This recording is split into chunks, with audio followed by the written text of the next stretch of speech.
Welcome back to the Midnight Mysteries sleeping experience. We're here to help you have the best night's sleep you've ever had. But first, like the video and comment where you're watching from as well as how late you're watching. Now get comfortable and have a nice night. In the vast arid expanse of the Sahara Desert, a place where the sun reigns with relentless heat and the winds sculpt sand into endless waves, the last thing one might expect to find is a modern jet aircraft, silent and still, its metallic surfaces glaring under the intense sun. Yet, in 1969, this surreal scene captured the attention of the world when a fully intact jet was discovered abandoned without a trace of its crew or passengers, sparking one of the most baffling mysteries in aviation history. The aircraft, a Boeing 707, was found by a nomadic group wandering the desert in search of grazing for their camels. The nomads were familiar with the sight of planes flying overhead, a common enough occurrence with international routes crisscrossing the sky above the desert. But the sight of a large, intact jet on the ground was unprecedented. Curiosity drew them closer, and what they found was a plane that seemed prepared for a normal flight, yet eerily void of life. The scene around the jet was undisturbed, with no signs of a crash landing. The aircraft appeared to have made a perfectly controlled landing on the sands. The boarding stairs were down, as if inviting the passengers to disembark. Inside, the cabin was orderly with safety cards tucked into seat pockets and overhead bins closed. The only thing missing was the people. No crew, no passengers were found, and no personal belongings were left behind. Local authorities were quickly notified about the discovery.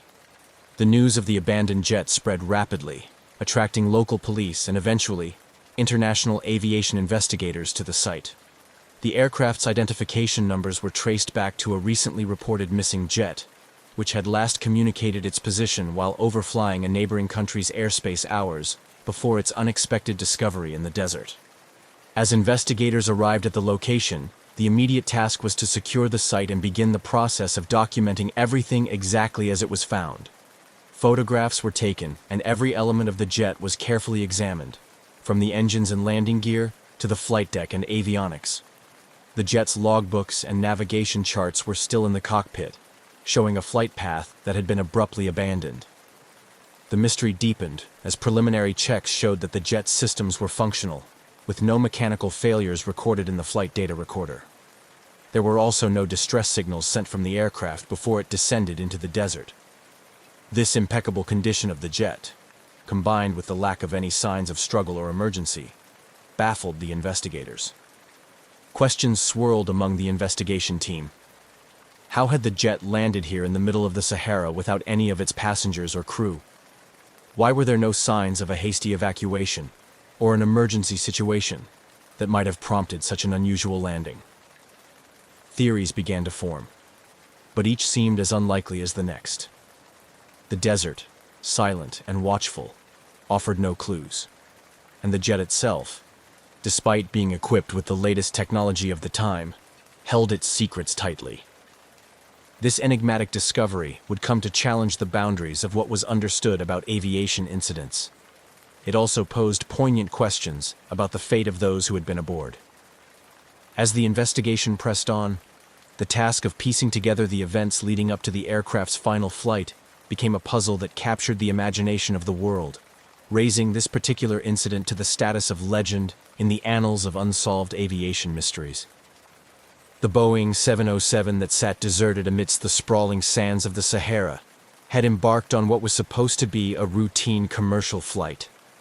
Its journey had begun at a bustling international airport, where it was thoroughly checked and prepared for a long haul over several countries, with a final destination in a major European city.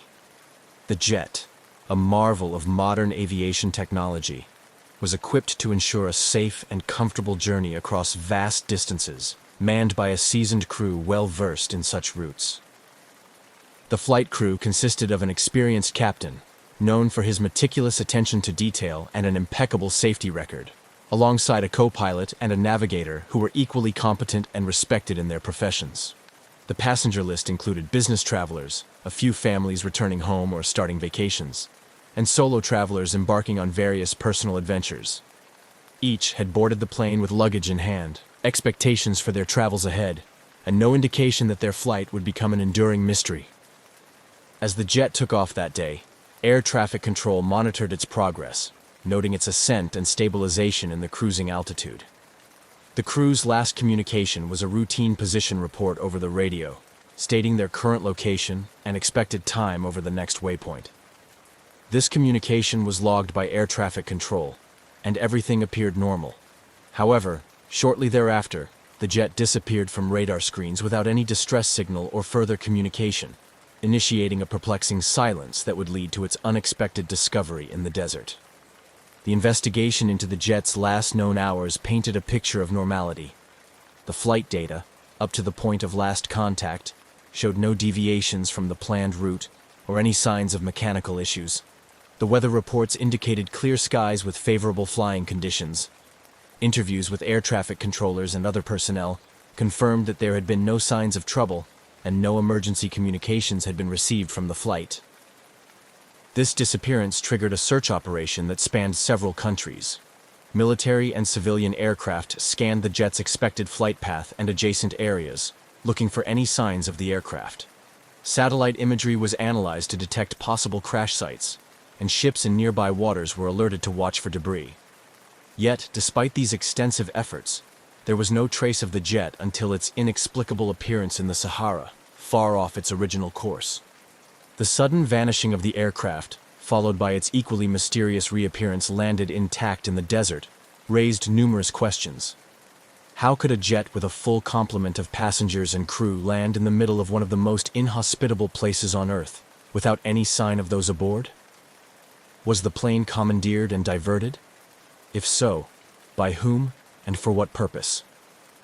Alternatively, could a rare but conceivable set of circumstances have led to the crew and passengers incapacitating, leaving the plane to continue on a ghostly trajectory until fuel exhaustion brought it gently to the ground? These questions formed the core of the ensuing investigation, driving a deeper look into every conceivable aspect of the flight, from the mechanical integrity of the aircraft to the backgrounds and recent activities of everyone on board. As the global aviation community watched closely, the mystery of the jet in the Sahara became a puzzle that experts around the world were eager to solve, each clue adding a piece to the intricate tapestry of theories. The discovery of the abandoned Boeing 707 in the vast Sahara Desert not only baffled investigators, but also prompted an immediate and extensive investigation by local authorities. International aviation bodies, including experts from the International Civil Aviation Organization, ICAO, were quickly involved, underscoring the severity and unusual nature of the case. Once the initial shock of the discovery settled, the first step was to secure the site. A perimeter was established around the aircraft to preserve any evidence that might help in piecing together the events leading up to its mysterious landing. Forensic teams meticulously examined the jet, taking note of every detail, from the positions of the cockpit controls to the arrangement of items found in the cabin. They collected fingerprints, fibers, and other residues that might yield clues about the presence and activities of the passengers and crew.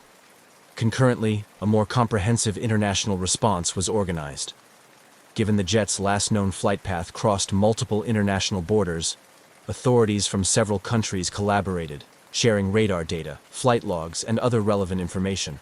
This cooperation was pivotal, as the jet had disappeared from radar coverage and left little for investigators to work with. The collaborative international effort aimed to reconstruct the flight's path and determine how it ended up in such a remote location.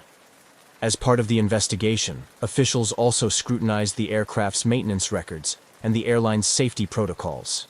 This scrutiny was necessary to determine if mechanical failure could have played a role in the aircraft's fate. Interviews with maintenance crew and inspections of other aircraft in the fleet provided additional contexts, though initially, nothing pointed to a mechanical or technical failure. Meanwhile, the identities and backgrounds of every individual on board were examined in detail. Authorities reached out to families, colleagues, and friends, gathering information that might explain if any personal factors could have influenced the events. This process was emotionally taxing for the families involved, stirring a mix of hope and dread as each new piece of information was analyzed. The search for clues was not confined to the ground.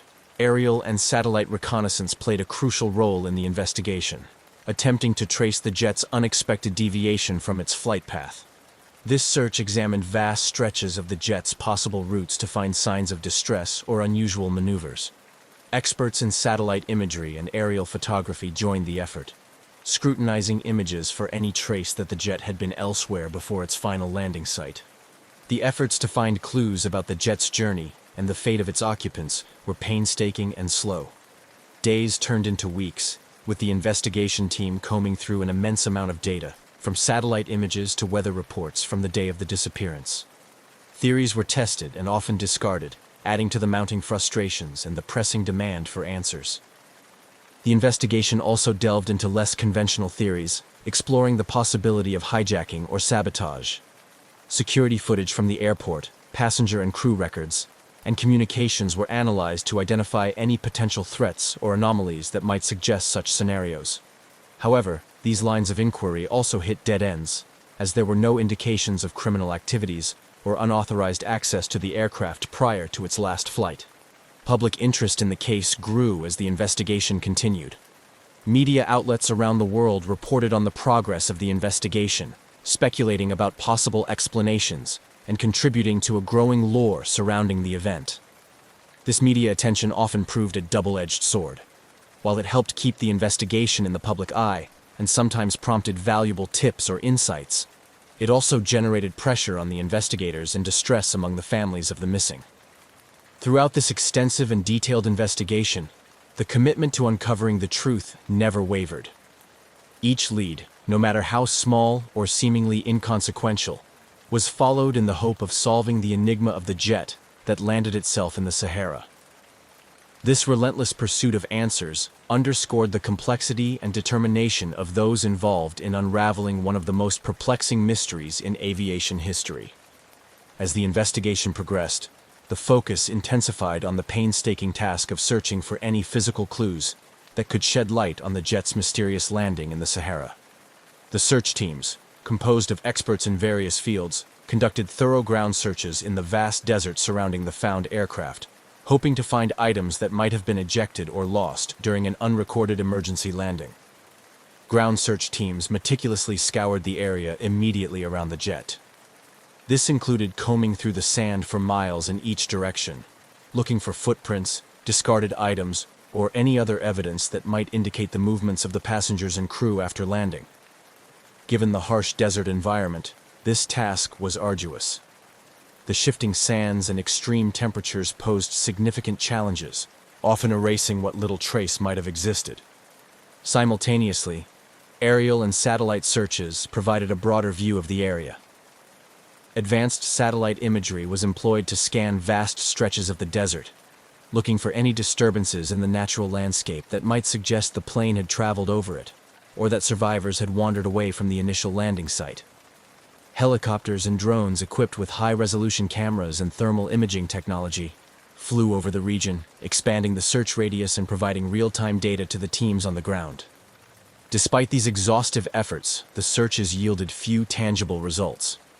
The desert seemed to have swallowed any clues, leaving the investigation team grappling with more questions than answers. The pristine condition of the aircraft at the discovery site suggested a controlled landing rather than a crash, which only deepened the mystery. How had the aircraft landed so perfectly, without any trace of the crew or passengers? With physical searches providing limited insights, the investigation expanded to include detailed analysis of radar and satellite data from the days leading up to the jet's disappearance. This analysis aimed to reconstruct the flight path more accurately and identify any unusual deviations or moments when the aircraft might have gone off course.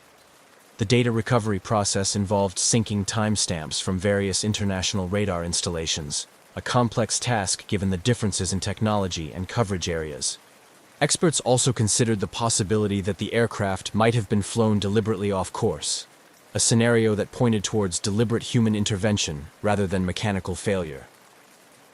This line of investigation led to further scrutiny of the flight crew's backgrounds and recent behaviors, searching for any signs of discontent, financial problems, or connections that might suggest a motive for diverting the flight.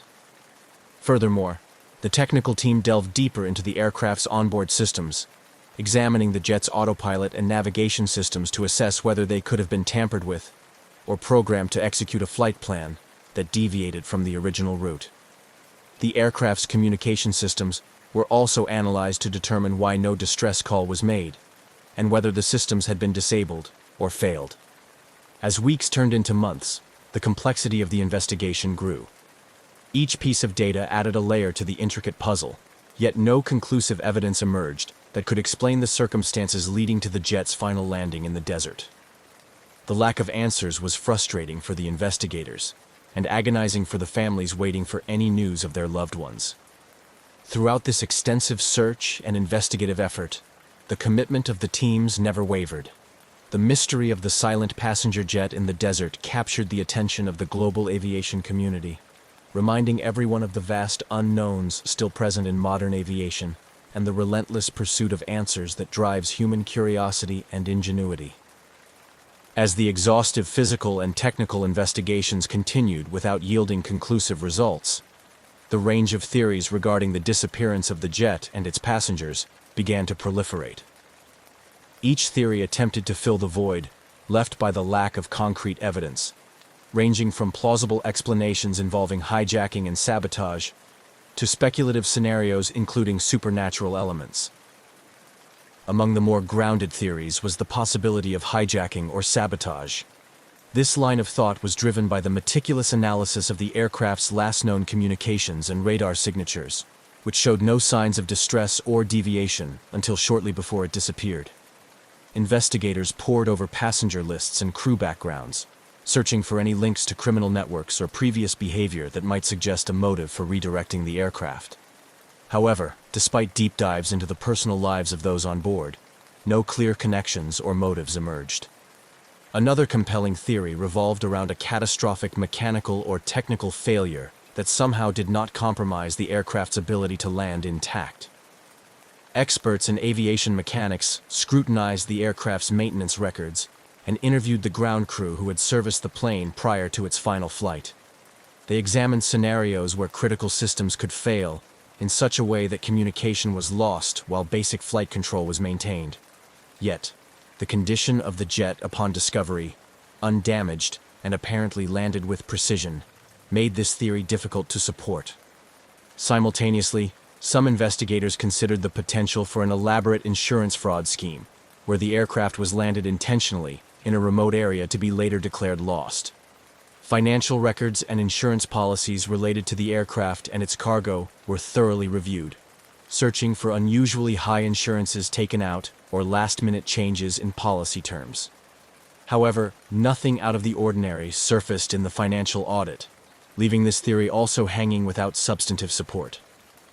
As these plausible explanations were explored and often hit dead ends, more speculative theories began to gain attention. Not least among them, the idea of supernatural or extraterrestrial involvement.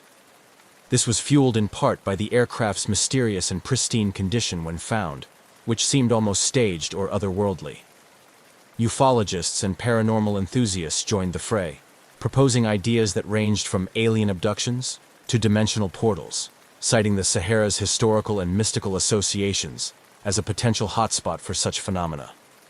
In response to these wilder theories, some sections of the scientific community advocated for a more measured approach, suggesting psychological factors like mass hysteria or a shared delusion among the crew and passengers might explain the disappearance.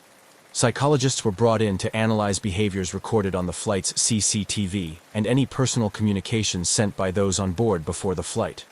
They looked for signs of group psychological dynamics that could lead to a collective decision to disappear, though this approach, too, struggled to find factual grounding. The variety of theories, each with its proponents and detractors, created a vibrant, if chaotic, tapestry of possibilities that captured the public's imagination. Media coverage began to reflect this diversity of thought, with documentaries and news segments often presenting a new theory each week, each more sensational than the last. This media circus brought the incident into the realm of popular culture, where it was discussed and debated everywhere from internet forums to coffee shops. In the midst of all the speculation, the investigation team worked tirelessly to maintain a focus on verifiable facts and evidence-based theories. They coordinated with international aviation and safety organizations to ensure that all possible leads were thoroughly explored. The complexity of the case required them to be open-minded yet skeptical, willing to follow where the evidence led but cautious of falling into conjecture without proof. Through it all, the mystery of the silent passenger jet in the Sahara remained an open question, a puzzle that seemed to resist every attempt to solve it. As months turned into years, the incident continued to be a source of fascination and frustration, a reminder of the limits of human knowledge and the enduring allure of the unknown. The investigation into the abandoned jet in the Sahara continued, gradually shaping the aviation industry's approach to flight safety and emergency response. The unusual circumstances surrounding the jet's mysterious landing prompted a critical reassessment of existing protocols, emphasizing the need for enhanced tracking and communication technologies. In response to the incident, aviation authorities worldwide began to scrutinize and subsequently strengthen the protocols for tracking aircraft over large, uninhabited areas like deserts and oceans. This led to the accelerated adoption of more advanced real-time tracking systems that could maintain contact with aircraft regardless of their location. Technologies such as ADSB, Automatic Dependent Surveillance Broadcast, which provides air traffic controllers with real-time updates on an aircraft's position, became standard requirements on commercial jets. The incident also highlighted the importance of improving onboard communication systems to ensure that pilots could maintain contact with ground control under any circumstances. Enhancements were made to satellite communication technologies, allowing for a continuous two-way communication channel between the aircraft and ground control, even from the most remote parts of the world. These technical improvements were accompanied by revisions to emergency response strategies. The mysterious circumstances of the jet's landing, with no distress call or indication of trouble, led to the development of more robust procedures for investigating and responding to sudden silences or disappearances of aircraft. Simulation exercises and training programs were updated to include scenarios involving unexplained landings and disappearances, preparing both aircrews and ground personnel to handle similar situations more effectively. The media's role in covering the incident also had a profound impact on public perception of aviation safety. Initial sensational reporting gave way to a more measured discourse as the investigation unfolded, helping to educate the public on the complexities and challenges of maintaining safety in modern aviation. This shift in media narrative helped to rebuild trust in air travel, which had been somewhat shaken by the mysterious event. In popular culture, the incident inspired various forms of artistic expression. Filmmakers, novelists, and television producers drew upon the eerie and unresolved nature of the story, creating works that captured the public's imagination and explored themes of isolation, technology, and human courage. These cultural products contributed to a broader societal engagement with the themes of the incident, ensuring that the story remained part of the public consciousness. Additionally, the incident became a focal point for discussions about transparency and government accountability in handling unexplained events. Advocacy groups pushed for more open access to information regarding aviation anomalies, arguing that public scrutiny can play a crucial role in improving safety standards. This led to somewhat more transparent practices, with authorities becoming more forthcoming about incidents in their investigations. The legacy of the abandoned jet in the Sahara is a complex tapestry of technological advancement, cultural impact, and improved safety protocols. It serves as a poignant reminder of aviation's vulnerabilities and the constant need for vigilance, innovation, and cooperation to ensure the safety of air travel. As the industry continues to evolve, the lessons learned from this mysterious incident remain a crucial part of the dialogue on how best to navigate the skies safely and responsibly. The mysterious discovery of the abandoned jet in the Sahara not only puzzled investigators and aviation experts, but also left a significant mark on popular culture and spawned a variety of conspiracy theories. The intrigue surrounding the event permeated various media, influencing films, literature, and sparking fervent discussions among both skeptics and believers. In popular culture, the abandoned jet became the subject of numerous documentaries, each attempting to unravel the mystery from different angles. Filmmakers explored the incident, often blending factual investigation with speculative fiction to engage audiences. The enigmatic nature of the case proved to be a fertile ground for storytellers, who envisioned scenarios ranging from espionage and governmental cover-ups to paranormal activity and alien interventions. These stories, while fictional, tapped into the collective fascination with the unexplained, drawing large audiences eager to explore the boundaries of reality. Literature also mirrored this fascination. Authors of thriller and mystery genres found inspiration in the Desert Jet, crafting novels that delved into the psychological and societal impacts of such a bewildering event. These books often portrayed characters grappling with the unknown, using the backdrop of the mysterious jet to explore themes of isolation, human fear of abandonment, and the existential dread of the unexplained. Furthermore, the incident spurred a slew of conspiracy theories that flourished on internet forums and social media platforms. These theories ranged from the plausible to the outlandish, with some suggesting that the jet was part of a secret government experiment gone awry, while others believed it was evidence of time travel or an interdimensional portal. These discussions were not just limited to fringe groups. They occasionally made their way into mainstream debates, prompting public figures and experts to weigh in on the possibilities.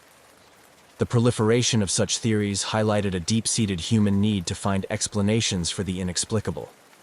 They also underscored the distrust some segments of the public had towards official accounts of mysterious incidents, reflecting a broader skepticism of authority.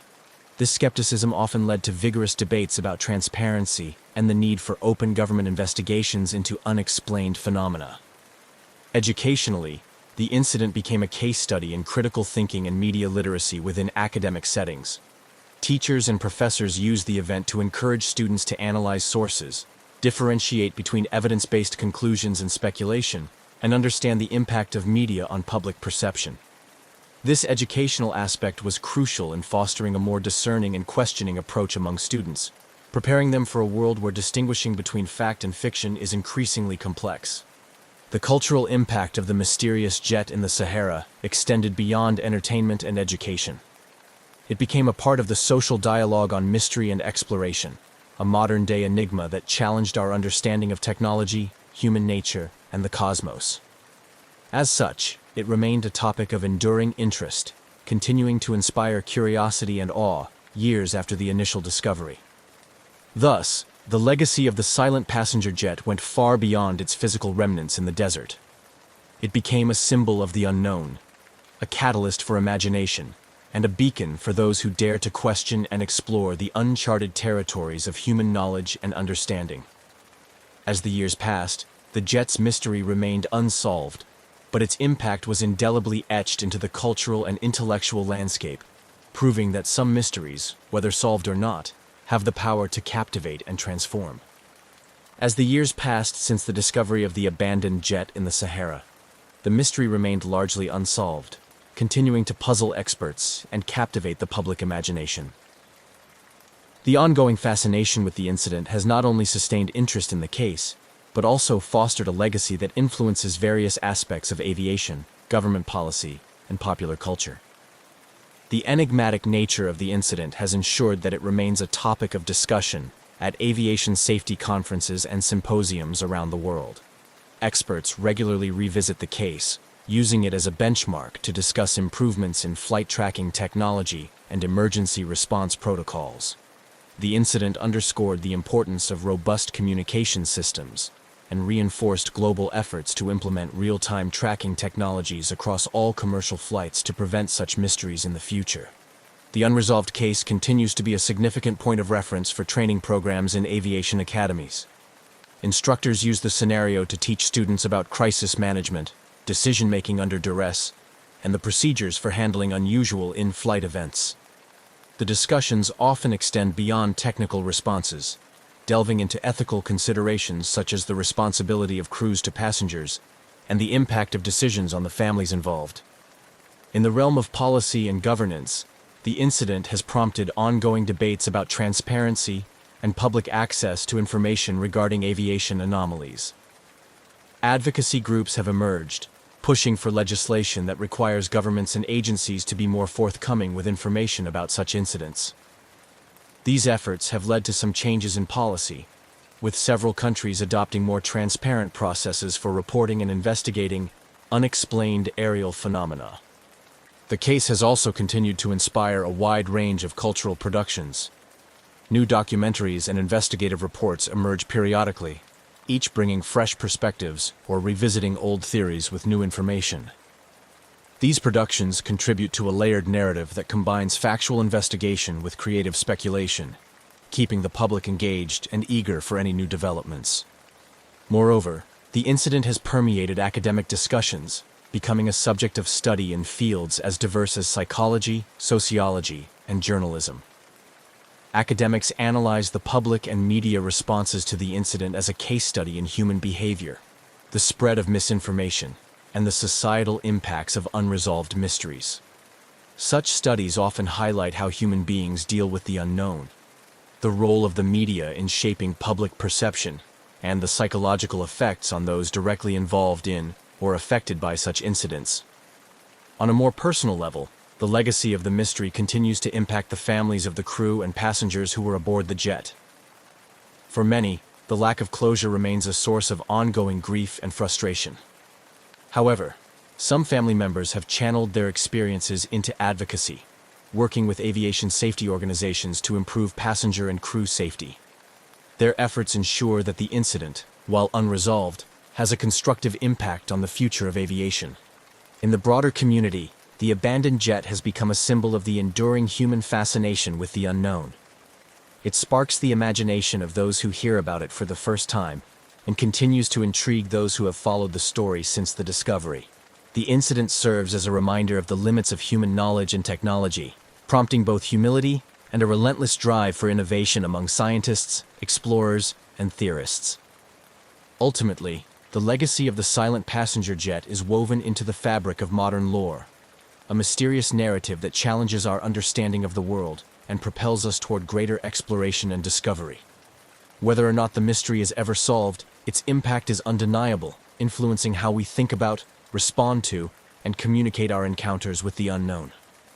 As we move forward, the story of the jet in the Sahara serves as a profound lesson in the complexities of our technological age and the mysteries that still lie beyond our grasp.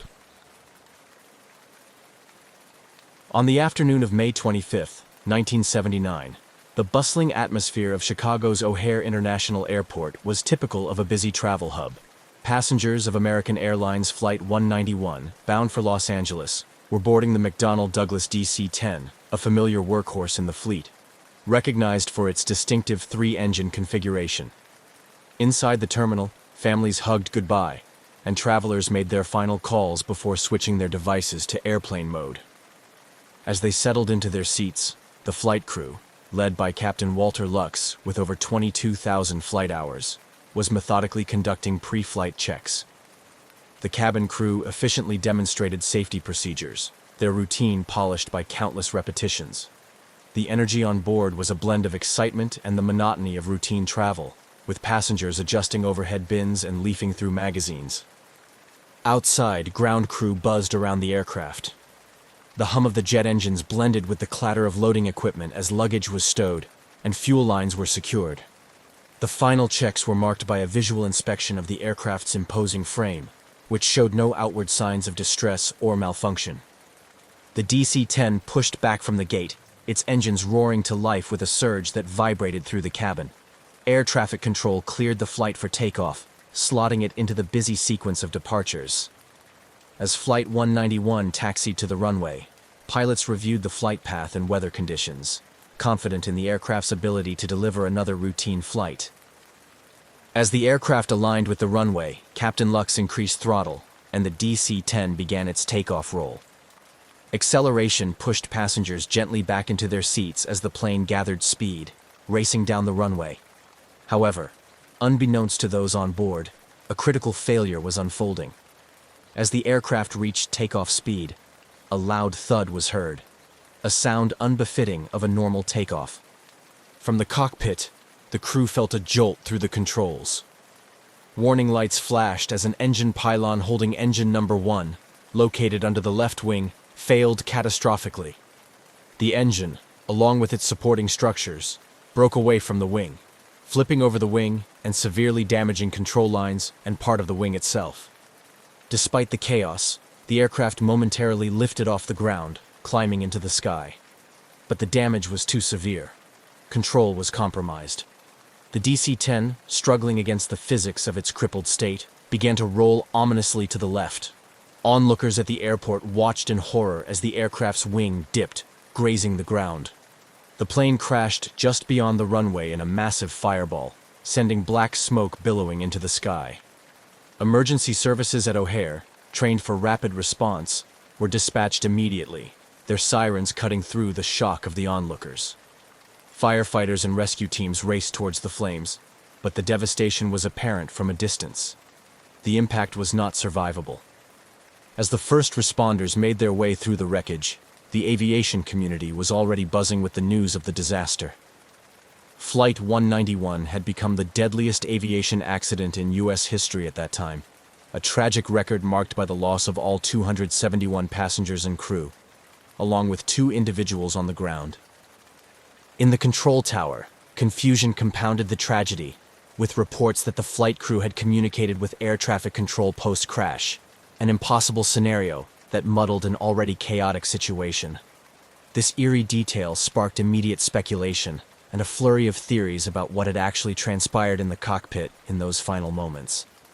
This bizarre communication would later become a focal point of the investigation, adding a layer of mystery to the crash. As federal investigators descended upon the crash site, their task was to unravel not only the mechanical failures, but also to explore the procedural and human elements that led to this catastrophic event. The implications of their findings would resonate far beyond O'Hare, rippling through the aviation industry and leading to critical changes in aircraft design and maintenance practices.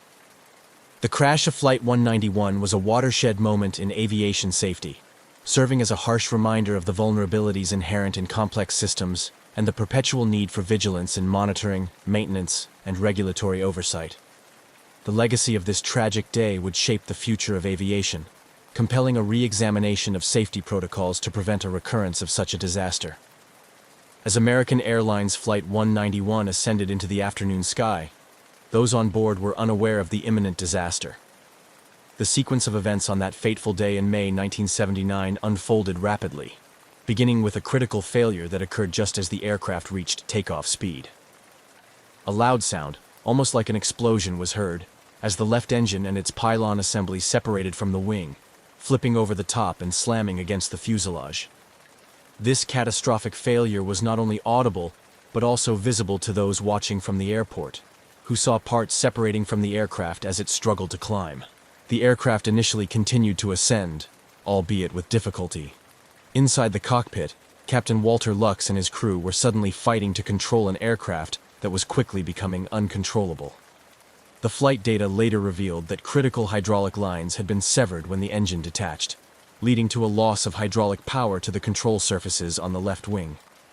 The damage was extensive, and the aircraft's ability to maintain lift and balance was compromised. From the ground, the sight was horrifying. Eyewitnesses described seeing the aircraft roll sharply to the left as it lost aerodynamic stability. The DC-10's left wing dipped down, striking a light pole at the end of the runway, which tore a gash in the wing and exacerbated the already critical situation. Fuel began leaking profusely, trailing flames.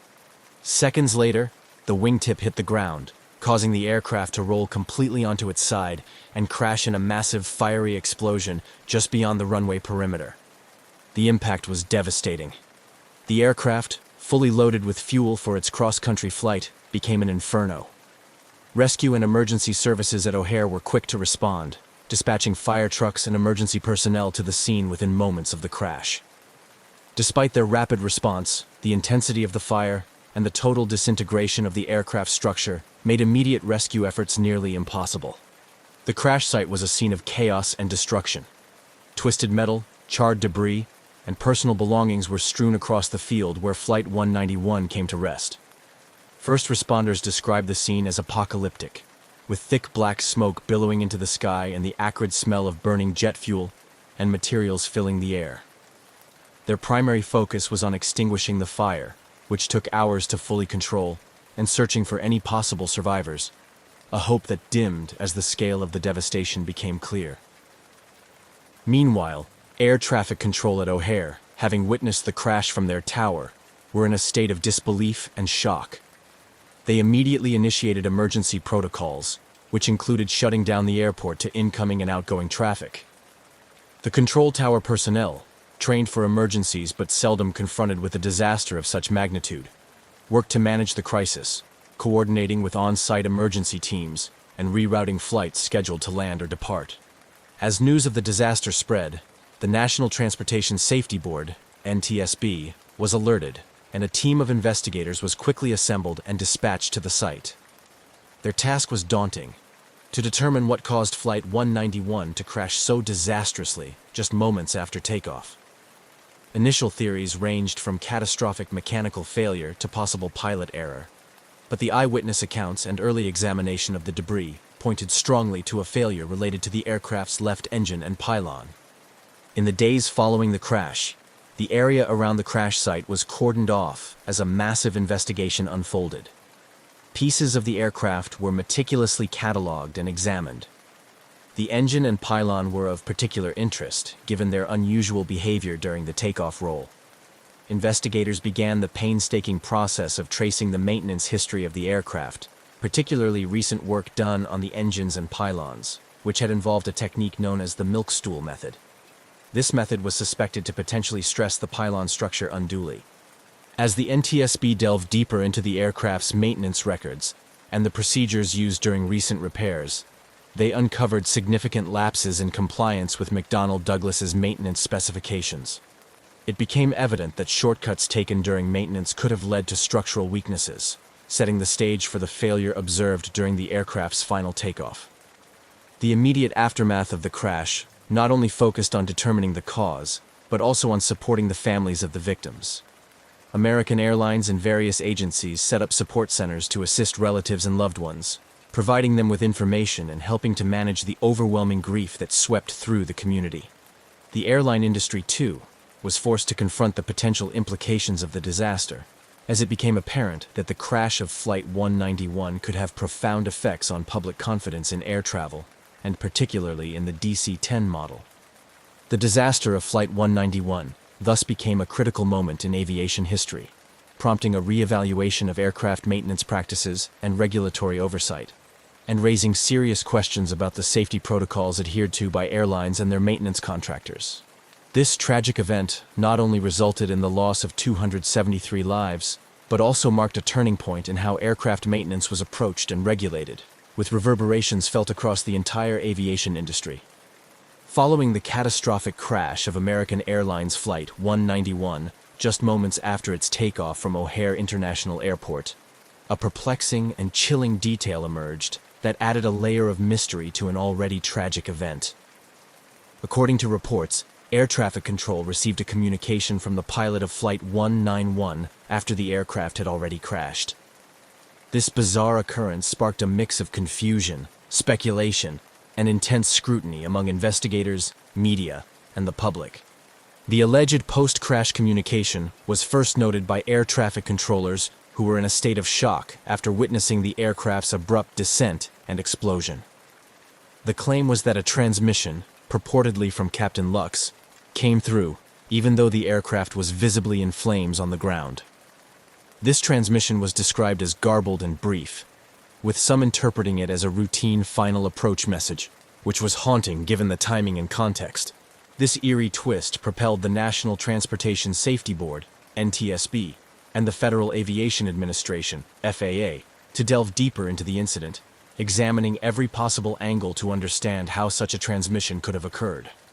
Investigators began by scrutinizing the air traffic control audio recordings from that day, looking to verify the authenticity of the reported transmission and to pinpoint its origin. Technical experts were brought in to analyze the communication systems of the DC-10, along with the procedures followed by air traffic control.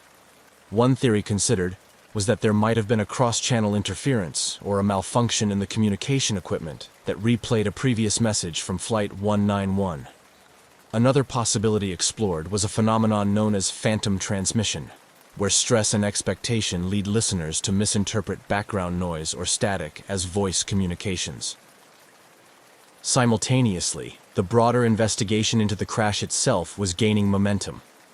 Autopsies and forensic analyses were underway to identify the victims and understand the dynamics of the crash impact. As each victim was respectfully identified and returned to their families, the community began to mourn the tremendous loss, with vigils and memorials springing up across the country.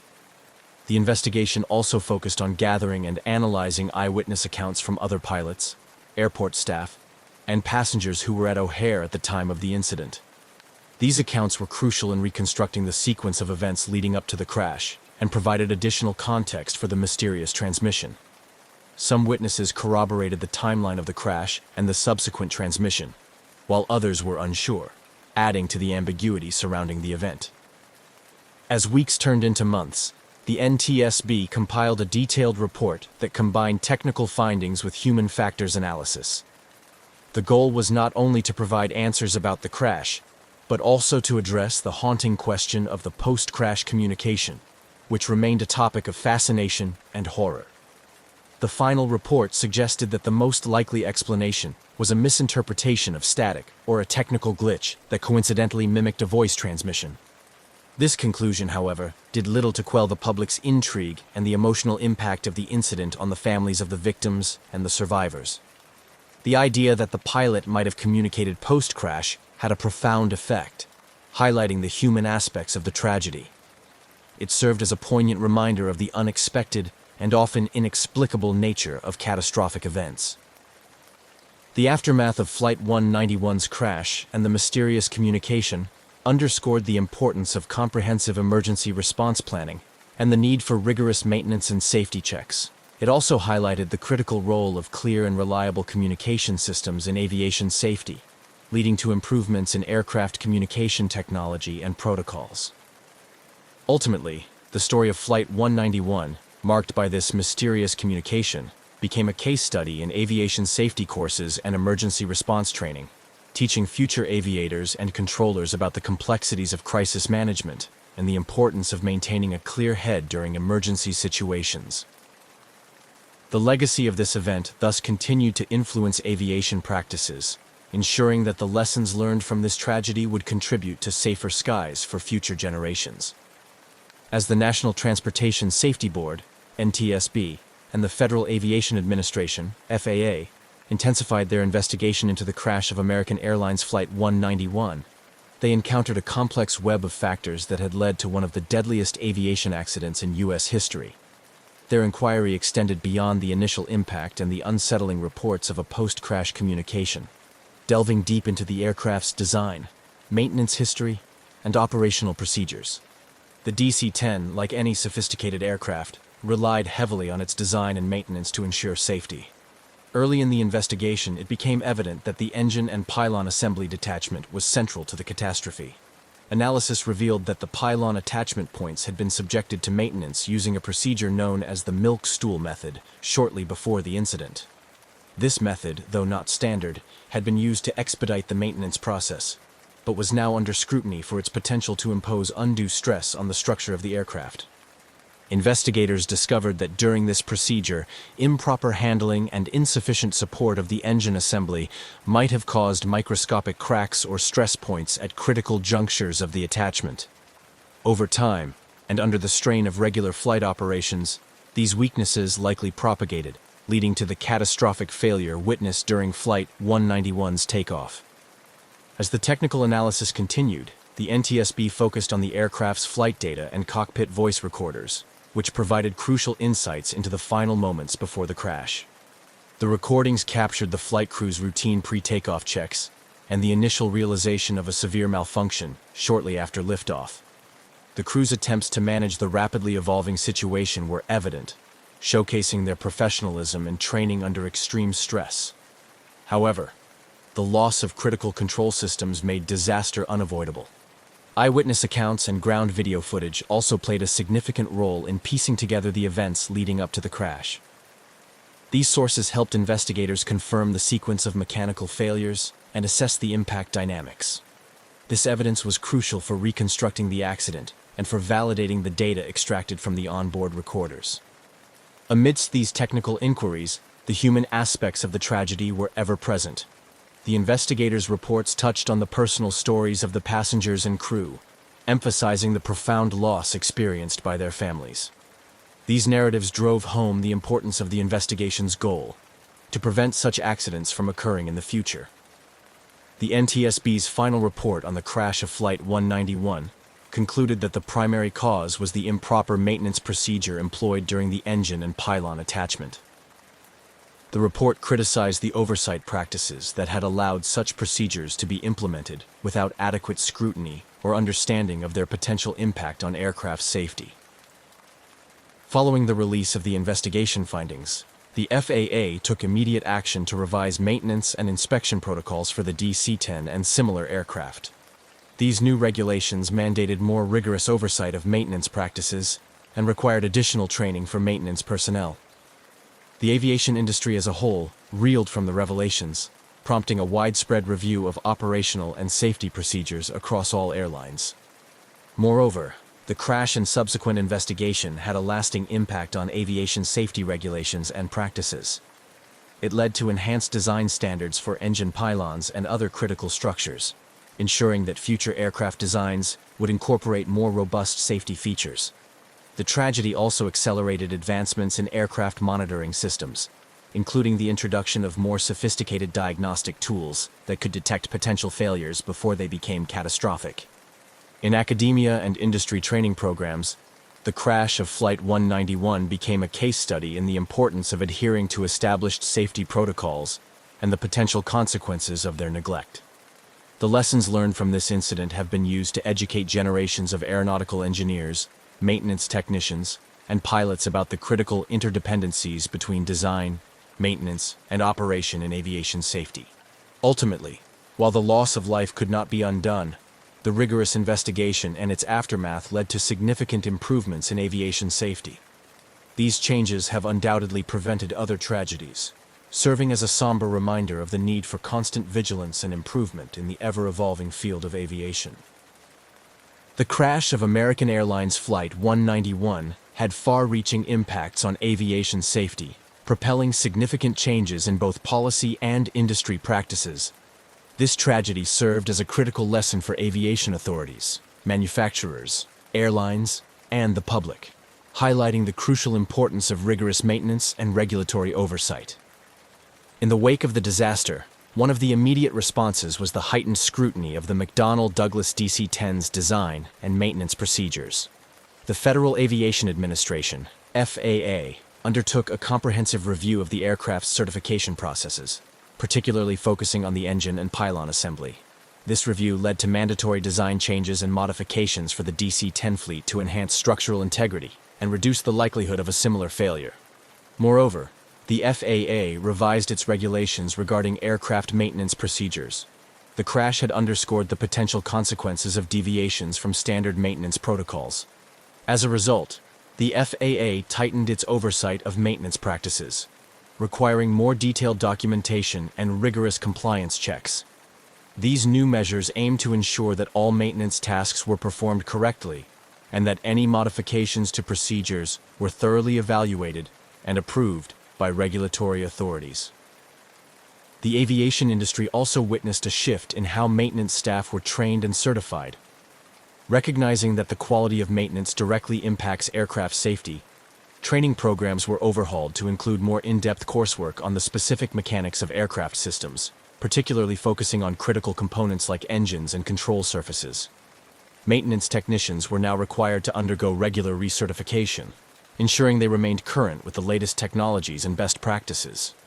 Airlines themselves began to invest more heavily in their maintenance operations, often upgrading facilities and equipment to meet the new, stricter standards. Many adopted more sophisticated systems for tracking maintenance history and scheduling, ensuring that no detail was overlooked. Airlines also began to foster a culture of safety that encouraged employees to report potential issues or deviations from standard procedures without fear of retribution, a shift towards a more proactive safety management system. The impact of Flight 191 extended beyond regulatory and operational changes. It also influenced public perceptions of aviation safety. The crash, given its dramatic nature and the significant loss of life, drew widespread media coverage and public attention. This heightened awareness led to increased passenger interest in airline safety records and practices, prompting airlines to be more transparent about their safety measures and incident handling. In the broader context of aviation safety, the lessons from Flight 191 contributed to the development of more advanced safety technologies. Aircraft manufacturers began to incorporate more robust diagnostic systems that could detect potential issues before they led to failure. These systems, coupled with advancements in materials science and engineering, have led to newer generations of aircraft that are significantly safer and more reliable. The legacy of Flight 191 also includes its contribution to the evolution of emergency response and disaster management strategies at airports. The crash highlighted the need for rapid and effective emergency services, leading to improved coordination among first responders and the implementation of more sophisticated disaster response plans at major airports. Reflecting on the crash and its aftermath, the aviation industry recognizes that such tragedies, while devastating, provide critical opportunities for growth and improvement. The changes spurred by the Flight 191 disaster have undeniably enhanced the safety of air travel, turning the lessons learned from a moment of tragedy into enduring contributions to the safety and reliability of commercial aviation. The commitment to learning from past mistakes ensures that the legacy of those lost in Flight 191 continues to influence positive changes in aviation safety standards, helping to safeguard future generations of air travelers. The crash of American Airlines Flight 191, while a profound tragedy, catalyzed significant advancements in aviation safety and regulatory practices. However, the emotional and psychological impacts on the families of the victims and the broader community were deep and enduring.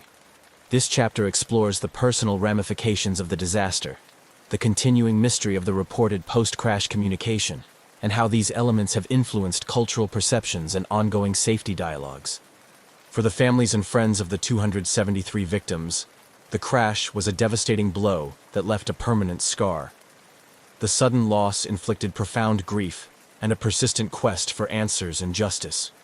Support networks, both formal and informal, sprang up in the aftermath, providing counseling and a platform for shared grieving and mutual support.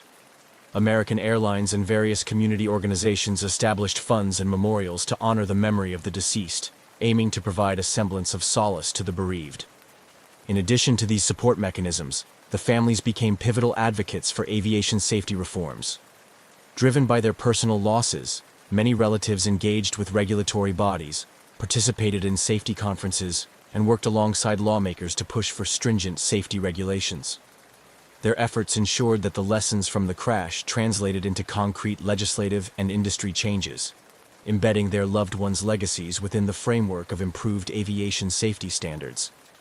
The incident's mysterious aspect, particularly the report of a post-crash communication from the aircraft, added a layer of intrigue and continued public interest in the crash. This unresolved detail fueled speculation and numerous conspiracy theories, which found their way into media portrayals, books, and documentaries. The eerie nature of the alleged communication led to various interpretations, some seeing it as a technical anomaly, while others speculated about less explainable causes. These speculations and the dramatic nature of the crash itself captured the public's imagination, embedding the incident firmly within the cultural landscape. The story of Flight 191 has been recounted in numerous television programs and articles, often highlighted during discussions on aviation safety and disaster management. The crash is frequently cited in academic and training scenarios, serving as a grim reminder of the potential human cost of safety failures and the importance of adherence to maintenance protocols. Moreover, the incident spurred a re-evaluation of how airline disasters are communicated to the public and managed in the media. The need for timely and transparent information became apparent, leading to better communication strategies that focus on providing accurate updates and managing public relations sensitively and respectfully in times of crisis. The ongoing dialogue about the crash of Flight 191 and its implications has also influenced the development of new technologies aimed at preventing similar tragedies. Innovations in aircraft design, diagnostics, and materials have all been driven, at least in part, by the lessons learned from this disaster. Additionally, advancements in simulation and training tools have allowed pilots and crew members to prepare more thoroughly for a wide range of emergency scenarios. Reflecting on the broader impact, the legacy of Flight 191 extends beyond changes in policy and practice. It has become a poignant narrative of loss, resilience, and reform. The continued public and professional interest in the crash, demonstrates the complex interplay between human factors and technological advancements in shaping aviation safety culture. It underscores the importance of learning from past mistakes and ensuring that the memories of those lost continue to drive improvements in an ever-evolving industry, ensuring their legacy contributes positively to the safety of future air travel. As the aviation community reflected on the aftermath of the crash of American Airlines Flight 191, it became evident that the incident had significantly altered the trajectory of aviation safety and regulatory practices. This part of the story delves into how the lessons learned from the crash have been implemented over time and continue to influence aviation safety today. The comprehensive investigation that followed the crash of Flight 191 led to significant enhancements in aircraft design and maintenance. One of the most critical changes was the revision of the Federal Aviation Administration (FAA) regulations concerning aircraft maintenance procedures and inspection protocols. The crash had exposed serious flaws in the way engine attachments and other critical components were inspected and maintained. In response, the FAA mandated more stringent inspection routines, specifically targeting the attachment points of engines to the wings, and introduced requirements for more detailed reporting by maintenance crews. This shift was accompanied by a broader industry movement towards a more proactive approach to safety, known as the Safety Management Systems (SMS). This framework encourages airlines to not only comply with existing safety regulations, but also to continuously assess and improve their safety practices.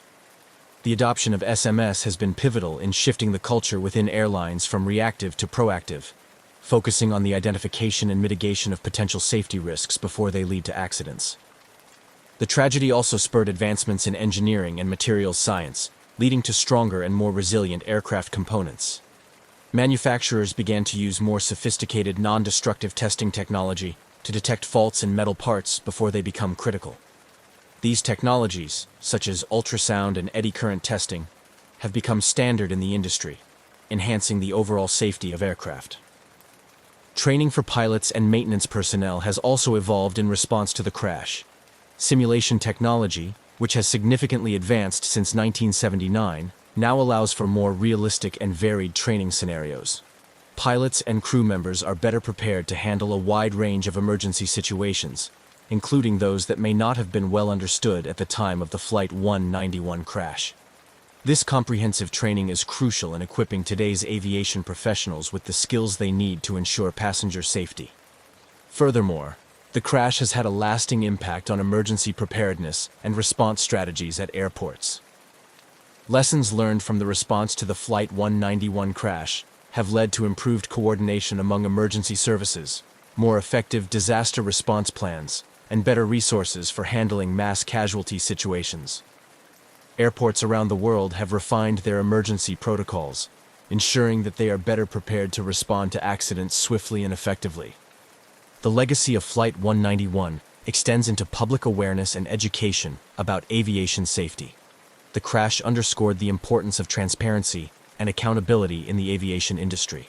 Today, passengers are more informed about the safety records of airlines and the specifics of the aircraft they fly on.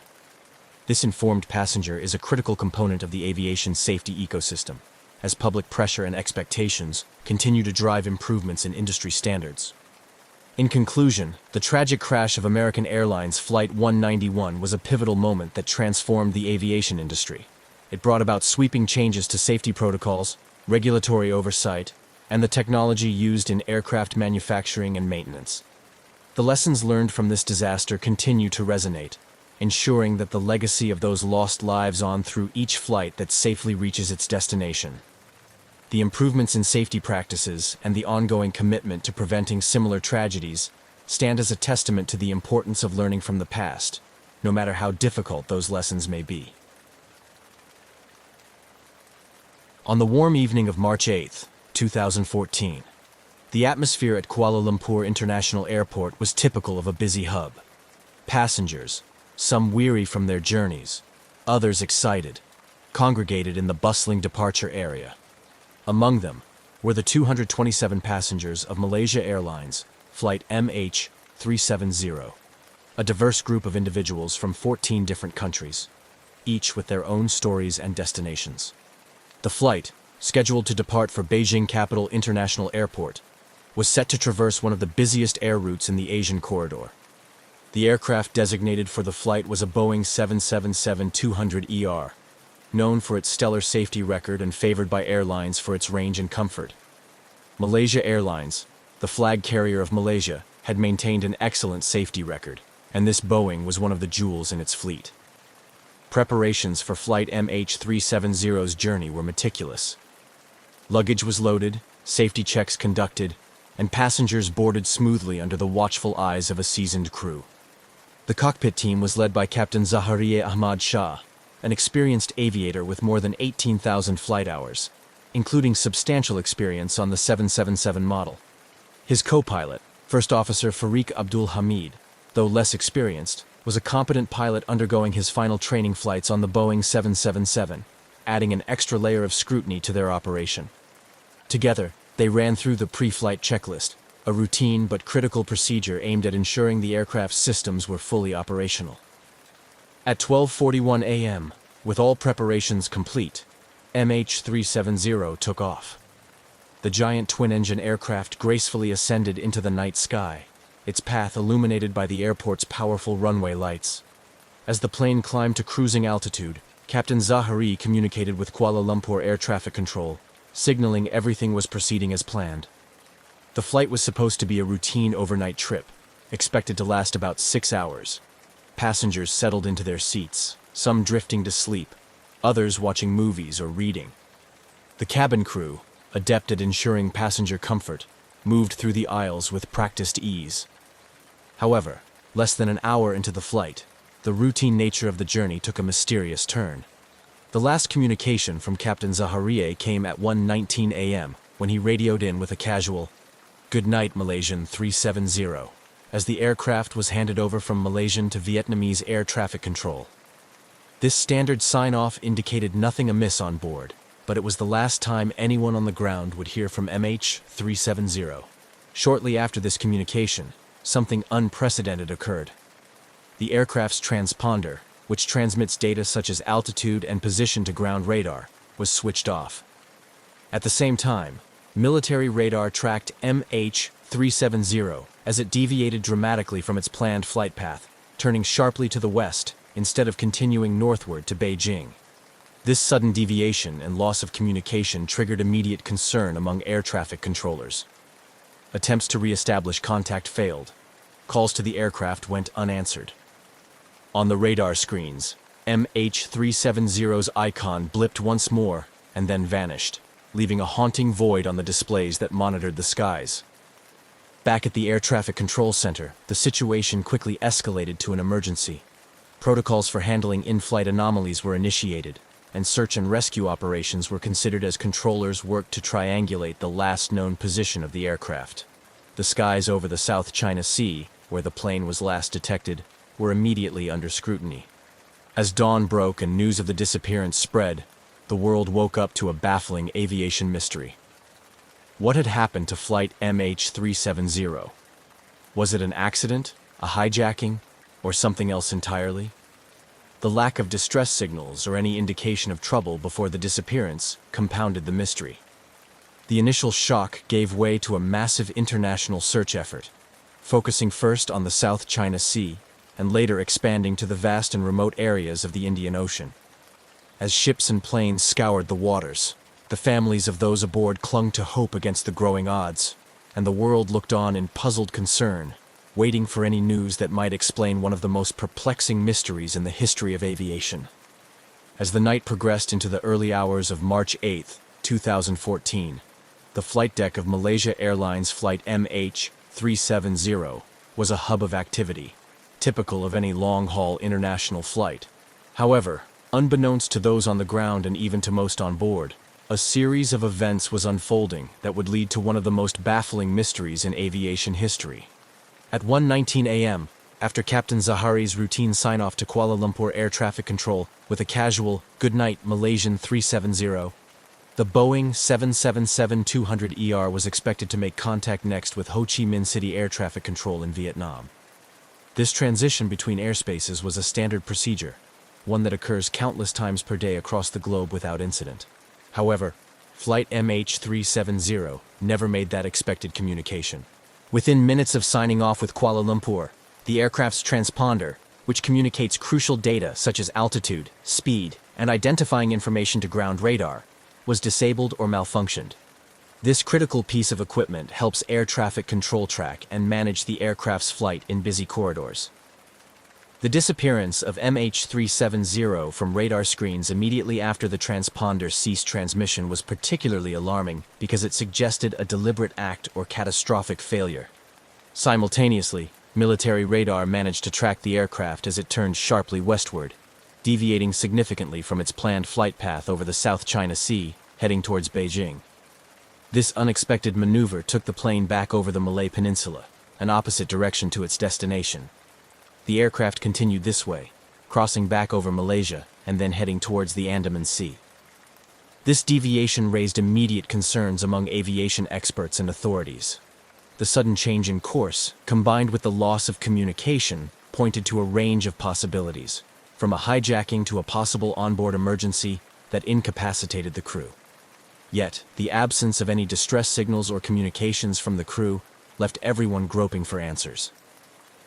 As dawn broke and MH370 failed to arrive in Beijing, the situation escalated into a full-scale international crisis. At Kuala Lumpur International Airport, anxious family members began gathering, desperate for any news about the fate of their loved ones. The lack of definitive information created a tense atmosphere, compounded by growing media presence broadcasting live, feeding a global audience starved for updates. The Malaysian authorities, initially caught off guard by the scale and complexity of the incident, struggled to provide timely and consistent information. The first hours after the disappearance were marked by confusion and conflicting reports about the aircraft's last known position and status. This lack of clarity would later be criticized and seen as indicative of the need for better crisis management protocols in aviation incidents. International involvement grew rapidly. Given the plane's disappearance in a geopolitically sensitive region, several countries whose citizens were on board, as well as those with capable search and rescue operations, offered assistance. The United States, China, and Australia, among others, quickly became involved, bringing sophisticated technology and logistical support to aid in the search.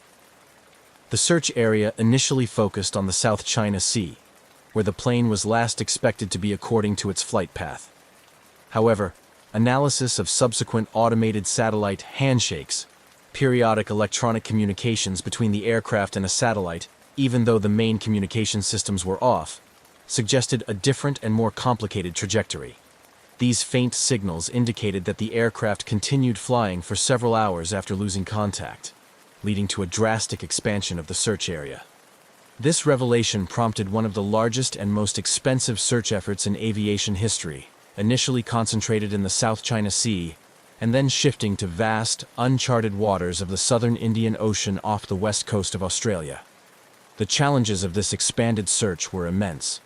The ocean depths, remote location, and often treacherous sea conditions made the search efforts incredibly difficult and costly.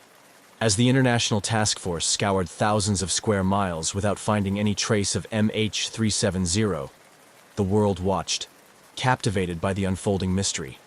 Theories abounded, fueled by the scarce and often contradictory snippets of information released by authorities. Each new day brought hope that the vast seas would give up their secrets, but as weeks turned into months, hope began to fade. The profound impact of the disappearance on the families of those aboard was heart-wrenching. The uncertainty and lack of closure took a significant emotional toll, manifesting in public outcries and pleas for continued efforts to find the aircraft and solve the mystery of what happened to Flight MH370.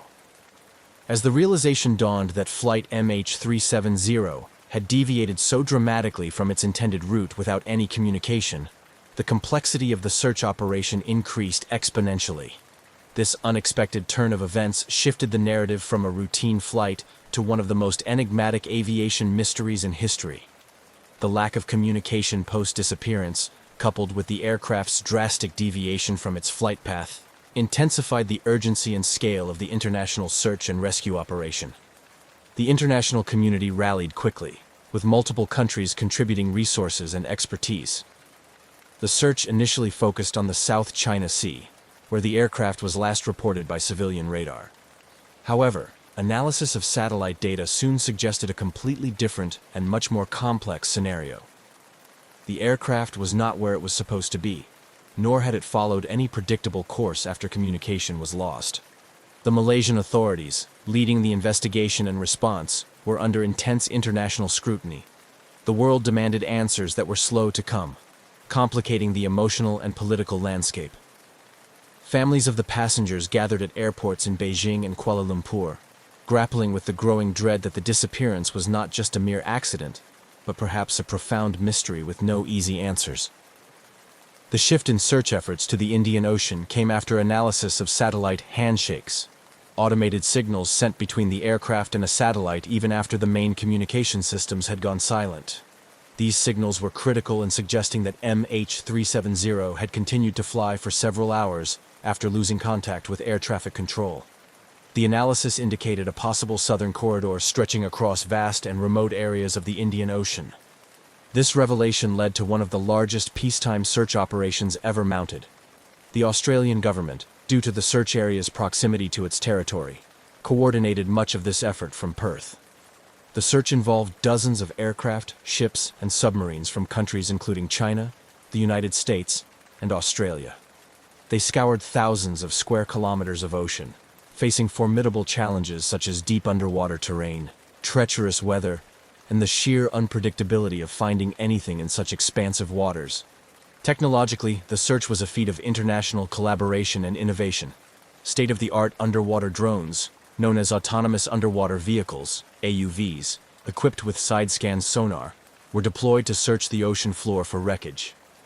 Satellite imagery analysis was refined to identify objects floating on the water's surface that could be debris from the aircraft. Despite the sophisticated technology and the concerted efforts of an international team, the search yielded frustratingly few results. Debris confirmed to be from MH370 was eventually found washed ashore on the islands of the Indian Ocean and along the African east coast.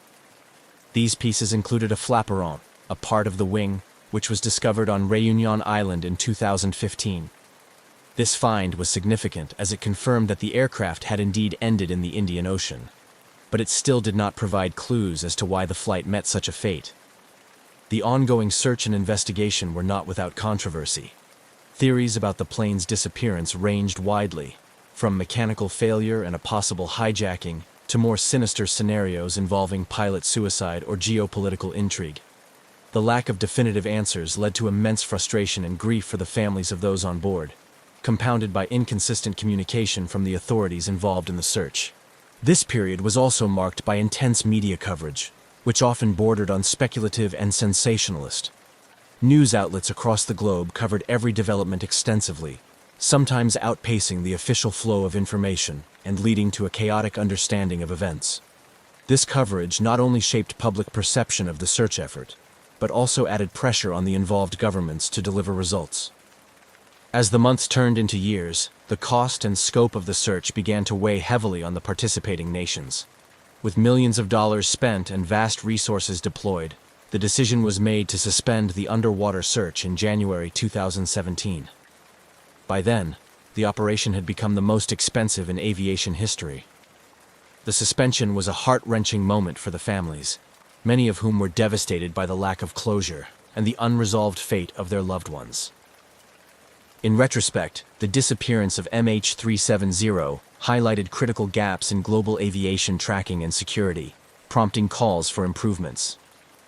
The incident accelerated the push for better real-time tracking of commercial aircraft, leading to changes in international aviation standards. It also sparked a broader discussion about the protocols for crisis management and emergency response, not just for Malaysia Airlines or the involved nations, but for the global aviation community. The story of Flight MH370 remains a profound reminder of the vulnerabilities in even the most advanced transportation systems and the boundless uncertainty that the families of those aboard continue to face. It underscores the need for perseverance in the search for truth and accountability in the face of unimaginable mystery. As the sun rose on the morning following the disappearance of Flight MH370, the scope of the search had expanded dramatically. becoming a multinational effort involving over 26 countries. The bewildering disappearance had evolved from a national crisis to a global mystery, capturing the world's attention and igniting a vast and unprecedented international search operation. At the heart of these efforts were the families of the 239 passengers and crew, whose anguish and desperation for answers fueled a relentless pursuit for any trace of the missing aircraft. Airports in Kuala Lumpur and Beijing became centers of an emotional ordeal, where family members gathered, clinging to hope amid an agonizing wait for news. Initially, the search focused on the South China Sea, the area where the aircraft last communicated with air traffic control. This phase involved aircraft, ships, and personnel scouring the sea and nearby regions, looking for any sign of the plane. The urgency of these early days was palpable, with search teams working around the clock, battling not only the vastness of the area, but also dealing with difficult weather conditions that often hampered progress. However, as days turned into weeks with no sign of the aircraft in this area, the focus shifted dramatically, following new analysis of satellite data. This data suggested that MH370 had continued to fly for several hours after losing contact, heading first northeast towards Vietnam, then making a sharp turn to the southwest across the Malay Peninsula, and finally heading northwest into the Indian Ocean. This new information expanded the search area from the relatively shallow waters of the South China Sea to the deep and remote waters of the southern Indian Ocean. The complexity of the search grew exponentially as it moved into these new areas. The southern Indian Ocean is known for its deep underwater canyons and rugged seabed, making the search operation not only harder but also more expensive. The international community, however, remained committed, with assets being deployed that included advanced sonar equipment capable of deep-sea searching, satellite imagery, and highly specialized aircraft equipped with state-of-the-art detection technology. During this phase, the Australian government took a leading role, coordinating the search efforts from Perth. Australia's proximity to the new search area, along with its considerable resources and expertise in maritime operations, made it a natural leader in the effort. The Australian Maritime Safety Authority organized one of the largest peacetime maritime search operations in history, involving military ships and aircraft from several nations, including the United States, China, and Malaysia. Despite the sophisticated technology and extensive resources deployed, the search teams faced immense challenges. The Indian Ocean's vastness and hostility posed significant logistical challenges, with ships and planes required to travel long distances from the nearest land just to reach the search area. Weather conditions in the region also frequently disrupted search operations, with high seas and strong winds complicating efforts and sometimes forcing teams to suspend their work temporarily. This phase of the search also saw an outpouring of support and assistance from the international community. Beyond the direct search efforts, experts in oceanography, satellite technology, and aviation from around the world contributed their knowledge and skills. Universities and research institutions offered their expertise in analyzing satellite data and flight path scenarios to refine the search area further. As the search continued, various pieces of debris began to wash ashore on the coasts of the western Indian Ocean, thousands of kilometers from the primary search area. The first significant piece, a flaperon, was discovered on Réunion Island in July 2015, confirming that MH370 had indeed ended in the Indian Ocean. This discovery was a poignant moment for the families, providing them with some concrete evidence. Yet it also deepened the mystery of what had happened during the flight's final hours. The debris spurred renewed interest and led to more intensive searches along the African coast and nearby islands, where currents from the Indian Ocean could have carried wreckage. Each piece of debris brought back to shore was carefully examined by experts, hoping it would yield clues to the aircraft's final moments. However, while these fragments confirmed the crash location in broad terms, they offered no definitive answers about the cause of the disappearance. Throughout this period, the emotional toll on the families of those aboard MH370 was immense. Each new report, each piece of debris, each false alarm, was a reminder of the unresolved fate of their loved ones. They held vigils, press conferences, and meetings, continually pressing for the search to continue and for more information to be released. Their plight was a stark reminder of the human dimension of the tragedy, grounding the technical complexities of the search in a profound sense of loss and unresolved grief. As the third year since the disappearance approached, the official underwater search was eventually suspended, with authorities citing the lack of new evidence to guide their efforts. This decision was met with anguish and frustration from the families, many of whom felt that abandoning the search meant giving up on ever finding the answers they so desperately sought. However, unofficial efforts and private searches continued, driven by the hope that somewhere in the vast ocean lay the keys to unraveling the mystery of MH370. The disappearance of Malaysia Airlines flight MH370 presented an unparalleled challenge in aviation history, prompting an extensive international collaboration unlike any other seen before. As the initial search areas in the South China Sea and later the Southern Indian Ocean yielded no conclusive results, the focus gradually shifted towards expanding the search based on new theoretical trajectories and satellite data. This effort grew to involve numerous countries and became one of the largest international maritime search operations ever undertaken. The search's expansion into the Indian Ocean was based on complex calculations made by satellite communications experts and analysts. These experts meticulously examined the handshakes, automatic, hourly communications between the aircraft and a satellite. Their analysis suggested that MH370 had flown south for several hours after vanishing from radar screens.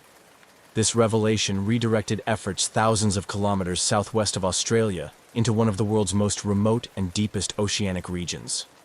The transition to the Indian Ocean was a formidable challenge. The area is known for its deep waters, strong currents, and harsh weather conditions, which make any search and recovery operation particularly difficult. The depth of the ocean in the search zones often exceeded 4,000 meters, with mountainous underwater terrain that complicated the use of sonar and underwater drones. In this phase, the Australian Transport Safety Bureau, ATSB, took a leading role, supported logistically by the Australian Maritime Safety Authority, AMSA. The search strategy involved deploying ships equipped with deep-sea sonar equipment, capable of scanning the ocean floor for anomalies suggestive of aircraft wreckage. These ships towed sophisticated sonar scanners across predetermined corridors of the ocean floor, mapping areas that had never been charted with such detail before. This meticulous underwater search was supplemented by aerial surveillance missions, which involved aircraft equipped with sensors and cameras capable of spotting debris on the ocean surface. These flights were grueling, with planes often covering vast areas of ocean each day. The international fleet included contributions from Malaysia, Australia, China, the United States, and several other nations, reflecting the global scope of the tragedy. As the search continued, the costs began to mount, raising questions about the sustainability of such an extensive operation. Millions of dollars were spent in the multinational effort, with funding provided by the governments of Australia, Malaysia, and China primarily. The financial, emotional, and physical toll of the search was immense, as teams worked under difficult conditions, often facing disappointment and frustration when leads turned into dead ends.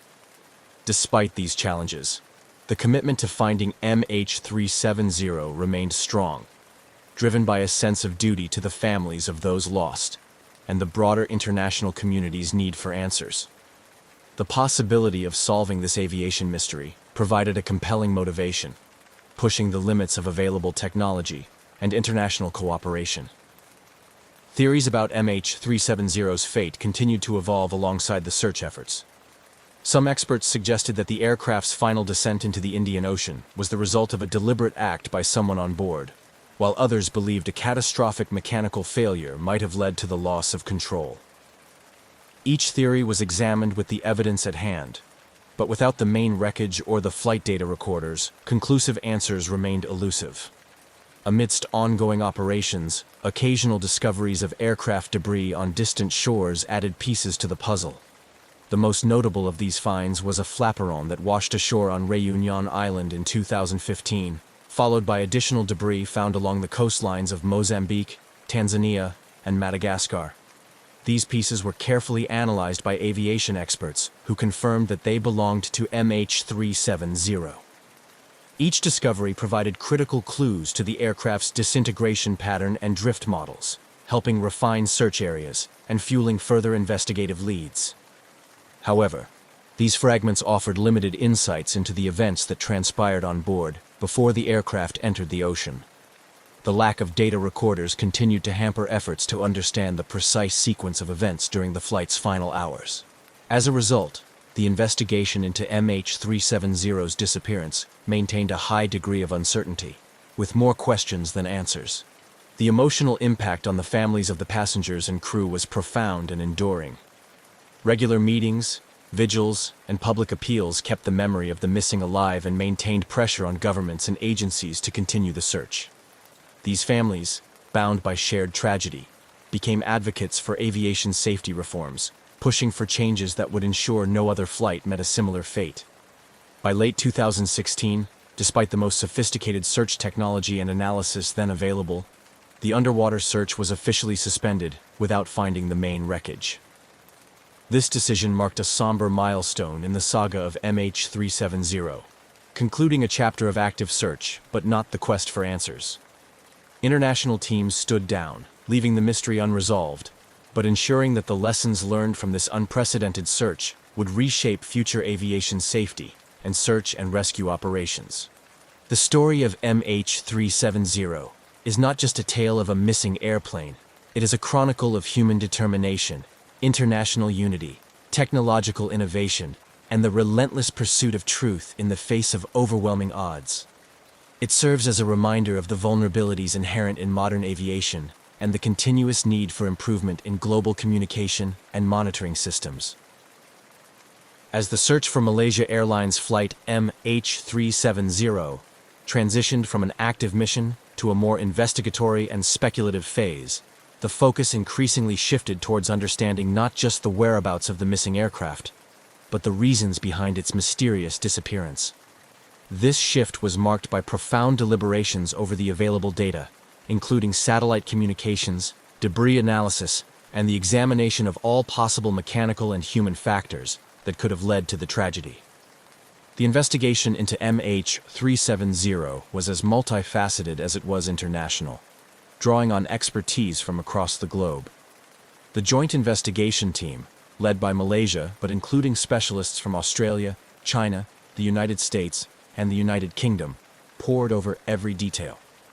Central to their analysis were the satellite handshakes, automated, hourly signals sent between the aircraft and a satellite that provided the only post-disappearance communications indicating the plane's possible location. These signals were groundbreaking in their ability to offer data points on the aircraft's location, yet they also underscored the vast regions over which the aircraft could have traveled. Analysts used this data to construct potential flight paths, leading them to focus on the southern Indian Ocean, a remote area that posed significant challenges for any search and recovery operations. Simultaneously, investigators delved into the backgrounds and actions of the flight crew, particularly the captain and the first officer. Scrutiny fell on the captain's personal life and his home flight simulator, which some reports suggested contained flight paths leading into the Indian Ocean, although these findings were later deemed not suspicious by official investigators. Despite thorough background checks, no evidence suggested that the crew had intentions or motivations for deliberately diverting the flight. Technical and mechanical theories were also exhaustively explored. The Boeing 777-200ER was examined in terms of its maintenance history and any known issues that could lead to catastrophic failure. The possibility of a depressurization event, which could have incapacitated everyone on board, was considered, as well as other scenarios such as an onboard fire or electrical failure. However, without physical evidence from the bulk of the wreckage, particularly the black boxes, definitive conclusions remained frustratingly out of reach. The role of satellite data in the investigation became a subject of both praise and criticism. The unprecedented use of this technology provided crucial insights and helped direct the search efforts post-disappearance. Yet, it also highlighted the limitations of current global aircraft tracking systems, which could lose complete track of an airliner. This realization prompted a push within the international aviation community for improvements in tracking technology, ensuring that commercial aircraft could be monitored in real time, anywhere in the world. This push led to significant regulatory changes. The International Civil Aviation Organization, ICAO, and other regulatory bodies proposed new standards for aircraft tracking, mandating that by 2021, All aircraft must be capable of transmitting their location at least once every minute in distress conditions. Furthermore, the tragedy accelerated the adoption of enhanced cockpit security measures and more rigorous mental health screening for pilots, addressing issues of cockpit intrusion and pilot sabotage. As technical and regulatory frameworks evolved, so did public and cultural responses to the disappearance. MH370 became a touchstone for art, literature, and media, reflecting societal attempts to come to terms with the unknown. Documentaries and books sought to unravel the mystery, while feature films and fictional accounts explored the human stories intertwined with the disappearance.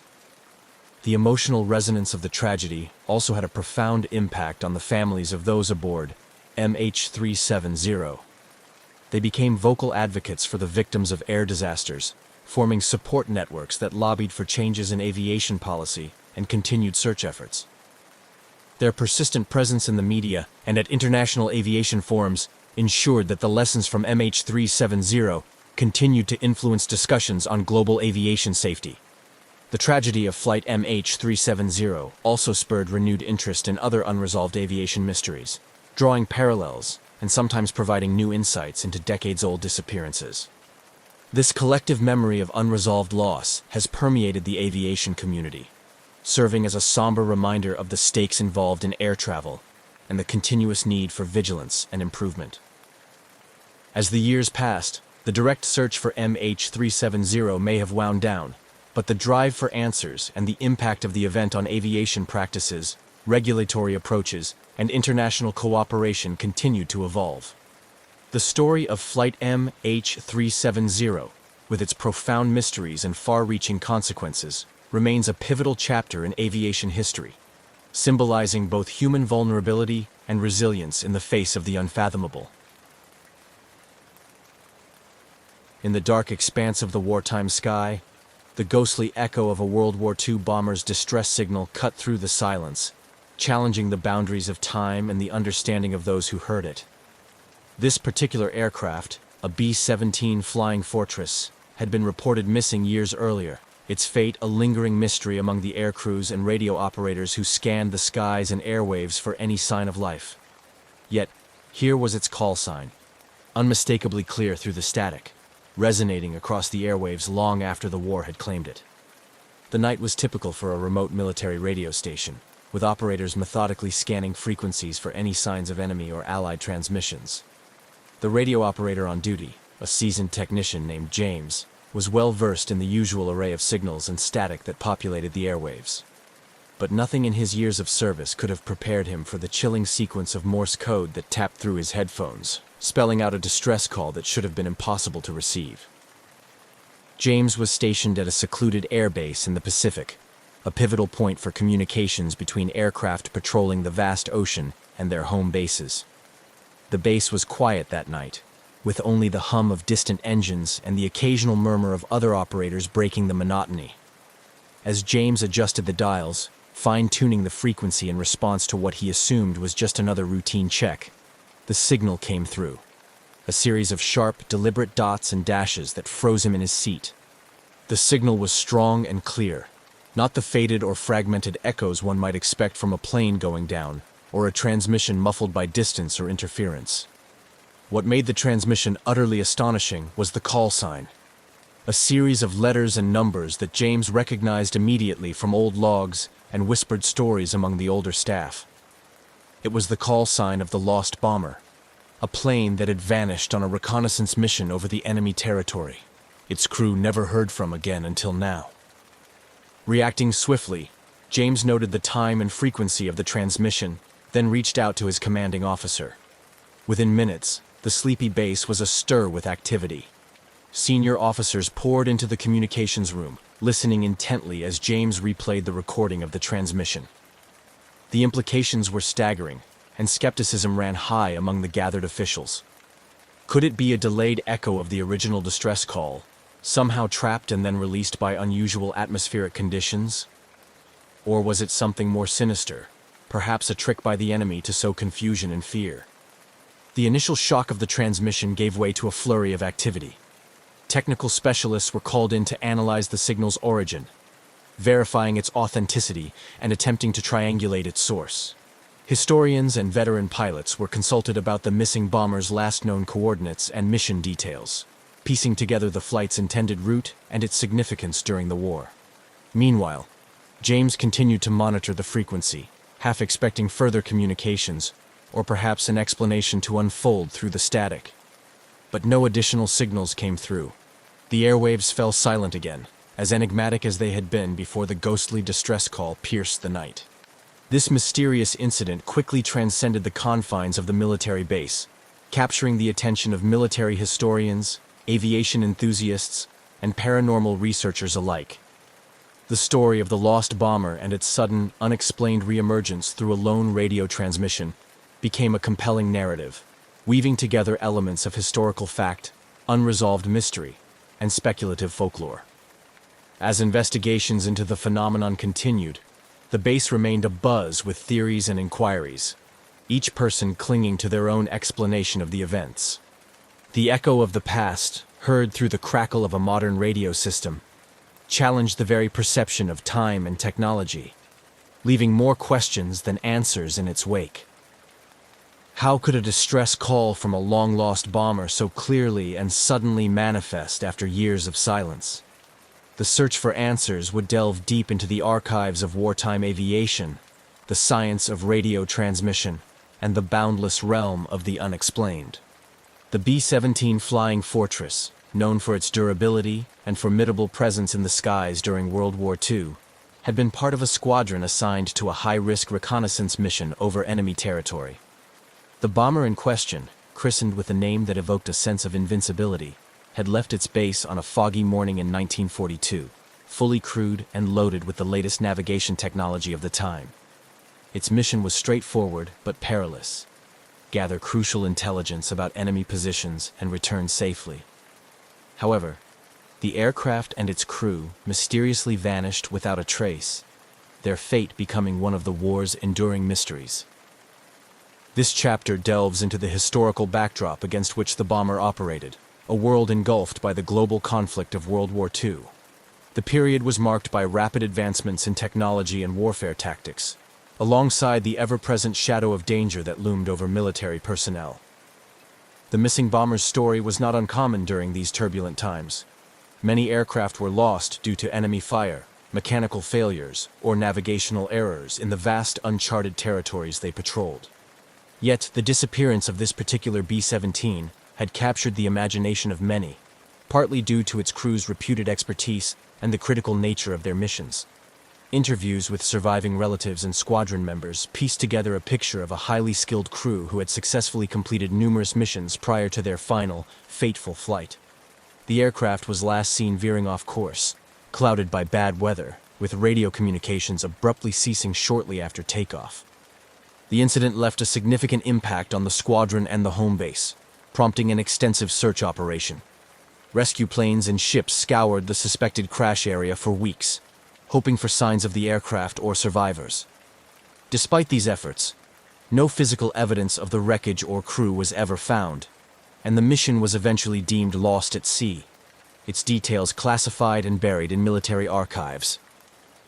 Decades later, the unexpected transmission received by the radio operator James reopened old wounds and sparked a renewed interest in the lost bomber's fate. Military historians and archivists began to re-examine old flight logs, mission briefings, and survivor testimonies to gather insights that might explain the mysterious radio message. This re-examination was not just an academic exercise, but also a poignant reminder of the unresolved losses that many families still felt, holding on to hope for some form of closure. The renewed investigation into the bomber also brought to light the broader context of its disappearance. During World War II, the region where the aircraft vanished was notorious for its challenging weather conditions and heavy enemy activity. Theories about what might have led to its loss ranged from a catastrophic weather event that overwhelmed the aircraft's capabilities to an encounter with enemy fighters or anti-aircraft fire. Amid these historical explorations, the legacy of the crew and their mission was commemorated in various ways. Museums and war memorials included the bomber's story in their exhibits, honoring the bravery and sacrifice of those who flew such dangerous missions. Annual remembrance events also featured tributes to the lost aircraft and its crew, often attended by family members and former military comrades who shared personal anecdotes and honored their memory. As the past was painstakingly pieced together from snippets of history, the narrative of the missing B-17 and its crew evolved from a footnote in military history into a symbol of the unresolved mysteries of war. Each piece of evidence brought more questions, painting a complex picture of courage, loss, and the indelible mark left on those who wait for answers. The intrigue surrounding the ghostly transmission only deepened the mystery, suggesting that perhaps, in some form, the past was reaching out, prompting a new generation to uncover forgotten stories ensconced in the annals of wartime aviation. Upon receiving the startling and unexplainable transmission, the atmosphere at the remote military base was charged with a mix of skepticism and eerie fascination. The radio operator, James, who had initially picked up the distress signal, was immediately surrounded by a mix of commanding officers and technical staff, all eager to make sense of the report. The urgency of the situation led to a flurry of activity, as military protocols for handling unexpected transmissions, especially those that could be of historical significance, were swiftly enacted. The base commander took the lead, initiating a formal investigation to verify the authenticity of the signal and determine its potential origins. The first step was to confirm that the equipment James was using had been functioning correctly. Technicians conducted a thorough check of the radio systems, scrutinizing every component to rule out the possibility of a malfunction or error that could have fabricated the reception of the old bomber's signal. Parallel to the technical checks, the operations team reviewed communication logs from the night of the incident to cross-reference other signals and ensure there was no overlap or interference from other transmissions. They also extended their inquiry to neighboring bases and ships that might have been on the same frequency, seeking any corroborative evidence that could confirm the signal's legitimacy.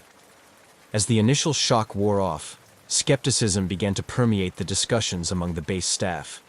Experienced military personnel debated the likelihood of a signal surviving intact for years and suddenly emerging on their equipment. The technical experts, while confirming that the equipment was in perfect working order, were hard-pressed to provide a plausible explanation for how a World War II-era transmission could have been received in such a clear form after decades. Despite the doubts, the story of the missing bomber and its mysterious reappearance via radio waves captivated the imagination of everyone at the base.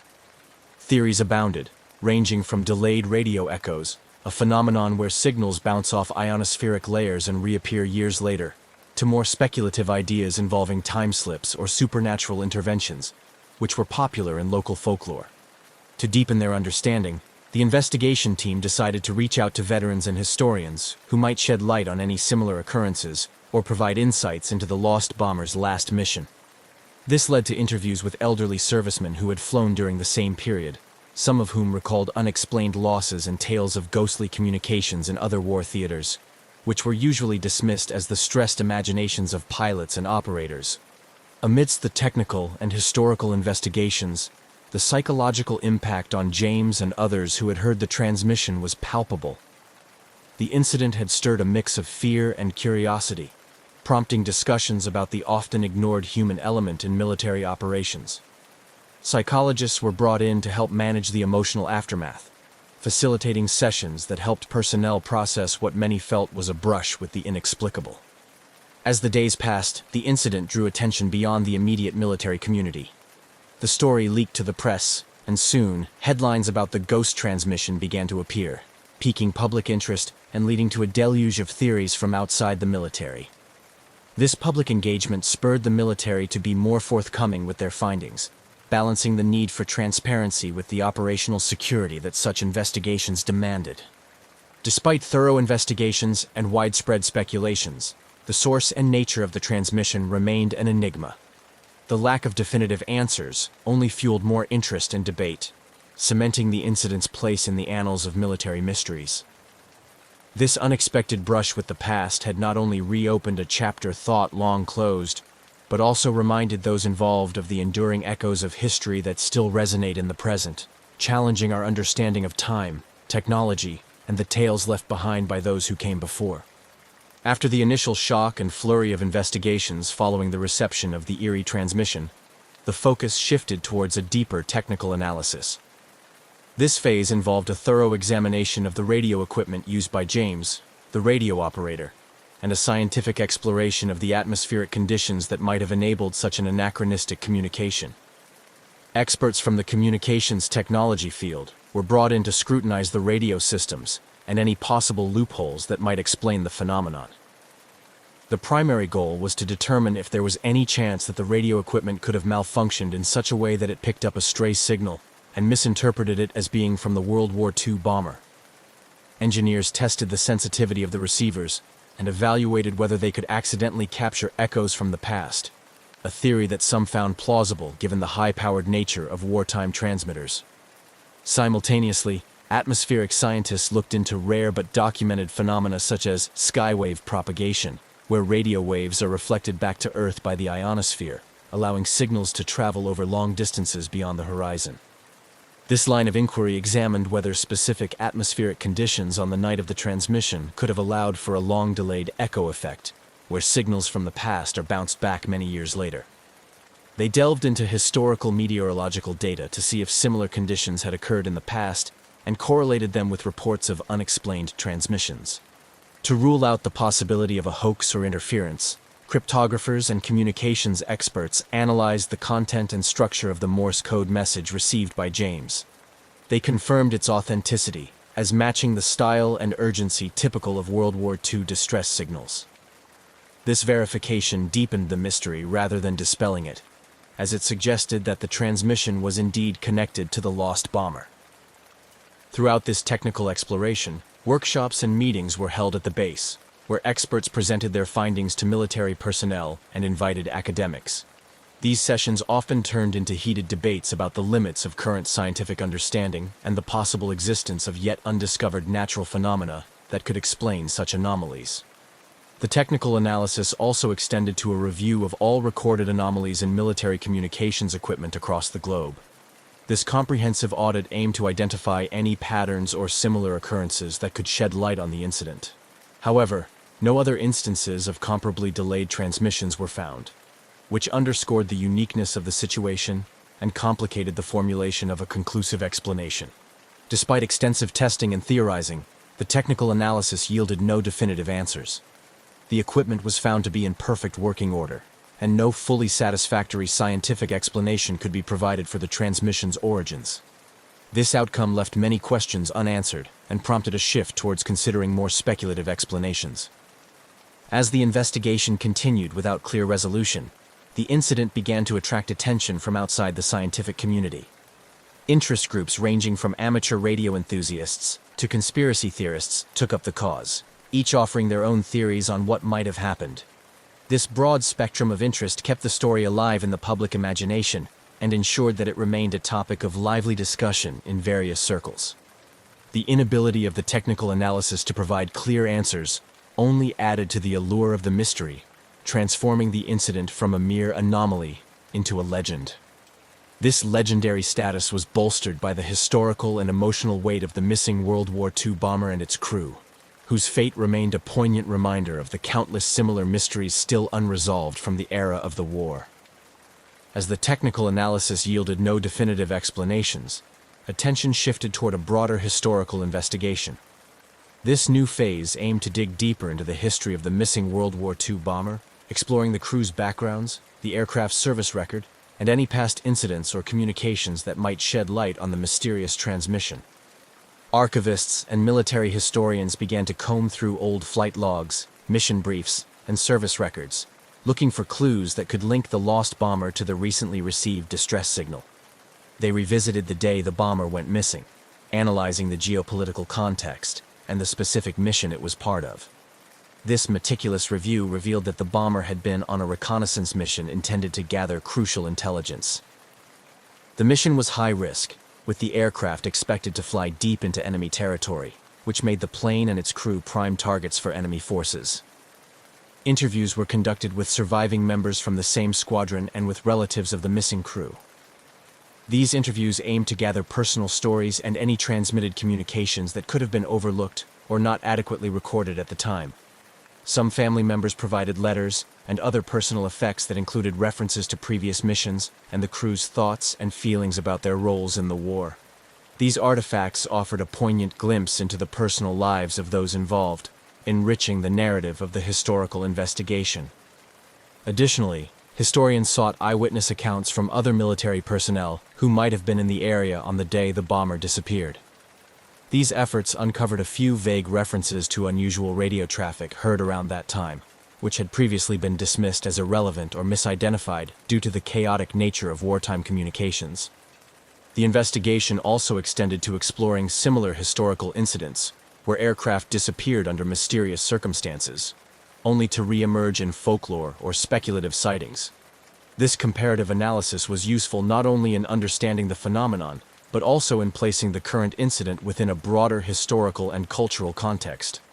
Researchers delved into theories of ghost planes, a recurring motif in 20th century military and aviation folklore, which often symbolizes unresolved grief and the haunting memories of war. As the historical investigation unfolded, it also highlighted the technological advancements in radio and aviation technology since World War II. Experts on vintage military equipment were consulted to ascertain the capabilities and limitations of the period's technology, particularly the types of radios used in World War II bombers. These specialists provided insights into how atmospheric conditions, equipment malfunctions, or operator errors could have contributed to unexplained transmissions. Throughout this investigative process, the public's fascination with the story grew. Museums and war memorials began to feature exhibits on the missing bomber, using the incident to educate visitors about the uncertainties and perils of wartime aviation. These exhibits often included interactive elements, such as listening stations where visitors could hear simulated versions of the distress call, and panels discussing the nature of radio transmissions and how they can be affected by environmental factors. The historical investigation, while failing to provide a conclusive explanation for the distress signal, succeeded in reviving interest in the fate of the missing bomber and its crew. It brought closure to some family members, offering them a sense of connection to their lost relatives, and the comfort of knowing that their loved ones had not been forgotten. Moreover, it encouraged ongoing scholarly interest in wartime communication mysteries, ensuring that the legacy of those lost in war continued to be remembered and studied.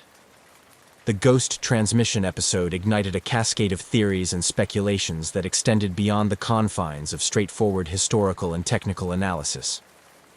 As no definitive answers emerged from the rigorous checks and investigative efforts, the discussion broadened to encompass a wider array of possibilities, including both natural phenomena and more speculative supernatural explanations. Among the scientific community, the notion of natural atmospheric phenomena played a central role in the discourse. Experts in atmospheric science and physics considered the possibility that unique atmospheric conditions might have allowed a radio transmission from decades ago to be reflected or refracted back to Earth. Phenomena such as sky wave propagation, where radio waves bounce off the ionosphere and travel vast distances, and even more obscure theories like ducting, where radio waves are trapped in layers of different temperatures and humidity, were discussed as potential explanations. These theories were bolstered by incidents in radio history, where signals thought to be lost or sent long ago were received much later, due to unusual atmospheric conditions. However, the exact conditions required to recreate such a specific and seemingly directed transmission, as that of the missing W-2 bomber, remained a point of contention and deep intrigue within the scientific panels discussing the case. On the other side of the spectrum, the paranormal enthusiasts and conspiracy theorists had a field day with the incident. The Bermuda Triangle, notorious for its mysterious disappearances and strange occurrences, was frequently cited in these discussions. Theories ranged from wormholes and time slips to interdimensional portals, suggesting that the bomber had momentarily bridged through time to send its distress call into the future. These ideas, while lacking scientific backing, captured the imagination of the public and fueled numerous articles, books, and documentary segments. Historians and cultural anthropologists also weighed in, viewing the persistent interest in the ghost transmission through the lens of cultural studies. They argued that such phenomena serve as modern folklore, stories that people cling to in order to deal with the chaos and unpredictability of life. The bomber's story, they suggested, had morphed into a kind of ghost story for the technological age. embodying the collective anxiety about war and the unknown. In academic circles, the incident became a case study in how unexplained phenomena can challenge our understanding of science and technology. Conferences and symposiums featured panels and papers on the incident, discussing not only the technical and atmospheric possibilities, but also exploring what this phenomenon reveals about human belief systems and the psychology of mystery. The theories and speculations also prompted further scientific exploration into the limits of current radio technology and atmospheric sciences. Grants were allocated for projects aimed at studying skywave propagation more intensely, especially as it relates to long-delayed radio wave travel. Such research endeavored to discern whether science might one day be able to explain anomalies that currently fall into the realm of the unexplained. In essence, the myriad theories and speculations surrounding the ghost transmission demonstrated the human penchant for mystery and the lengths to which individuals and communities will go to make sense of the inexplicable.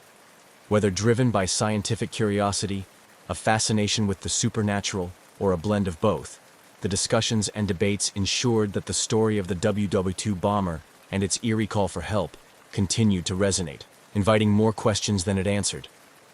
As the ghostly transmission from the World War II bomber settled into the annals of unexplained military history, its cultural impact continued to resonate across various spheres.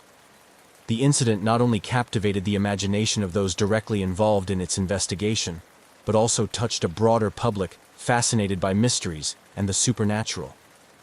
In the media, the story of the ghost transmission found a fertile ground. Documentaries and television specials explored the eerie event, often framing it within the larger context of wartime disappearances and paranormal phenomena.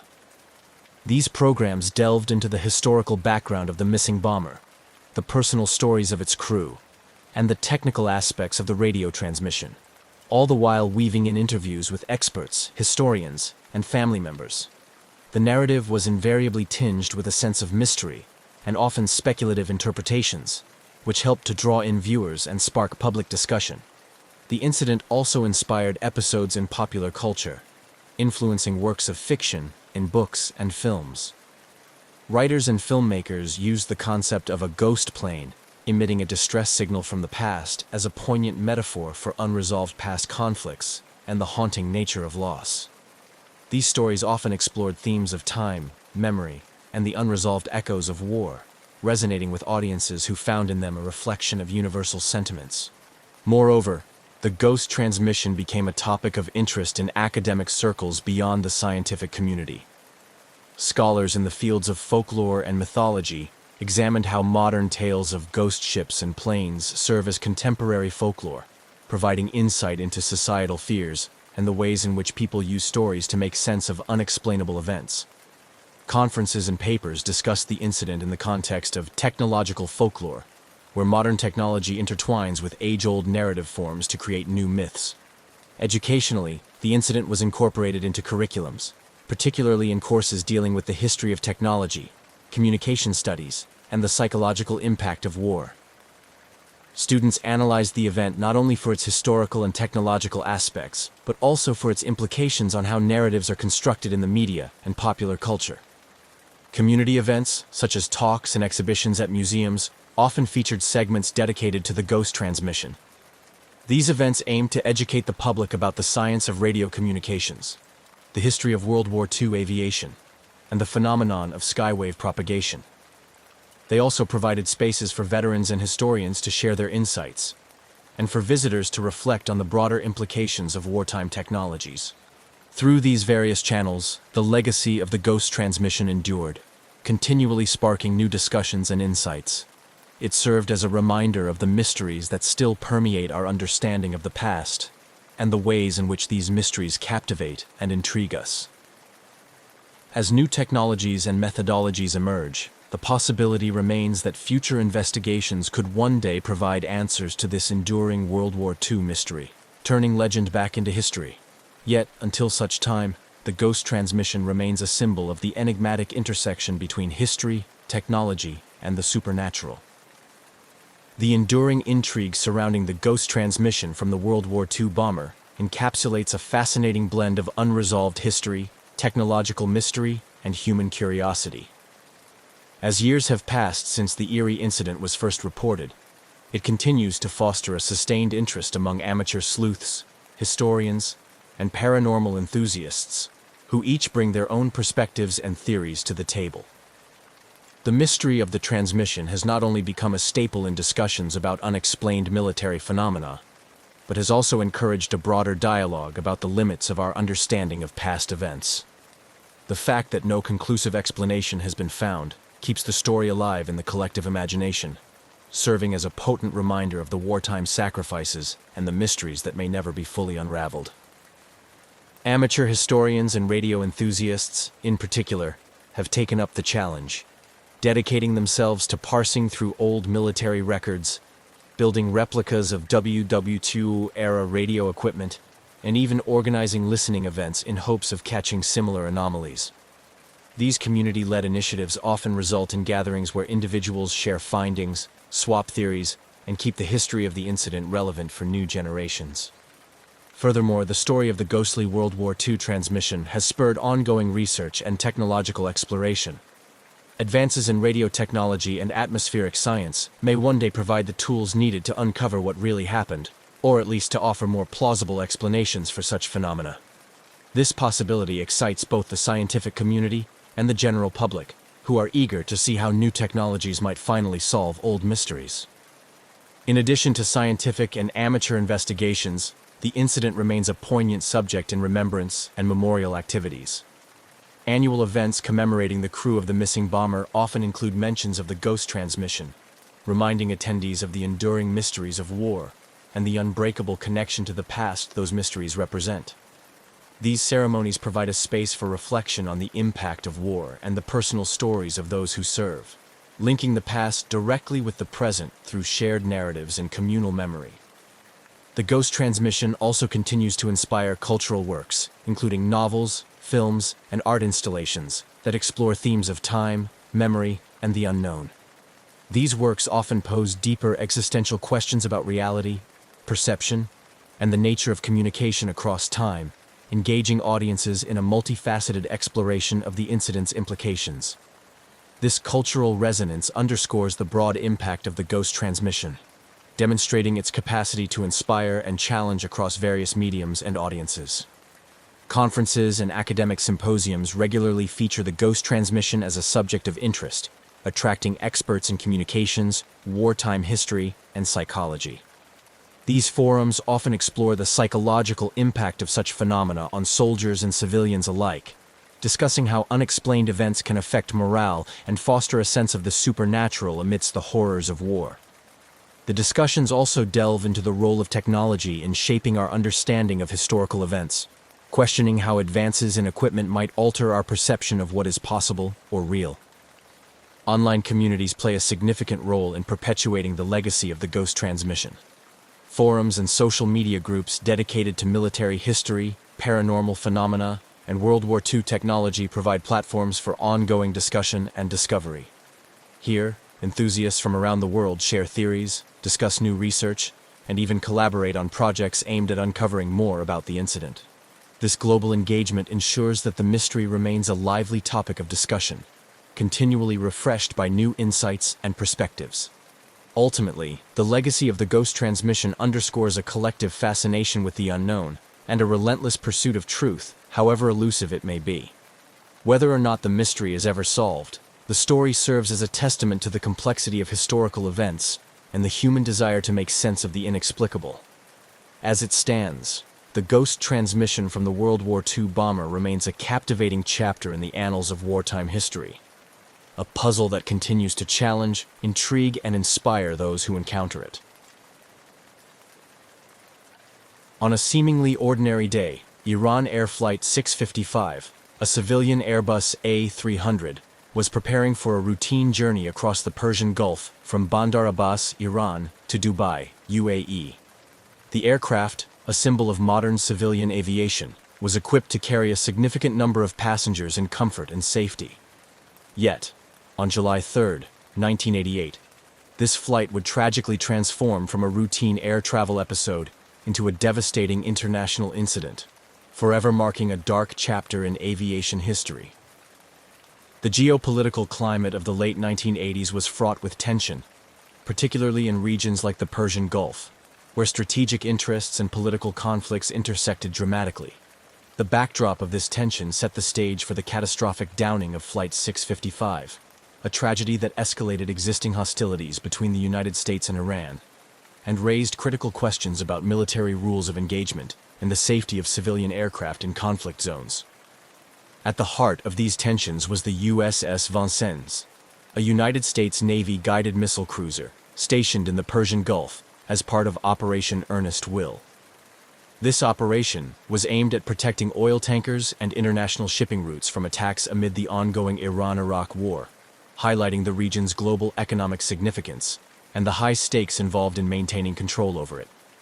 The USS Vincennes, equipped with some of the most advanced naval technology of the time, including sophisticated weaponry and an Aegis combat system, was under the command of Captain William C. Rogers III. The ship was a floating fortress, capable of tracking and engaging multiple targets with precision. Yet, the complexities and pressures of operating in such a volatile environment would soon lead to a grave misjudgment. On that fateful morning, the Vincennes was already on high alert due to earlier skirmishes with Iranian forces. The crew was tense, their readiness for combat tested by the recent engagements. This heightened state of alert would prove to be a crucial factor in the tragic events that unfolded. As Iran Air Flight 655 took off, carrying 290 passengers, including 66 children, it ascended into clear skies, expecting an uneventful passage to Dubai. The passengers aboard the Airbus were a mix of individuals, families returning home, pilgrims on spiritual journeys, and business professionals. None could have anticipated that their flight path would intersect disastrously with the Vincennes mission. The tragic misidentification of Iran Air Flight 655 by the Vincennes' sophisticated combat systems as a hostile Iranian F-14 Tomcat jet, rather than a civilian airliner, set into motion a chain of decisions that would culminate in one of the deadliest mistakes in naval history.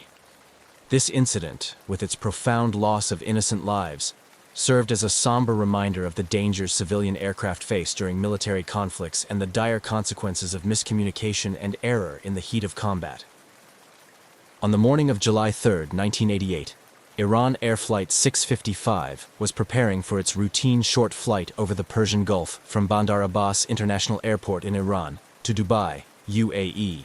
The Airbus A300 was one of the mainstays of Iran Air's fleet, well-maintained and capable of carrying a large number of passengers across international lines. On this particular day, the aircraft was filled with 290 passengers, including 66 children, who were looking forward to their destinations. The mix of individuals on board included Iranian pilgrims heading to Mecca after their stop in Dubai, families on vacation, and businessmen on routine travel. The captain of Flight 655, Mohsen Rezayan, was an experienced pilot with thousands of hours of flying time. His familiarity with the route and his aircraft were well established, factors that contributed to the routine nature of what should have been a short and uneventful flight. The crew's professionalism was a constant reassurance to their passengers, who trusted them with their safety across the often politically turbulent skies of the Persian Gulf. The flight crew completed their pre-flight checks with the practiced ease of seasoned professionals. The atmosphere inside the cabin was calm as passengers settled into their seats, stowed their carry-on items, and listened to the flight attendant's safety briefing. Outside, the weather conditions were ideal for flying, with clear skies and mild winds. At 10:17 a.m. local time, Flight 655 was cleared for takeoff. Meanwhile, the USS Vincennes, under the command of Captain William C. Rogers III, was on high alert. The ship, part of the United States Navy's Fifth Fleet, was armed with advanced weaponry and a sophisticated combat system designed to track and engage enemy targets efficiently. It was stationed in the Persian Gulf as part of Operation Earnest Will, which aimed to protect neutral oil tankers and international shipping lanes from attacks during the ongoing Iran-Iraq war. The Vincennes had been involved in several tense encounters with Iranian military forces in the weeks leading up to July 3rd. Earlier that day, the ship had exchanged fire with Iranian speedboats, heightening the crew's readiness and sensitivity to potential threats. The psychological pressure of continuous engagement and the perceived constant threat from Iranian forces colored the crew's judgment, setting the stage for the tragic events that would unfold. As Flight 655 ascended into the international air corridor, known as the Amber Route, it entered a region heavily monitored by military radars, including those of the USS Vincennes. The standard commercial flight path of Flight 655 would take it within proximity of where the Vincennes was operating. However, in the tense atmosphere of military engagement and the heightened state of alert, the approaching civilian airliner was misidentified by the Vincennes combat systems as a potential military threat. The crew of the Vincennes observed the aircraft ascending and, due to a catastrophic series of misinterpretations and misinformation, identified it as an Iranian F-14 Tomcat fighter jet, a type previously encountered in the region. This misidentification was due primarily to the psychological and situational stress factors affecting the Vincennes crew, compounded by the lack of effective communication between the ship and the aircraft. Attempts to contact the approaching plane were unsuccessful. In part, this was due to frequency discrepancies. Military vessels and civilian aircraft often operate on different communication channels. Moreover, the crew of the Vincennes, operating under the belief that they were dealing with a military jet, may have expected a different type of response than a civilian airliner could provide. In the critical moments that followed, the decision to engage was rapidly made. Believing they were acting in defense against an imminent threat, the Vincennes fired 2 surface-to-air missiles at Flight 655. Within minutes, the Airbus A300 was struck, causing it to explode and plummet into the waters of the Persian Gulf. The aftermath of the explosion was catastrophic. All 290 people aboard were killed instantly, their lives claimed by a tragic misinterpretation in a high-stakes environment. The debris of Flight 655 scattered across the water, marking the spot where the aircraft met its tragic end, and where the intersection of a routine commercial flight and a military operation in a conflict zone resulted in one of the deadliest incidents of its kind in the history of aviation. On that fateful day, July 3, 1988, as the radar officer aboard the USS Vincennes saw the blip of Iran Air Flight 655 appear on his screen, the standard operating environment quickly escalated to a crisis situation. Situated in the strategic yet volatile Strait of Hormuz, the crew was acutely aware of the potential for encounters with Iranian military forces. The intense pressure and rapid pace required for decision-making aboard the Vincennes set the stage for what would become a tragic misunderstanding. The sequence of events leading up to the tragedy was both swift and disastrous. The Vincennes was already engaged in a tense confrontation with Iranian gunboats, and the atmosphere was charged with the urgency of defense. When the Airbus A300 appeared on the radar, the Vincennes' advanced Aegis combat system tagged the plane as a potential threat. This system, designed to track and engage under extreme conditions, did not differentiate between military and civilian aircraft without specific input to do so. Captain William C. Rogers III faced the critical decision of how to respond. The standard identification protocols called for confirming the aircraft's identity before taking any aggressive action. However, amid the chaos and under the impression that they were dealing with a potential Iranian military threat, the crew attempted to contact the approaching aircraft, using military frequencies to issue warning signals, which civilian aircraft like Flight 655 were not equipped to receive properly. The efforts to communicate failed, increasing the perception of a threat. As the aircraft continued its normal flight path towards Dubai, unaware of the unfolding situation, the crew of the Vincennes interpreted its silence and the maintained flight trajectory as confirmation of hostile intent. This misinterpretation was compounded by the psychological strain on the crew, who were operating under the assumption that any delay in response could be catastrophic given the high tensions in the region. In the critical moments that followed, the decision to engage was made. Captain Rogers, weighing the perceived imminent threat against the rules of engagement, authorized the launch of 2 SM-2MR surface-to-air missiles. The decision, made under the duress of active defense during perceived wartime conditions, was aimed at neutralizing what they thought was a military threat. The missiles were launched and tracked until they struck Iran Air Flight 655, causing a catastrophic explosion. The plane disintegrated in mid-air, killing all 290 passengers and crew aboard instantly. Debris scattered across the water as the reality of the situation began to dawn on the crew of the Vincennes. The immediate aftermath was one of confusion and horror. The U.S. Navy, realizing the magnitude of the error, scrambled to assess the situation. However, the damage was irreversible, and the grim task of accounting for the civilian lives lost began. This tragic incident highlighted the dire consequences of miscommunication and the devastating impact of military engagements on civilian lives. In Iran, the reaction was one of immediate outrage and profound grief. The loss of 290 civilians, including many children, in such a horrific manner, exacerbated the already tense relations between the U.S. and Iran. The Iranian government condemned the attack, mourning the loss of innocent lives and demanding international condemnation and justice. The incident became a symbol of American aggression and a rallying point for Iranian national sentiment. Internationally, the shootdown of Flight 655 stirred a wave of criticism against the United States. Governments and human rights organizations around the world questioned the protocols and the judgment that led to the use of lethal force against a civilian airliner.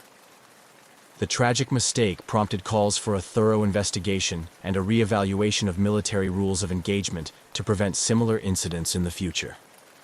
The downing of Iran Air Flight 655 remains a poignant reminder of the perilous intersection of military operations and civilian aviation, underscoring the need for stringent measures to protect innocent lives in conflict zones. The tragedy has had a lasting impact on international relations and military protocols, serving as a grave lesson in the costs of warfare and the absolute necessity for vigilant, informed command decisions in combat situations. The destruction of Iran Air Flight 655 by the USS Vincennes reverberated through the corridors of power in Washington and Tehran, sparking a complex aftermath characterized by political turmoil, international outrage, and profound grief.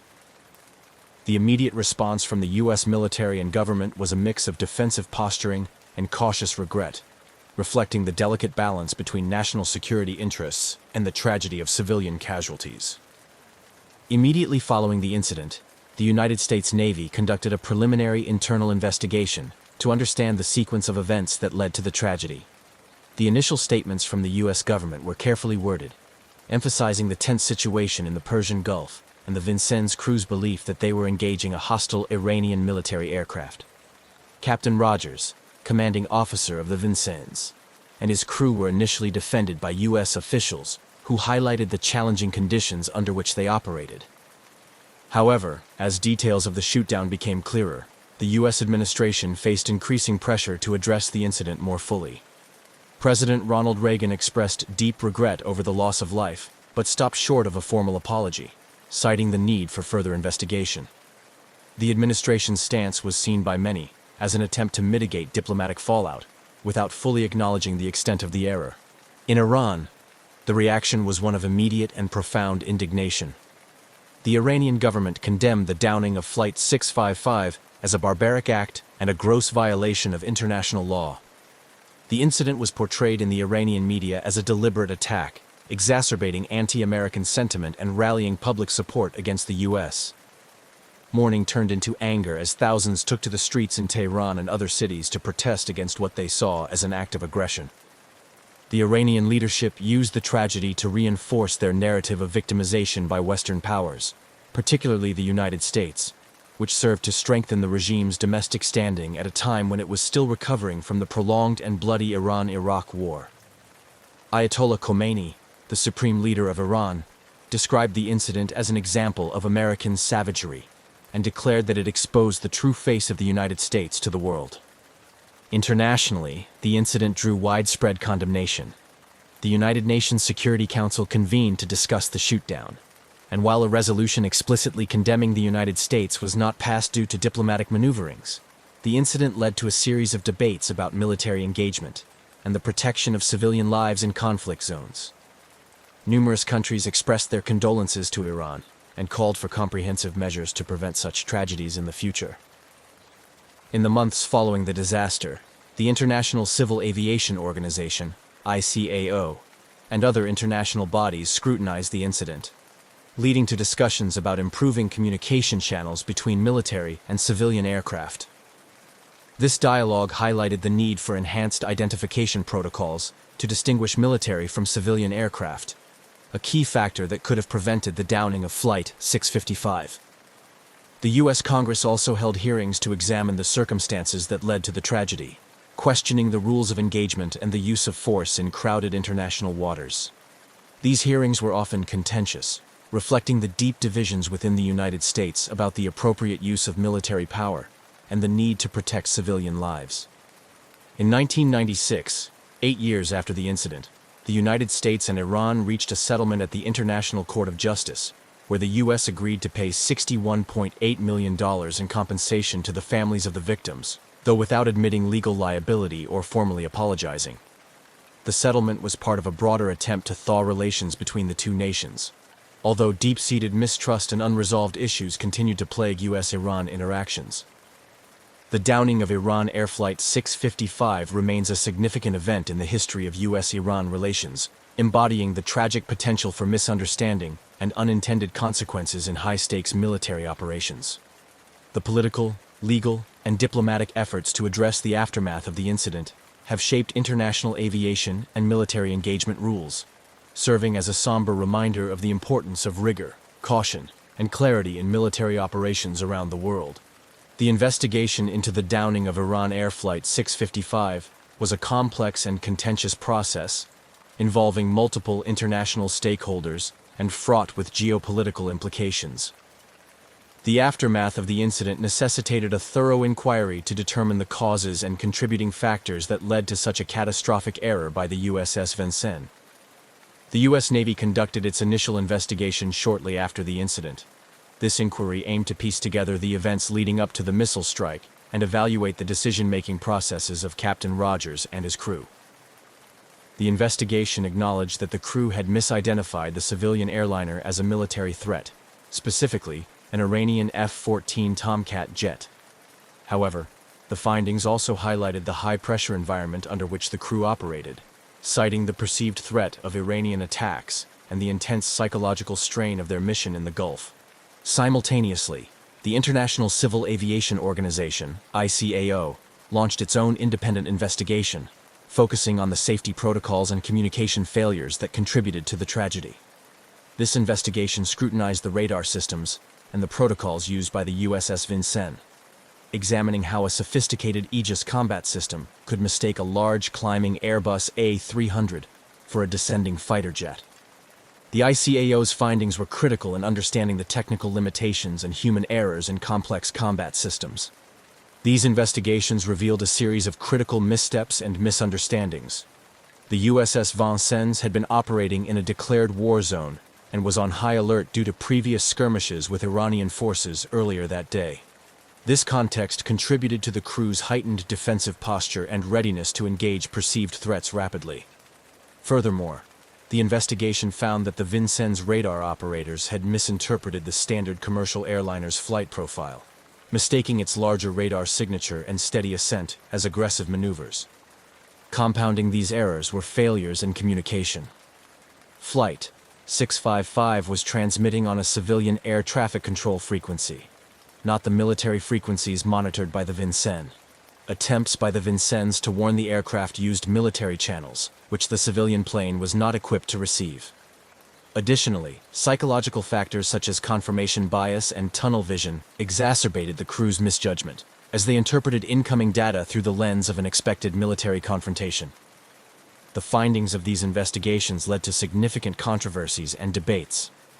In Iran, the U.S. Navy's explanation was met with skepticism and outrage, perceived as an inadequate response to the loss of 290 civilian lives.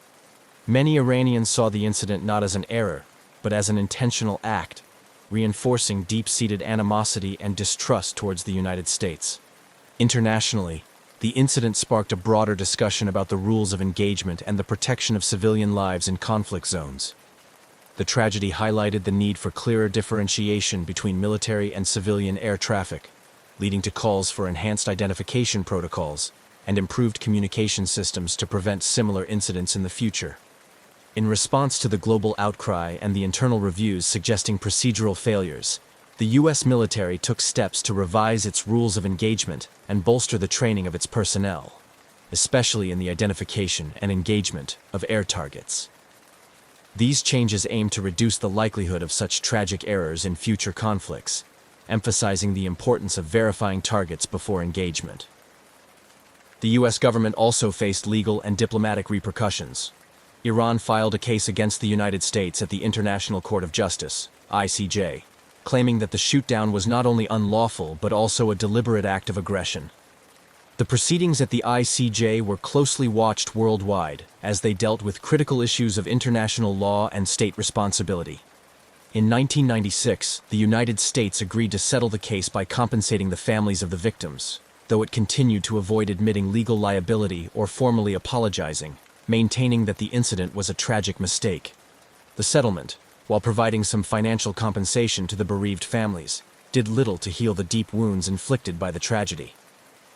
The legacy of Flight 655 continues to influence U.S.-Iran relations and serves as a grim reminder of the dangers of military escalation and the essential need for rigorous safeguards in military operations to protect innocent lives in times of conflict. The ongoing discourse around this incident underscores the enduring challenge of balancing security concerns with the imperatives of human rights and international law. The political and military implications of the downing of Iran Air Flight 655 were profound, shaping the dynamics of U.S.-Iran relations for years and influencing global military and aviation policies. The incident became a significant point of contention, affecting diplomatic interactions and international perceptions of military engagement rules. In the immediate aftermath, the incident drastically exacerbated the already strained relations between the United States and Iran. It deepened the chasm of mistrust and hostility, complicating any efforts toward rapprochement. For Iran, the incident was perceived not just as a tragedy, but as a deliberate attack, reinforcing its narrative of victimization by Western powers. The Iranian government leveraged this event to unify public opinion and garner international sympathy, portraying the United States as an aggressive and imperialist power. On the American side, the incident prompted a re-evaluation of military engagement rules, particularly concerning the identification and engagement of non-combatant aircraft in conflict zones. The U.S. military faced intense scrutiny both domestically and internationally, prompting discussions about the safeguards needed to prevent such incidents. In response, the Pentagon reviewed and tightened its rules of engagement and command protocols, particularly around areas with high civilian activity. One of the significant changes was the enhancement of the military's identification processes to distinguish between civilian and military aircraft more effectively. This involved improving radar systems' capabilities and ensuring that personnel were better trained in interpreting radar data under pressure. The military also increased its emphasis on using multiple sources of information to confirm the identities of potential targets before engaging them. These changes were partly influenced by the broader shift towards more stringent standards for accountability within military operations worldwide. The incident underscored the necessity for robust checks and balances in military decision-making processes, especially in scenarios where the risk of civilian casualties is high. Internationally, the shootdown had ramifications for global aviation safety.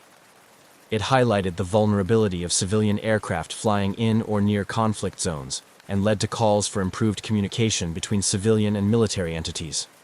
This led to increased cooperation between the International Civil Aviation Organization, ICAO, and various military organizations to enhance civilian aircraft safety during military conflicts. Procedures and technologies for better tracking and communication were developed, aimed at preventing similar tragedies. Moreover, the incident influenced international law regarding military engagements and the protection of civilians in armed conflict zones. It became a case study in numerous international law programs and military academies discussed for its legal, ethical, and procedural implications. The discussions often focused on the balance between national security interests and the need to protect civilian lives, shaping future legal frameworks and conventions. The diplomatic fallout from the incident continued to linger, impacting U.S.-Iran relations for decades. The lack of a formal apology from the U.S. government was particularly contentious, seen by many in Iran as an indicator of insincerity in addressing the consequences of the shootdown. This perception hindered diplomatic dialogue and contributed to the cyclical escalation and de-escalation of tensions between the two countries. Despite the passage of time, the legacy of Iran Air Flight 655 remains a poignant reminder of the catastrophic consequences of military miscalculations. The incident continues to be referenced in discussions about military ethics, the rules of engagement, and the importance of safeguarding civilian lives in times of conflict. It serves as a somber lesson in the importance of vigilance, precision, and accountability in military operations, ensuring that the memory of those lost continues to inform and guide future military and diplomatic endeavors. The legal and ethical ramifications of the downing of Iran Air Flight 655 are as complex as they are profound. In the years following the incident, a series of legal actions and diplomatic negotiations highlighted the challenges of addressing such a tragedy within the frameworks of international law and bilateral relations. These proceedings also raised significant ethical questions about accountability and reparations in cases involving military mistakes with civilian casualties. In the aftermath of the tragedy, Iran sought justice and compensation through international legal avenues, claiming that the downing was not only a tragic accident, but a gross violation of international law. Iran filed a case against the United States at the International Court of Justice, ICJ, demanding accountability and reparations for the victims' families. This legal move was part of Tehran's broader strategy to internationalize the issue, seeking global condemnation of the United States and reinforcing its narrative of victimization by Western powers. The United States, while expressing regret over the loss of innocent lives, maintained that the incident was a tragic mistake during a complex combat situation. Initially, the U.S. government resisted admitting legal liability, framing the event as an unfortunate consequence of wartime operations in a high-threat environment. This stance was heavily criticized, both domestically and internationally, as it seemed to sidestep the broader issues of military accountability and the importance of safeguarding civilian lives. In 1996, after years of legal and diplomatic wrangling, a settlement was reached at the ICJ, where the United States agreed to pay $61.8 million, equivalent to $213,103.45 per passenger, as compensation to the families of the victims. This settlement, while significant, did not include an admission of legal liability or a formal apology from the U.S. government, which continued to impact the perception of the U.S. response both in Iran and among the international community. This resolution raised numerous ethical questions about the value of human life and the extent to which monetary compensation can serve as reparation for the loss of loved ones. It also highlighted the limitations of international law in dealing with incidents where military actions lead to civilian casualties. Many argued that the settlement, while providing some form of compensation, did little to address the underlying issues of military engagement rules and the protection of civilians in conflict zones. The ethical considerations surrounding the incident also extended to discussions about the rules of engagement and the responsibilities of military forces operating in civilian-populated areas or international airspaces. The tragedy underscored the need for clear guidelines that prioritize the protection of civilian lives and stricter controls on military responses to perceived threats. Furthermore, the incident has been a case study in ethics courses and military training programs, often discussed in the context of moral decision-making under pressure. It serves as a grim reminder of the high stakes involved in military operations and the profound ethical obligations of military personnel to make decisions that minimize harm to civilians. Reflecting on the legal and ethical implications of the Iran Air Flight 655 tragedy reveals a complex tapestry of human rights, international law, military ethics, and diplomatic relations. It highlights the ongoing challenges in achieving true accountability and justice in international incidents, and underscores the importance of ethical leadership and rigorous training in preventing similar tragedies in the future. The downing of Iran Air Flight 655 remains a poignant reminder of the tragic intersections between military operations and civilian aviation, a historical event that continues to evoke pain, provoke thought, and stir debates decades after the incident. The memories of the 290 lives lost on that fateful day have been immortalized through various memorials and remembrance ceremonies, both in Iran and around the world, serving as somber tributes to the victims and constant reminders of the need for vigilance in military engagements. In Iran, the tragedy of Flight 655 is commemorated annually with ceremonies that pay homage to the victims. These events are not only moments of mourning, but also of collective reflection on the broader implications of the incident for Iranian society and international relations. The crash site in the Persian Gulf has become a sacred space, marked by memorials that stand as a testament to the lives lost. Families of the victims and political leaders often gather here to honor the memory of those who perished, reiterating calls for peace and the protection of civilian lives in conflict zones.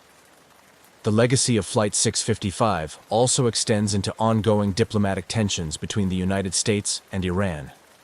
The incident is frequently cited in discussions of U.S.-Iran relations, symbolizing for many the deep-seated mistrust and animosity that complicates dialogue between the two nations. Even as diplomatic efforts are made to thaw relations, the shadows of past grievances, including this tragedy, loom large, influencing perceptions and interactions at diplomatic levels. Moreover, the downing has had a lasting impact on international aviation safety and military protocols. It prompted significant changes in the rules of engagement for military forces around the world, particularly concerning the identification of civilian aircraft in conflict zones. The tragedy underscored the critical need for robust systems and checks to prevent misidentification and ensure the safety of civilian air traffic. These improvements have been crucial in preventing similar incidents, contributing to safer skies for international air travel. Academically and in policymaking circles, the incident is studied as a case of what can go wrong when high-stakes military decision-making intersects with civilian life. It serves as a crucial case study in international relations and military ethics courses, helping to educate new generations of military officers, diplomats, and international lawyers about the complexities of engagement in globalized contexts.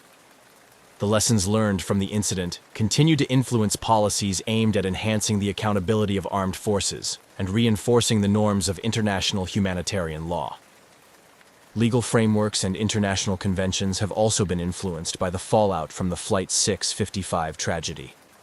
The incident has played a role in shaping international legal standards regarding state responsibility and compensation for wrongful acts, reinforcing the principles that govern state actions in international airspace and the treatment of civilians during military operations.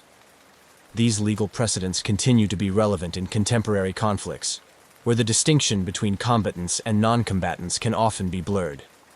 In sum, the legacy of Iran Air Flight 655 is multifaceted. It is remembered as a painful incident that resulted in unnecessary loss of life, but also as a catalyst for change in international military and aviation protocols. The tragedy remains a critical reference point in discussions about the moral and legal dimensions of military actions, serving as a somber reminder of the need for perpetual vigilance, rigorous training, and the moral courage to make decisions that prioritize human life. As such, the story of Flight 655 is not just a historical footnote, but a continuing influence on how military and civilian interactions are managed in an increasingly complex global landscape. On January 30th, 1979, Narita International Airport bustled with the usual clamor of international travel as Varig Brazilian Airlines prepared its Boeing 707 cargo aircraft for a long-haul flight to Rio de Janeiro, Brazil, with a planned stopover in Los Angeles, USA. This particular flight, Varig Flight 967, was not just any routine cargo operation. It was transporting a collection of valuable paintings by the renowned Japanese-Brazilian artist Manabu Mabe, making the flight notable for both its cultural and logistic responsibilities. The Boeing 707, a workhorse of the skies, was well regarded for its robust performance and reliability in long-distance cargo transport. Varig, Brazil's leading international airline at the time, had a sterling safety record and was experienced in managing high-value cargo, ensuring that all protocols for the security and safe handling of the artworks were meticulously followed. The crew, led by an experienced captain, was well versed in the nuances of trans-Pacific flights, adding an extra layer of confidence to the operation. Preparations for the flight began early in the afternoon, with ground staff overseeing the careful loading of the cargo. Each of Mabe's paintings was securely crated and inspected before being loaded into the aircraft's hold, a process observed by both security personnel and insurance representatives, given the considerable value of the artworks. The importance of the cargo added a palpable sense of urgency and precision to the loading process. As the winter sun began to set, Casting long shadows over the tarmac, the crew made their final checks. The flight plan was reviewed, weather forecasts checked, and communications equipment tested. Each member of the six-person crew carried out their responsibilities with the professionalism born of routine and the seriousness demanded by the nature of their cargo. With the cargo secured and all pre-flight checks complete, the Boeing 707 taxied to the runway. The engines roared to life, a deep, steady hum that spoke of power and readiness. At the control tower, the final clearance was given, and with a smooth surge of acceleration, Flight 967 took off, climbing steadily into the dusky sky. The aircraft's lights blinked steadily, a reassuring sign as it headed towards the vast expanse of the Pacific Ocean. The initial phase of the flight proceeded without incident. The aircraft established contact with air traffic control, reporting its position and altitude as it made its way towards the United States. The crew settled into the rhythm of the flight, monitoring systems and navigating the plane along the well-traveled air routes across the Pacific. As Flight 967 approached the halfway point of its journey, the crew performed another routine check of the aircraft's systems. Everything appeared to be functioning as expected, with the aircraft on course and maintaining a steady altitude. The weather, which had been a concern for flights across the Pacific during the winter months, posed no issues, with clear skies reported ahead. However, just as the crew was preparing for the long mid-flight stretch, the routine nature of their journey took a dramatic and mysterious turn. After a final routine communication with Tokyo Air Traffic Control, in which the captain confirmed their position and expected route, the aircraft suddenly ceased all communications. This abrupt silence was out of character for such an experienced crew, and immediately raised concerns. At the Air Traffic Control Center, controllers attempted to re-establish contact, repeating calls to Flight 967. But there was no response, only the static hiss of an open but unresponsive channel. As minutes turned into hours without any word from the aircraft, the situation escalated rapidly from concern to emergency. The disappearance of Flight 967 initiated a flurry of activity on the ground. Varig's Operations Center, in coordination with international aviation authorities, began piecing together the aircraft's last known movements. Search and rescue operations were considered as the airline communicated with maritime and aviation assets in the region to be on the lookout for the missing aircraft. This initial response set the stage for what would become an extensive and perplexing search effort, spanning multiple countries and vast expanses of ocean. As the reality of the situation set in, the mysterious disappearance of Flight 967 with its invaluable cargo of artwork became a pressing enigma, prompting questions and theories that ranged from simple mechanical failure to more sinister possibilities of foul play. The fate of the aircraft and its crew, along with the artistic treasures it carried, had become an urgent and baffling mystery, captivating the attention of the world. The last known contact with Varig Flight 967 came as the Boeing 707 was approximately halfway over the Pacific Ocean, en route from Tokyo to Los Angeles. After routine communications with air traffic control, the aircraft, like a ghost, vanished from radar screens. The disappearance was both sudden and total, leaving no trace of the aircraft or any indication of trouble. Upon realizing the gravity of the situation, Varig and the relevant aviation authorities sprang into action. Initial hopes were that the aircraft might have diverted due to an emergency, seeking an alternate landing at one of the numerous available airstrips scattered across the Pacific Islands. However, as hours turned into days without any sign of the aircraft or distress calls, these hopes dimmed. The immediate aftermath of the disappearance saw the initiation of a large-scale search operation. Coordinated by Japanese, American, and Brazilian authorities, the search covered vast swathes of the Pacific Ocean, an area known for its deep waters and challenging weather conditions. The operation included aircraft from the U.S. Coast Guard, Japanese self-defense forces, and several commercial ships that altered their routes to aid in the search. Despite the extensive resources deployed, the search teams faced significant challenges. The Pacific Ocean's vastness and the lack of precise last-known coordinates complicated efforts.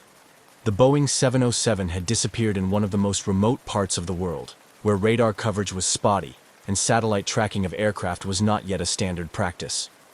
This lack of real-time tracking data severely hindered the search efforts, as rescue teams had to rely largely on estimated positions, which expanded the search area exponentially. Search planes flew over the ocean, scouring the waters for any sign of debris or oil slicks that might indicate a crash site. Ships equipped with sonar systems crisscrossed the estimated flight path, hoping to detect underwater wreckage.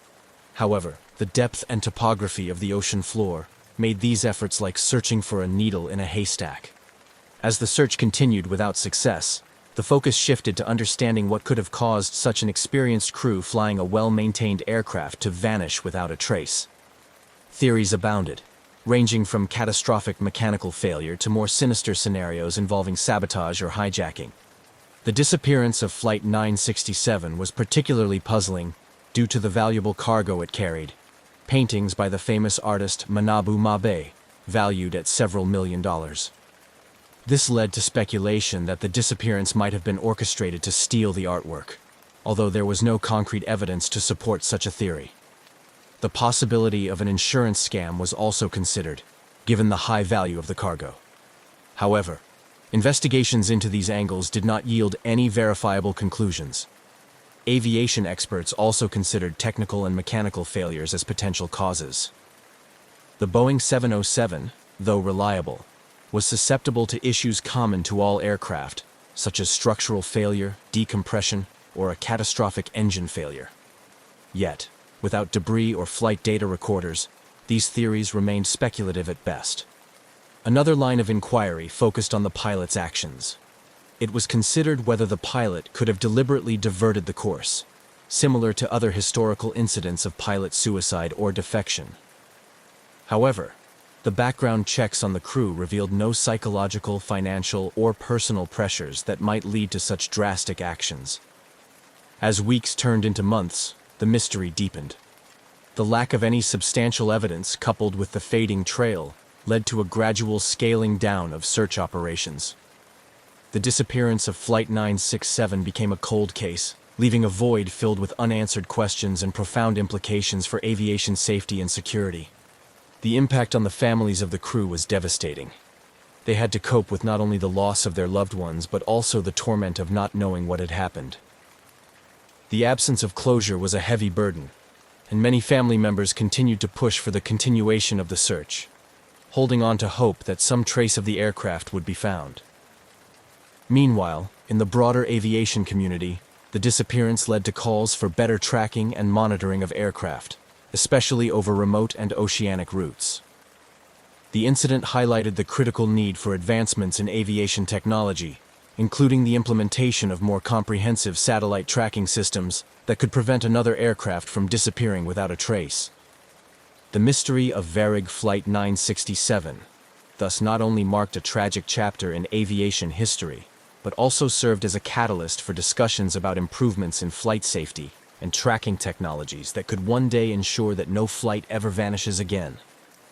As the initial shock of the disappearance of Varig Flight 967 began to settle, the aviation community and international authorities intensified their efforts in a desperate bid to locate the missing aircraft. The profound implications of a vanished Boeing 707, particularly one carrying invaluable artwork, compelled a massive, coordinated search operation involving multiple countries and sophisticated technology.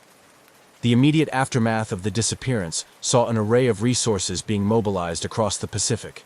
The search area, determined by the last known position of the aircraft and its projected flight path, encompassed a vast swath of ocean notorious for its depth and unpredictable weather conditions. The U.S. Coast Guard, Japanese maritime forces, and several Pacific Island nations deployed aircraft and ships in a concerted effort to comb the area. Despite these robust efforts, the initial days of the search yielded no tangible results. Compounding the difficulty was the unpredictable Pacific weather, which frequently hampered search operations. High winds and rough seas often made it dangerous for ships and problematic for aircraft. The vastness of the area, combined with these challenging conditions, meant that even the most advanced technology of the time struggled to make significant progress in locating any debris or signs of the aircraft.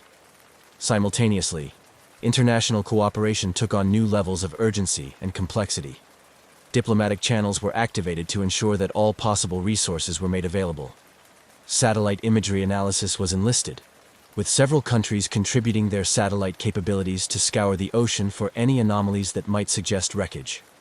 This period marked one of the early instances where global satellite resources were pooled in such a manner for a search and rescue operation, setting precedents for future collaborations. As days turned into weeks, the lack of results began to fuel a range of emotions from frustration to despair, particularly among the families of the crew members. The Brazilian government, facing internal pressure and the eyes of the international community, continued to urge for an extended search. They argued that the disappearance of a Brazilian aircraft and the loss of Brazilian nationals required a sustained effort, despite the growing costs and logistical challenges. The search operation also had to contend with numerous false leads and reports. Several times, satellite images or aerial reconnaissance missions thought they had spotted potential wreckage, leading to rapid reallocation of resources to these locations, only to find them unfruitive. Each false alarm tested the resolve of the search teams and added to the emotional roller coaster experienced by the families and the general public following the saga. During this intensive search phase, experts from various fields, including oceanography and aeronautical engineering, were consulted to refine the search parameters. Drift analysis based on ocean currents was conducted to predict where debris might have moved from the assumed crash site. This scientific approach helped to narrow the search areas, focusing efforts on more promising regions and improving the efficiency of the operations. Despite these sophisticated methods and the tireless efforts of all involved, the search had to confront the inevitable limitations imposed by the nature of the search area and the available technology. Deep-sea searches were particularly hampered by the ocean's depth and the seabed's complexity in the presumed crash area, which included underwater mountains and valleys that could easily hide aircraft wreckage. As weeks turned into months with no significant findings, the initial unified resolve began to wane. The daunting reality of the task, combined with the high costs and logistical difficulties, led to discussions about scaling down the search efforts. International partners expressed concerns about the feasibility of continuing such an extensive search indefinitely, especially in the absence of any promising clues. This phase of the search operation culminated in a critical meeting involving representatives from all participating nations and agencies.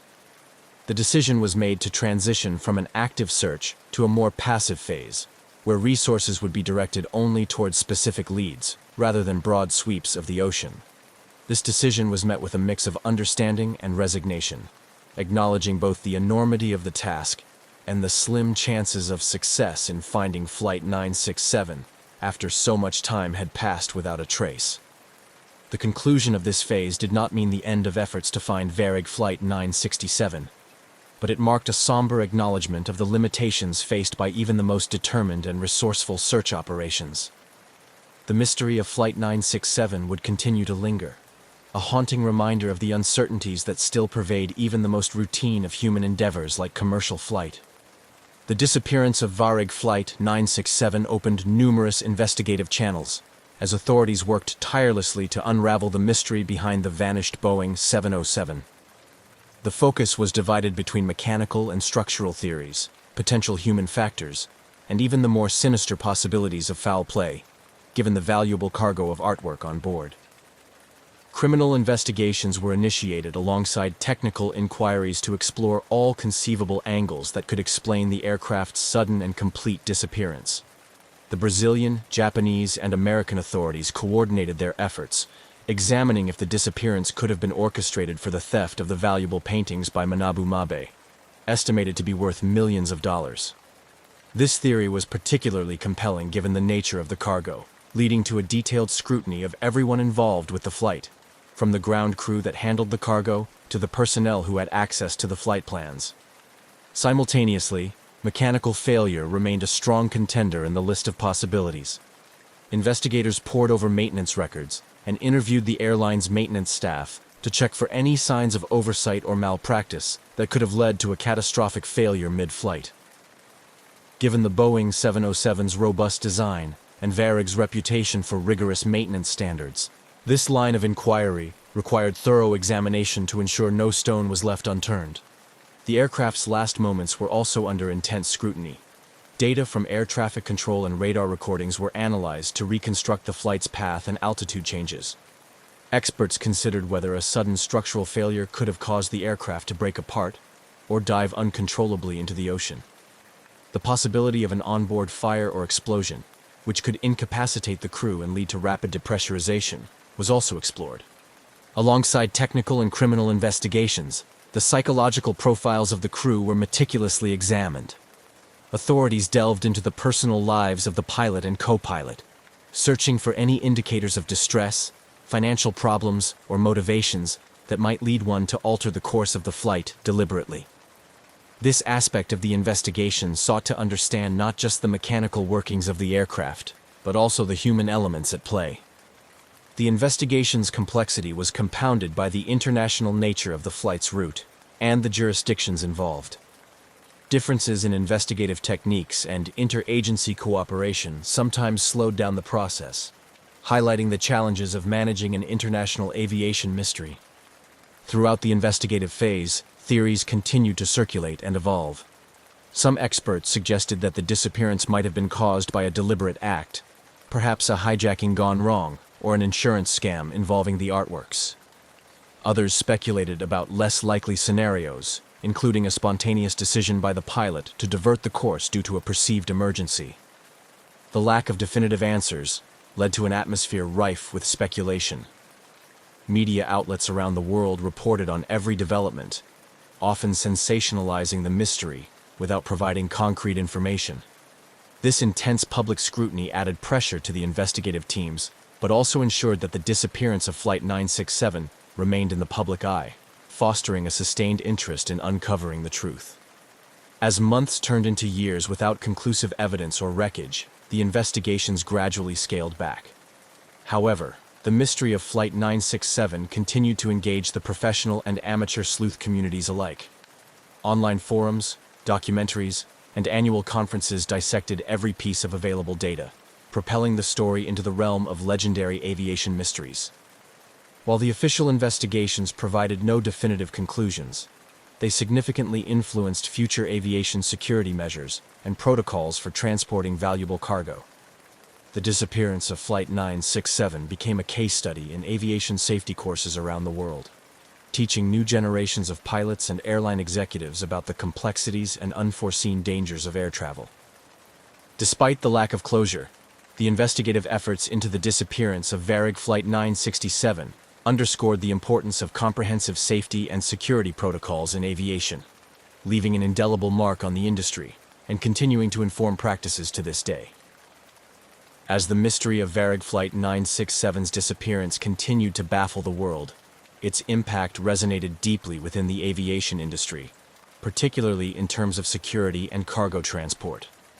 The vanished Boeing 707, carrying millions of dollars worth of artwork, prompted a significant reevaluation of cargo security protocols worldwide, leading to enhanced measures designed to protect valuable air freight and ensure the safety of those tasked with its transport.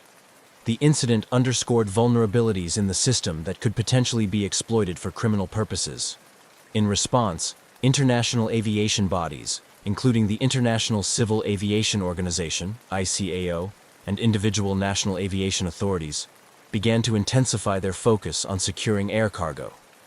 New regulations were introduced, requiring more rigorous background checks for airport and airline personnel, especially those handling valuable or sensitive cargoes.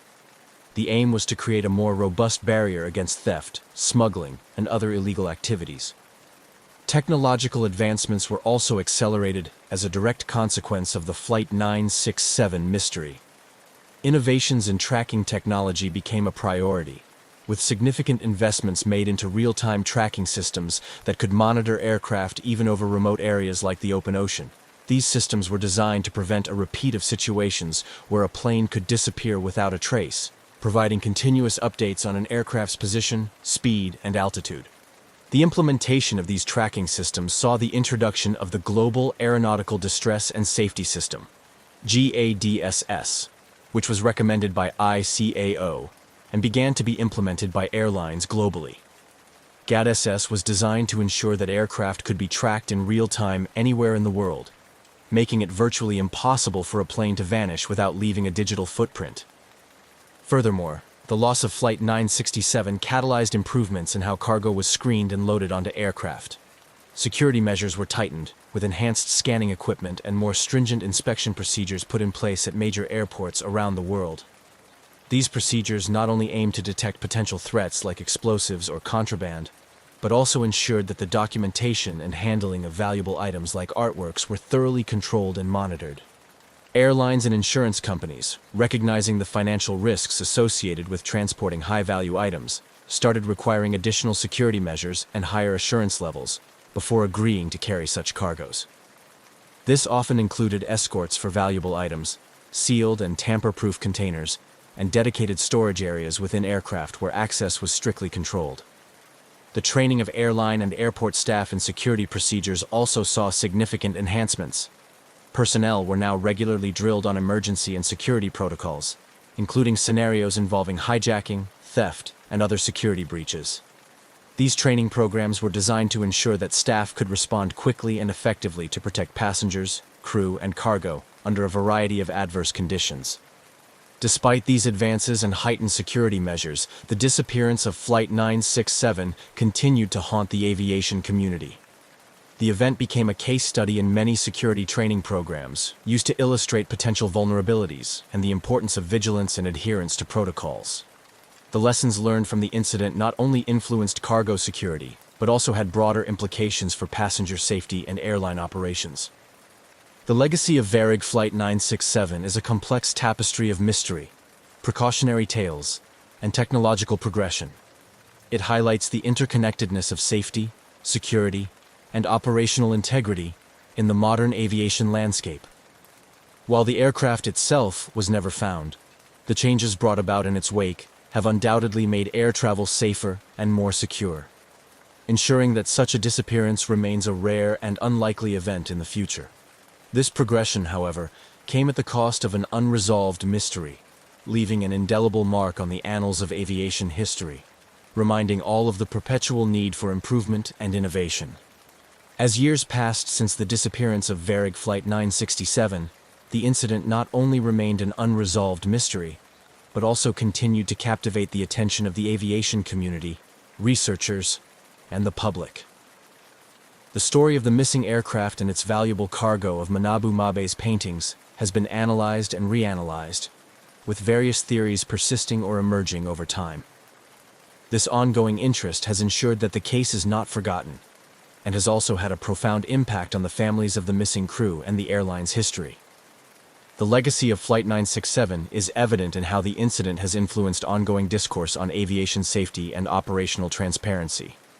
Every year, new students of aviation safety study the case, using it to understand the complexities of international air travel regulations, the importance of stringent cargo security measures, and the challenges of deep-water search and rescue operations. Conferences and symposiums often feature sessions dedicated to discussing the case, focusing on what improvements have been made and what lessons can still be learned. The case of Flight 967 has also served as a critical reference point in the development of more comprehensive international cooperative frameworks for handling aviation incidents. It underscored the necessity for countries to work together seamlessly during air emergencies, which influence the protocols used today. These collaborations are crucial not only in crises, but also in regular operations, ensuring that the skies remain safe for international flights. Furthermore, the incident has left a lasting impact on the families of the crew members who were aboard Flight 967. For these families, the disappearance isn't just a historical or technical puzzle. It's a personal tragedy that has resulted in decades of uncertainty and grief. They have become advocates for improvements in how the aviation industry handles similar cases, particularly in terms of family liaison and support. Their efforts have helped to ensure that the relatives of those affected by such mysteries are treated with more consideration and given thorough, timely information. Efforts by these families and their supporters have sometimes led to renewed interest in the case, with calls for new searches or investigations when technological or methodological advancements become available. Although official searches have long since ended, the commitment of these families ensures that new leads and theories continue to surface, keeping the search for answers alive in public consciousness. In addition to impacting aviation safety and family advocacy, the mystery of Flight 967 has also permeated popular culture. It has inspired numerous articles, books, documentaries, and even fictional representations that speculate about the fate of the aircraft. These portrayals help to maintain public interest in the case and often bring forward new theories or insights, although they can also blur the lines between fact and fiction. Despite the tragedy and the myriad challenges it presented, the disappearance of Varig Flight 967 also contributed to a broader understanding of the value and impact of art in the world of aviation cargo. The loss of Manabu Mabe's artworks was felt deeply in the art community, highlighting the need for specialized handling and transport protocols for irreplaceable items. This aspect of the legacy has led to improved practices across the logistics and insurance sectors, ensuring that artworks traveling by air are better protected today. As time moves on, the legacy of Flight 967 continues to evolve. While the mystery may never be fully solved, the lessons drawn from this tragic event remain integral to the continual improvement of international aviation safety.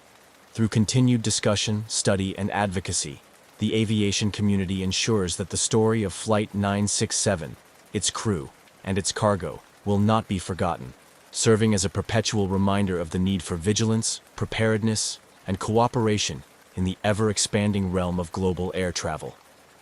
The cultural and artistic impact of the disappearance of Varig Flight 967 is a poignant chapter in the story, centered around the loss of 153 paintings by the acclaimed Japanese-Brazilian artist Manabu Mabe. These artworks, valued at several $million, were not merely cargo.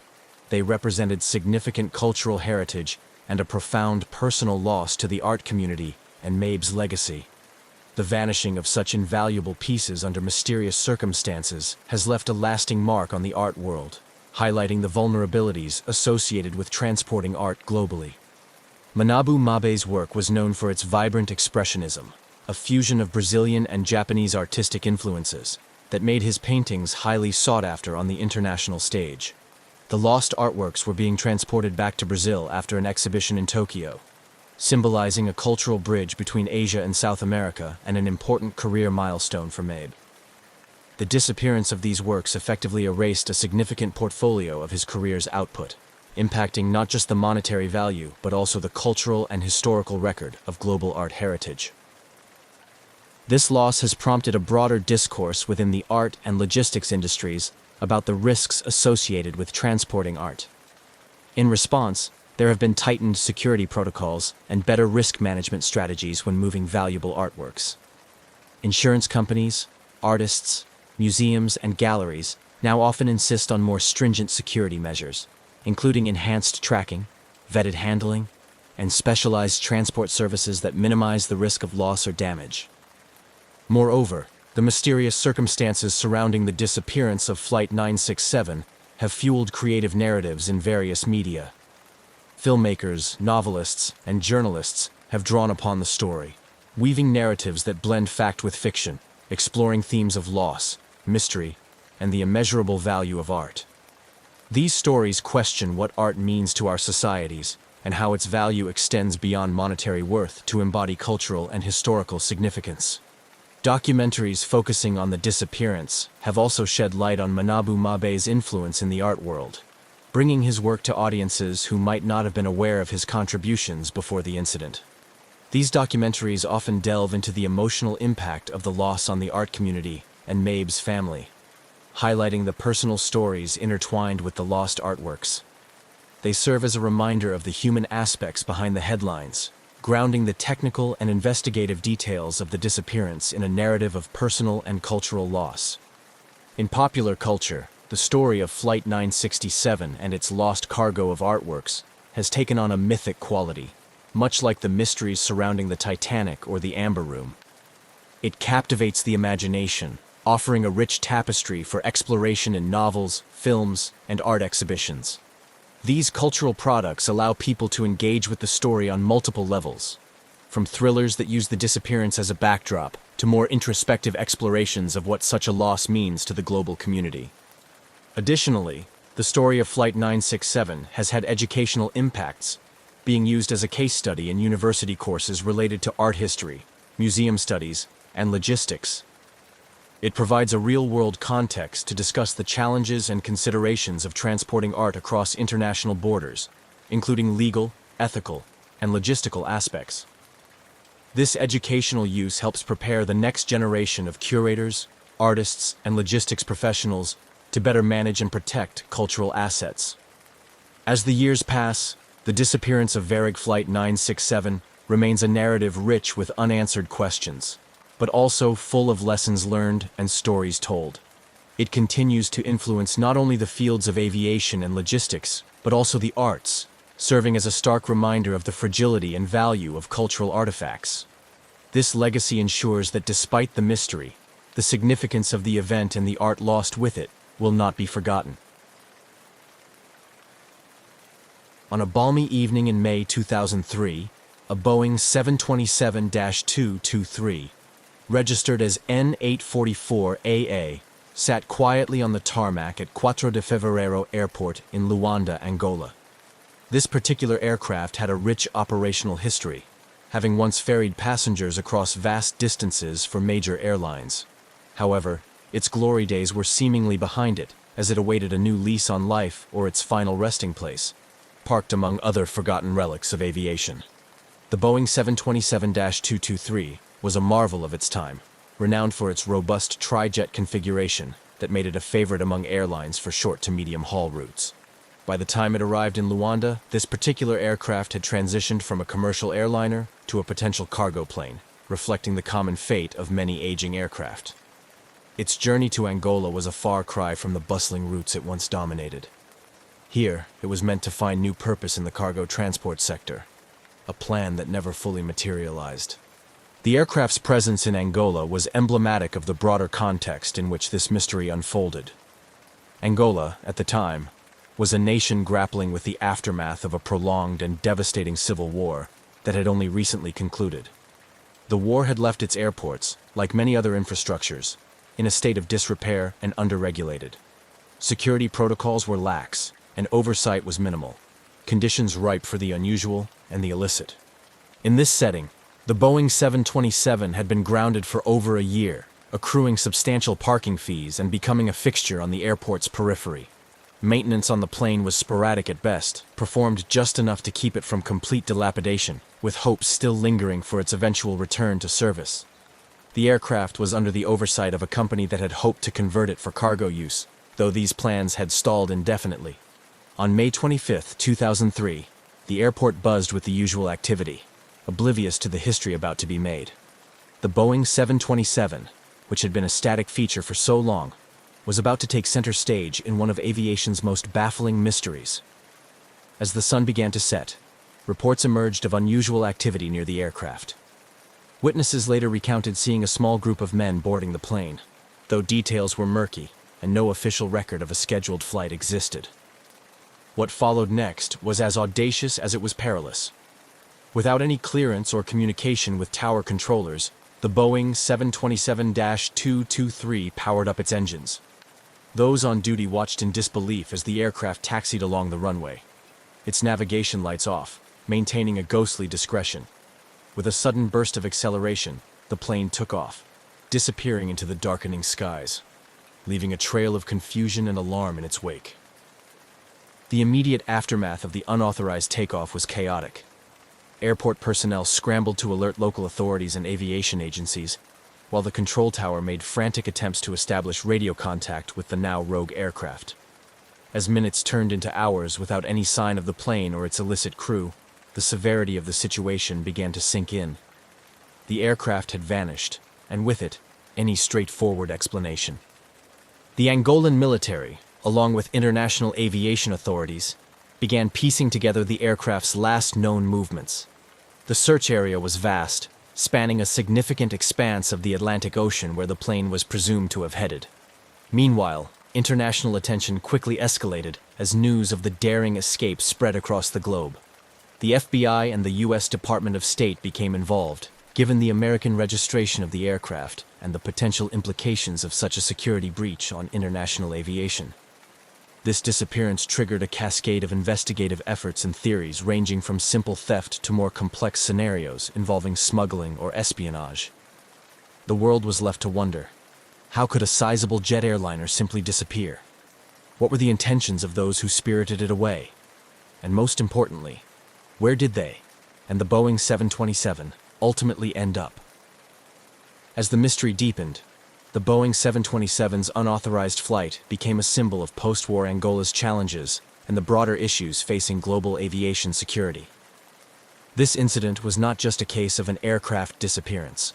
It was a stark reminder of the vulnerabilities that existed in the international system. Vulnerabilities that could allow a fully loaded jet airliner to vanish into the night. As the initial shock of the Boeing 727's unauthorized takeoff began to wane, focus shifted to piecing together the puzzle of how such an event could occur. Investigations kicked into high gear, with international cooperation threading through efforts to trace the aircraft's potential routes and ultimate fate. The scenario was baffling. A large commercial jet had seemingly vanished into thin air, prompting a cascade of theories and extensive search operations. Authorities scoured flight data and radar records, attempting to chart a possible path the aircraft could have taken after its dramatic departure from Luanda. Given the Boeing 727's fuel capacity and the last known heading, calculations were made regarding its maximum range, pointing search efforts towards the Atlantic Ocean and beyond. However, the vastness of the ocean and the lack of precise tracking data from the time of disappearance significantly hampered these efforts.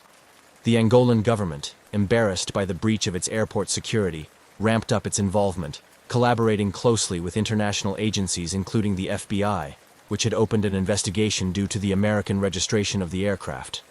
The FBI delved into the backgrounds of those known to have been associated with the aircraft in the days prior to its disappearance. They scrutinized maintenance records, interviewed airport staff, and investigated the murky business dealings surrounding the aircraft's presence in Angola. Meanwhile, speculation abounded.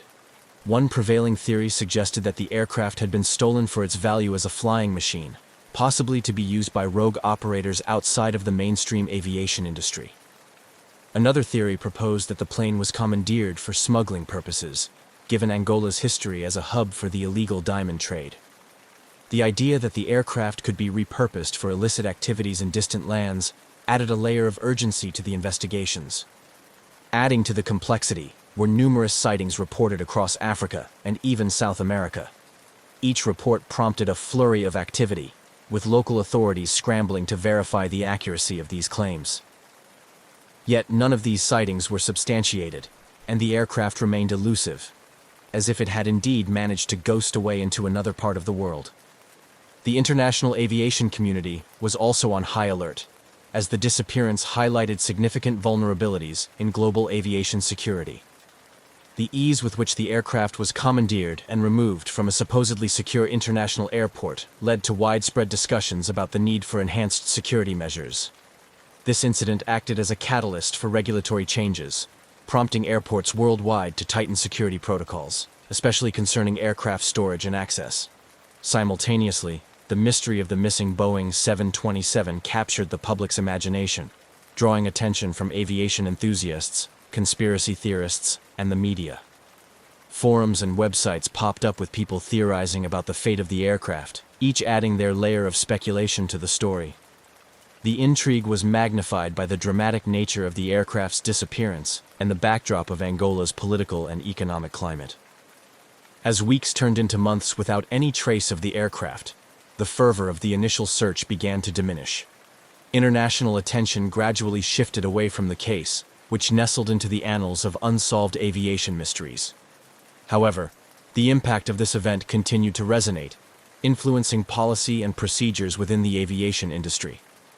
The disappearance of the Boeing 727 in 2003 remains a stark reminder of the challenges and dangers lurking within international aviation, serving as a case study in the complexities of global security, the ingenuity of criminal intent, and the limits of modern surveillance and tracking technologies.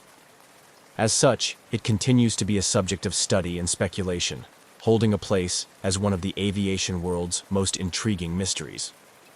As the Boeing 727-223 mysteriously lifted off from Luanda Airport without authorization, the immediate realization of its disappearance kicked off a frantic response from both local authorities and international agencies. The aircraft's sudden and unauthorized departure prompted an immediate and extensive search operation that would span multiple countries and vast expanses of the Atlantic Ocean. Initially, The primary concern was the potential threat an aircraft of such size could pose if used for malicious purposes. Given the global climate of heightened security, particularly in the post-9/11 era, the disappearance of a large jet fueled fears of terrorism. This urgency galvanized a coordinated international response, with the United States, Angola, and neighboring countries pooling resources in a desperate bid to track down the missing aircraft. The search operation was vast and complex, involving satellite imagery, radar data, and maritime patrols. The U.S. Navy deployed ships and aircraft to scour the Atlantic, focusing on the aircraft's last known trajectory, which suggested it might be heading east over the ocean. Despite these efforts, the vast open waters and the lack of a precise last known position hampered the search efforts. The Atlantic Ocean's enormity made the search akin to finding a needle in a haystack, with each passing hour diminishing the likelihood of a successful recovery. Meanwhile, the FBI and other international law enforcement agencies delved into the investigation of the aircraft's disappearance, focusing on the backgrounds of those associated with the aircraft in the days leading up to its unauthorized takeoff. Investigators explored various leads, including scrutinizing recent hires at the airport, examining flight logs, and interviewing those who last serviced the aircraft. They aimed to piece together a timeline of events and identify any potential suspects who might have had the knowledge and opportunity to carry out such a bold theft. Theories about the aircraft's disappearance varied widely. Some speculated that the plane might have been stolen for its scrap value, while others suggested it could have been taken by smugglers or terrorists. The investigation also considered the possibility that the plane was repossessed by creditors, given the financial difficulties faced by the airline operating the aircraft. One of the most challenging aspects of the investigation was the lack of communication from the aircraft post-takeoff. No distress signals or communication had been made, and the plane's transponder appeared to have been turned off, making it invisible to civilian radar. This lack of data severely limited the ability to track the aircraft's path after it deviated from its expected route over the Atlantic. As weeks turned into months, the initial intensive search efforts began to scale down. The vast area of ocean that needed to be covered, combined with the minimal evidence and the fading trail of the aircraft, made continued large-scale search operations unfeasible. The International Task Force had to make the tough decision to reduce the scope of the search, focusing instead on satellite monitoring and intelligence leads. This phase of the search operation saw a shift in focus from a rescue mission to an investigative quest, as hope of finding the aircraft, or understanding its disappearance, faded. The mystery of what happened to the Boeing 727 continued to puzzle investigators and captured the imagination of the public worldwide. The case highlighted significant gaps in international aviation security and raised uncomfortable questions about the ease with which an aircraft could be commandeered and disappear. The unresolved nature of the disappearance left a lasting impact on global aviation policies, prompting a re-evaluation of airport security measures, particularly in countries with less stringent regulatory environments like Angola. The incident acted as a catalyst for change, leading to tighter security protocols and increased cooperation between international aviation and law enforcement agencies.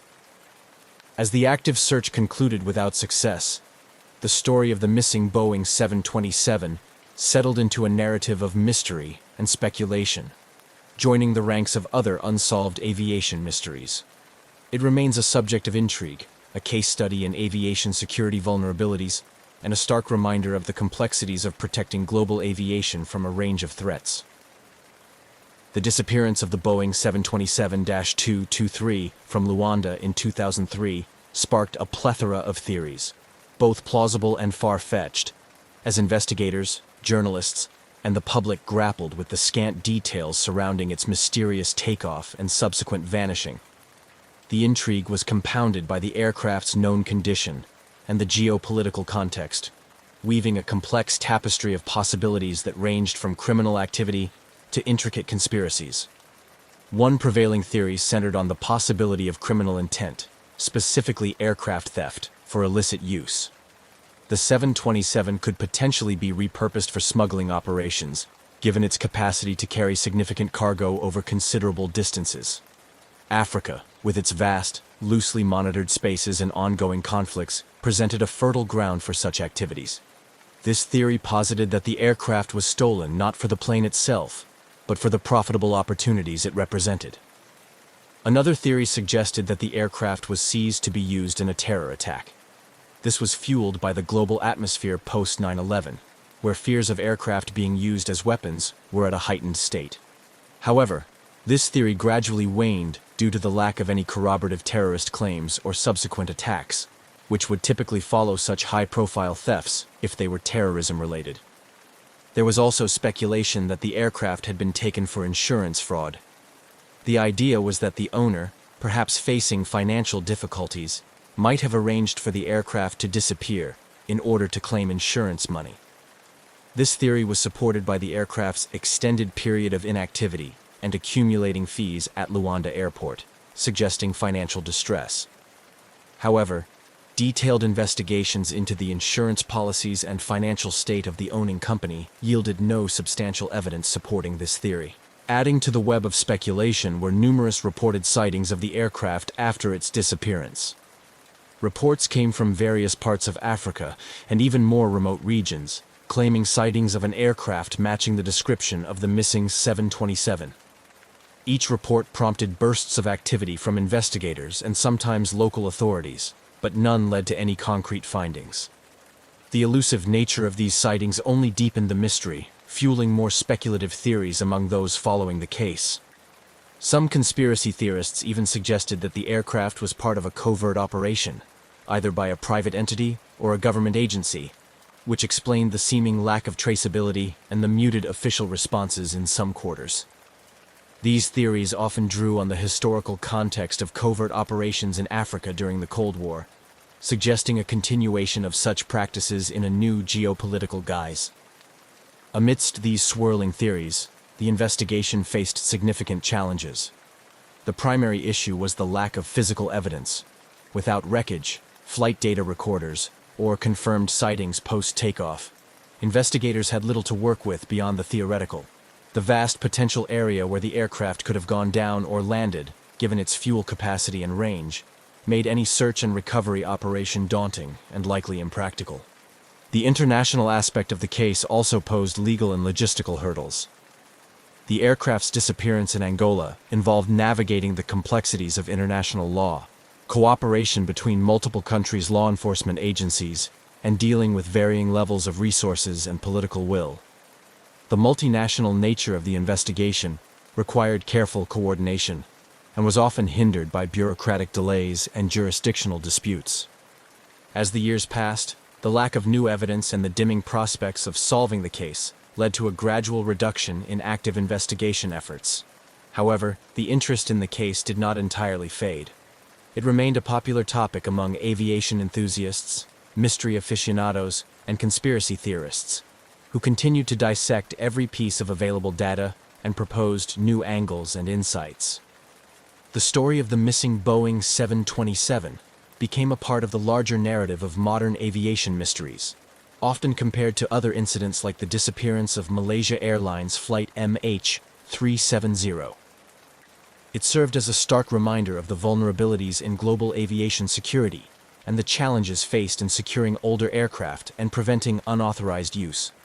In sum, the disappearance of the Boeing 727-223 is a multifaceted mystery that encapsulates the complexities of international aviation, the challenges of cross-border criminal investigations, and the enduring human fascination with unsolved mysteries. As such, it continues to intrigue and baffle, a modern legend that provokes both professional curiosity and imaginative speculation. The mysterious disappearance of the Boeing 727-223 in 2003 had a significant impact on global aviation security, particularly highlighting the vulnerabilities in aircraft management and airport security in less regulated regions. This incident spurred an overhaul of security measures and policies to prevent similar occurrences in the future, reflecting on the lessons learned from such a startling event. The disappearance underscored the critical need for stringent security protocols at airports around the world, especially in countries where oversight might not be as rigorous due to economic or political challenges. Following the incident, there was a concerted push to implement more comprehensive tracking systems for all aircraft. The idea was to ensure that airplanes could be monitored in real time, not just from takeoff to landing, but also while parked on the tarmac to prevent unauthorized access and use. One of the direct outcomes was the enhancement of the International Civil Aviation Organization's ICAO standards and recommended practices. These updates included improvements in aircraft tracking technologies, mandating more robust communication systems that could help track an aircraft's movements more accurately and reliably. Efforts were made to extend these regulations to include not only passenger aircraft, but also cargo planes and other non-commercial aviation vehicles. The incident also prompted a review of airport security measures globally. There was a renewed emphasis on controlling access to aircraft, requiring more stringent checks for ground staff and maintenance crews who had direct access to planes. Additionally, the installation of better perimeter security measures, such as surveillance cameras and motion detectors around critical areas like parking bays and hangars, became more prevalent.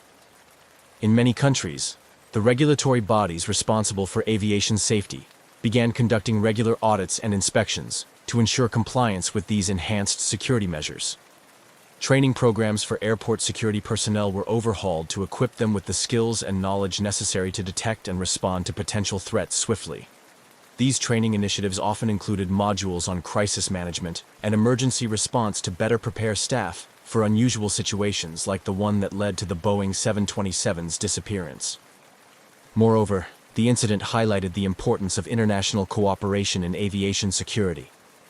The ease with which the aircraft was taken from an international airport in Angola and disappeared without trace pointed to gaps not just in physical security measures, but also in the coordination between different countries' aviation authorities. In response, there was a stronger push for shared databases and communication networks that could help track aircraft across borders and jurisdictions more effectively. This collaborative approach was seen not only in operational measures, but also in legal and regulatory frameworks. International agreements and treaties were strengthened or established to aid in the recovery and investigation of stolen or missing aircraft, ensuring that countries could work together more effectively in the face of such challenges. The Boeing 727 disappearance also led to increased public and regulatory interest in the fate of decommissioned aircraft. With hundreds of older planes parked in airports around the world, often in states of disrepair, the incident served as a wake-up call to the potential risks these aircraft posed if not properly secured. Guidelines for the storage, maintenance, and final disposal of decommissioned planes were tightened to prevent them from becoming security liabilities. As these new measures and policies took effect, the aviation community reflected on the profound implications of the Luanda Boeing 727 incident. It became a case study in the vulnerabilities and potential risks facing global aviation, driving home the need for vigilance, preparedness, and continuous improvement in security practices. The legacy of this bizarre and unsettling event thus continues to influence the standards and strategies employed today to safeguard against similar threats to aviation security. The mysterious disappearance of the Boeing 727-223 from Luanda in 2003 has not only captivated the attention of aviation experts and mystery enthusiasts, but has also significantly impacted the families of those presumed to be on board and other stakeholders. Over the years, this unresolved case has woven a complex tapestry of emotional, legal, and financial ramifications that continue to resonate. For the families and friends of the crew members involved, the disappearance has been a source of enduring pain and uncertainty. The lack of closure and definitive answers has left many in a state of prolonged grief and unresolved loss. Anniversaries of the disappearance often bring renewed media attention, forcing families to relive the uncertainties and stirring up the emotional turmoil that comes with not knowing the fate of their loved ones. This ongoing mystery has also spurred advocacy efforts by these families, who have sought to keep the case in the public eye and pressure international authorities to continue the investigation. They have called for more rigorous international regulations regarding aircraft security and more effective measures to prevent similar incidents in the future. Their efforts have highlighted the need for comprehensive support systems for families affected by aviation disasters, advocating for better communication and assistance from both governmental and corporate entities. For the aviation industry stakeholders, including airlines, airport operators, and regulatory bodies, the incident was a wake-up call that prompted a re-evaluation of security practices. The economic implications were significant, leading to increased costs associated with enhanced security measures. However, These investments were recognized as essential to restoring public confidence in air travel, particularly in regions where security concerns had been previously highlighted. The financial impact extended beyond the immediate stakeholders. Insurance companies, facing the reality of covering a complete aircraft loss without recovery, had to adjust their policies and premiums for similar risks. This incident led to more stringent risk assessments and higher insurance costs for older aircraft and those operated in higher-risk regions. Legally, the disappearance of the Boeing 727 sparked numerous questions about jurisdiction and international law. The aircraft's sudden vanishing acted as a catalyst for discussions on legal responsibility and the complexities involved in dealing with incidents that occur in international, or, in this case, poorly monitored spaces. Legal experts and policymakers were prompted to explore new frameworks to better address these challenges, ensuring more robust international cooperation and legal preparedness. Moreover, the incident has had a lasting effect on the broader community of Luanda and the aviation industry in Angola. It brought to light the vulnerabilities in the country's aviation sector, prompting improvements in airport security and regulatory oversight. These changes were necessary to align the country with international aviation standards and to restore trust among international partners and travelers. The story of the missing Boeing 727 also continues to fuel academic and professional discourse within the fields of aviation safety, security, and crisis management. Universities, safety organizations, and industry conferences often refer to the case as a study point for discussions on risk management, emergency response, and the socio-economic impacts of aviation security failures.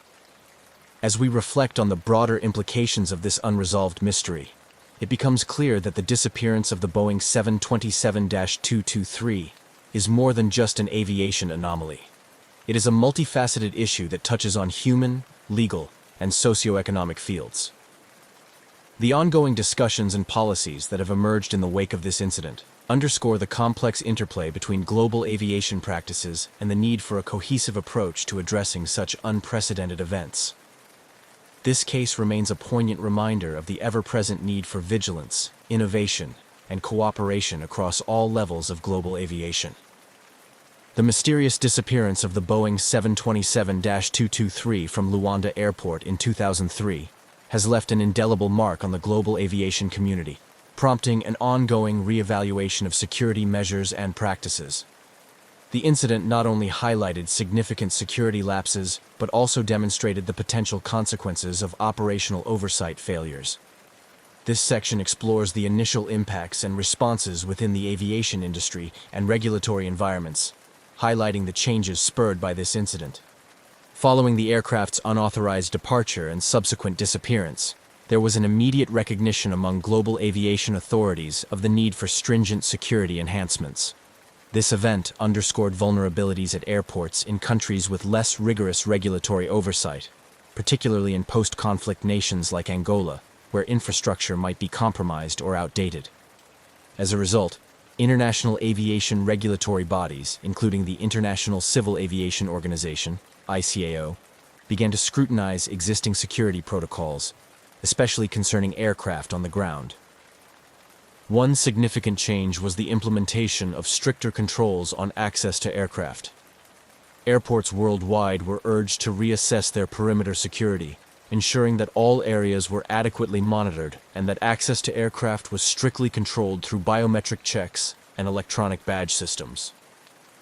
These measures aim to prevent unauthorized access to aircraft, a critical factor in the Luanda incident, where the individuals involved were able to board and pilot the aircraft without detection. Moreover, the incident catalyzed enhancements in aircraft tracking technology.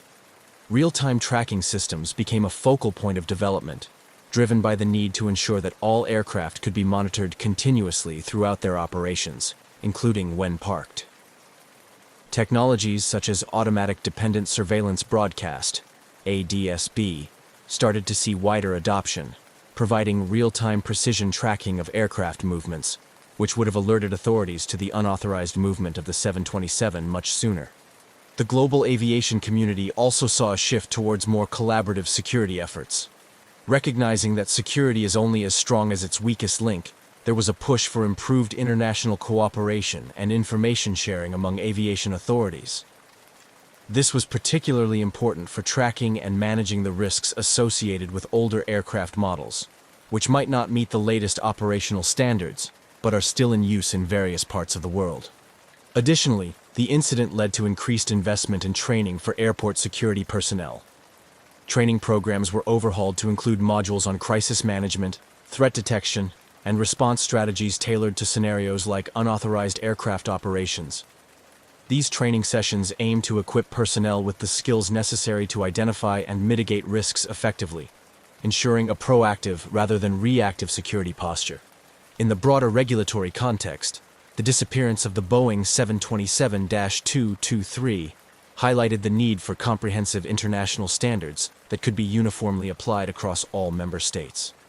The ICAO and other bodies work towards harmonizing global aviation security standards, emphasizing the need for robust regulatory frameworks that could adapt to the evolving landscape of global threats.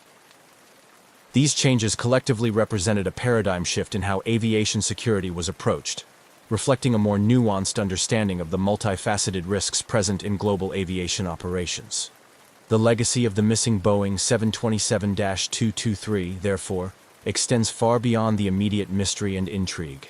It serves as a catalyst for strengthening the safety and security foundations of the aviation industry worldwide. The unresolved disappearance of the Boeing 727-223 continues to reverberate across the aviation industry, serving as a poignant reminder of the challenges and complexities associated with securing commercial aircraft. The event not only catalyzed changes in aviation security practices, but also left a lasting cultural and emotional impact, particularly among those directly affected by the incident. For the families of the crew presumed to be on board and the stakeholders directly involved, the absence of closure has been a source of ongoing distress. The mystery surrounding the aircraft's fate has prompted these families to become advocates for stronger aviation safety measures and more rigorous oversight, ensuring that their loved one's legacy contributes to preventing future such incidents. Their efforts highlight the human aspect of aviation disasters, which often gets overshadowed by technical discussions and regulatory updates. In the broader community, the disappearance has fueled a continued fascination with aviation mysteries, drawing comparisons to other infamous cases like the disappearance of Malaysia Airlines Flight MH370. This fascination underscores a deeper cultural attraction to mysteries and the unknown, particularly those involving technology and human ingenuity.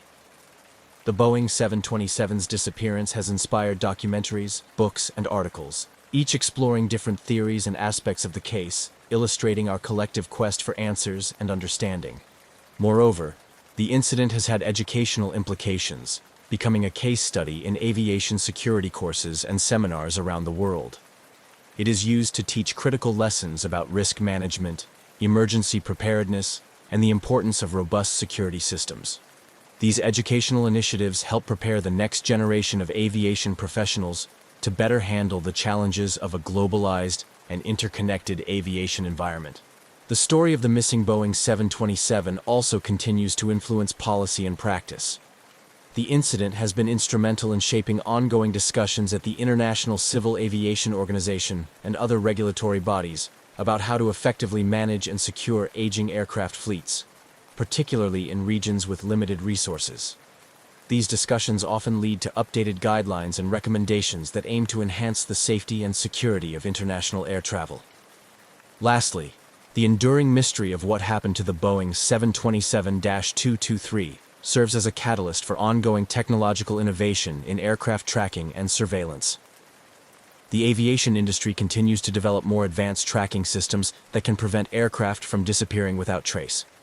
These technologies, which include satellite-based tracking and automated flight monitoring systems, are now seen as essential components of modern aviation operations. As we reflect on the broader impact of this incident, it becomes clear that the disappearance of the Boeing 727-223 from Luanda has left an indelible mark on many levels. From sparking improvements in global aviation security to impacting families and inspiring cultural narratives, the legacy of this event is multifaceted.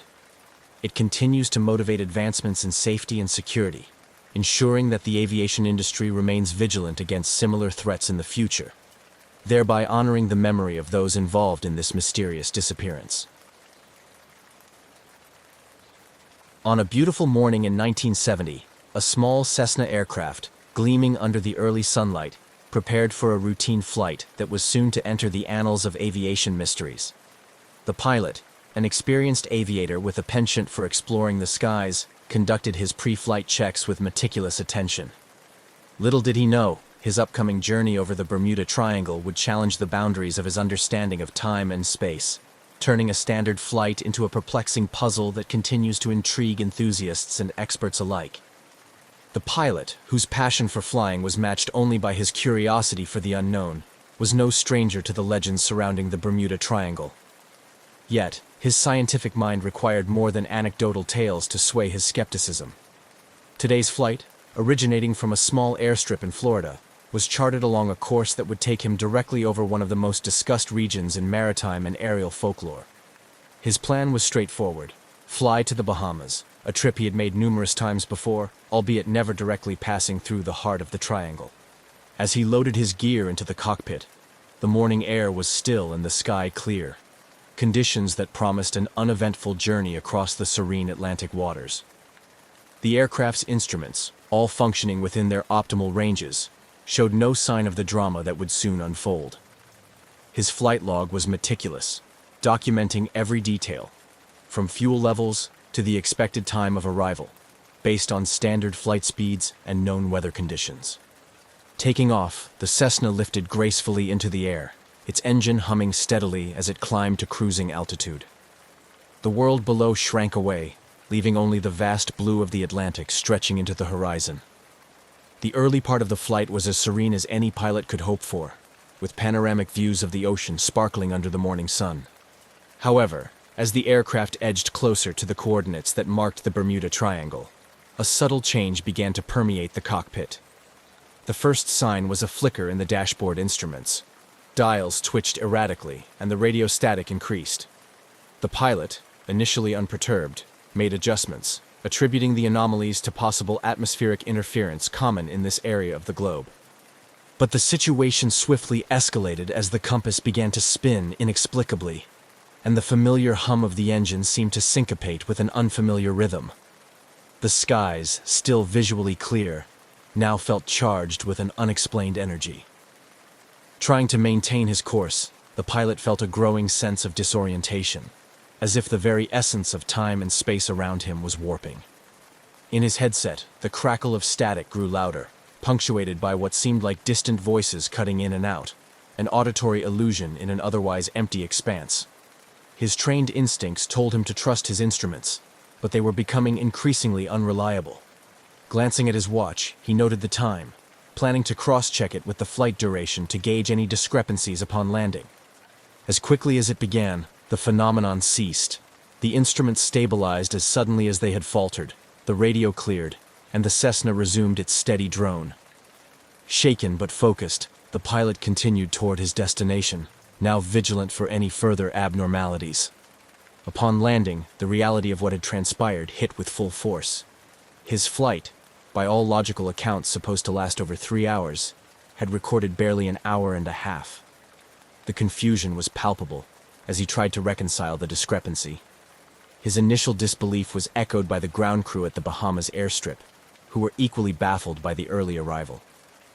This bewildering experience marked the beginning of a series of investigations and theories. Had the pilot traversed a shortcut through time and space? Was this merely an anomaly in instrumentation? Or had he experienced a rare but natural meteorological phenomenon? As the story of his flight spread, it sparked debates and drew attention from around the world, adding another layer of mystery to the already infamous Bermuda Triangle. The pilot, once a staunch skeptic, found himself pondering the limits of human understanding and the vast, unexplained mysteries that still lie beyond our reach in the skies. As the Cessna gracefully crossed into the airspace above the Bermuda Triangle, the pilot felt a mix of anticipation and skepticism. Known for its history of mysterious disappearances and unexplained phenomena, the Triangle has long captured the imagination of pilots and sailors alike.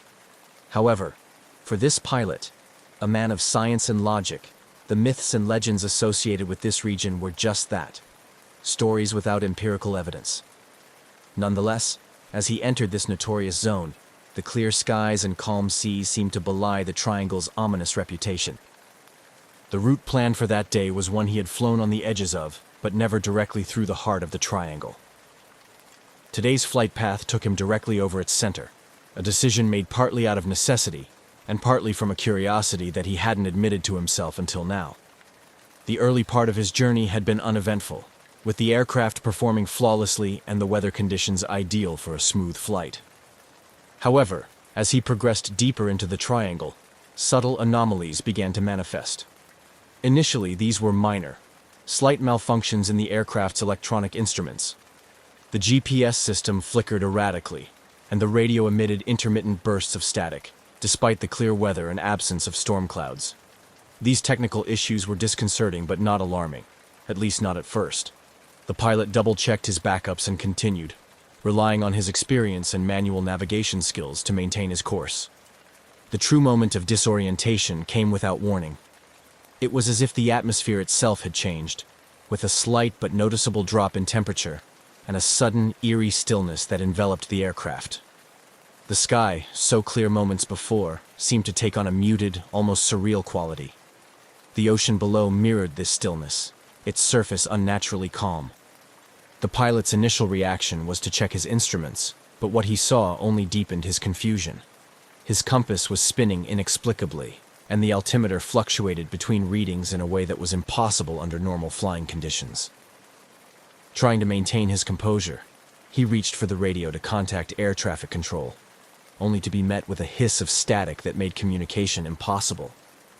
This experience, unsettling as it was, paled in comparison to what happened next.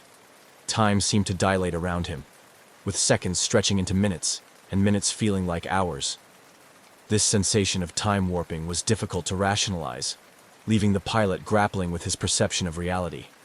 He felt a vague sense of vertigo, a disorienting feeling that he was moving both very slowly and exceedingly fast at the same time. Navigating through this bewildering scenario, the pilot focused on maintaining a steady altitude and heading, using his training to compensate for the unreliable instrument readings.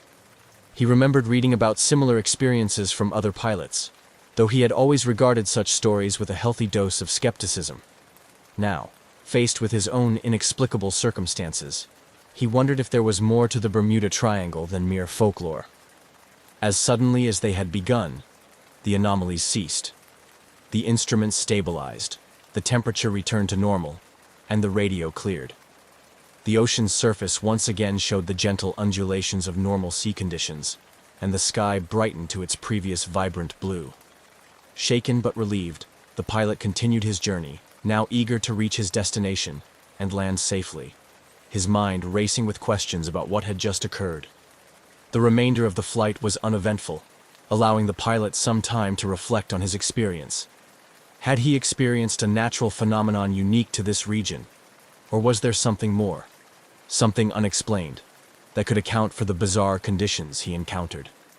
These questions would linger in his mind, fueling both his own curiosity and the inevitable discussions that would follow his report of the incident.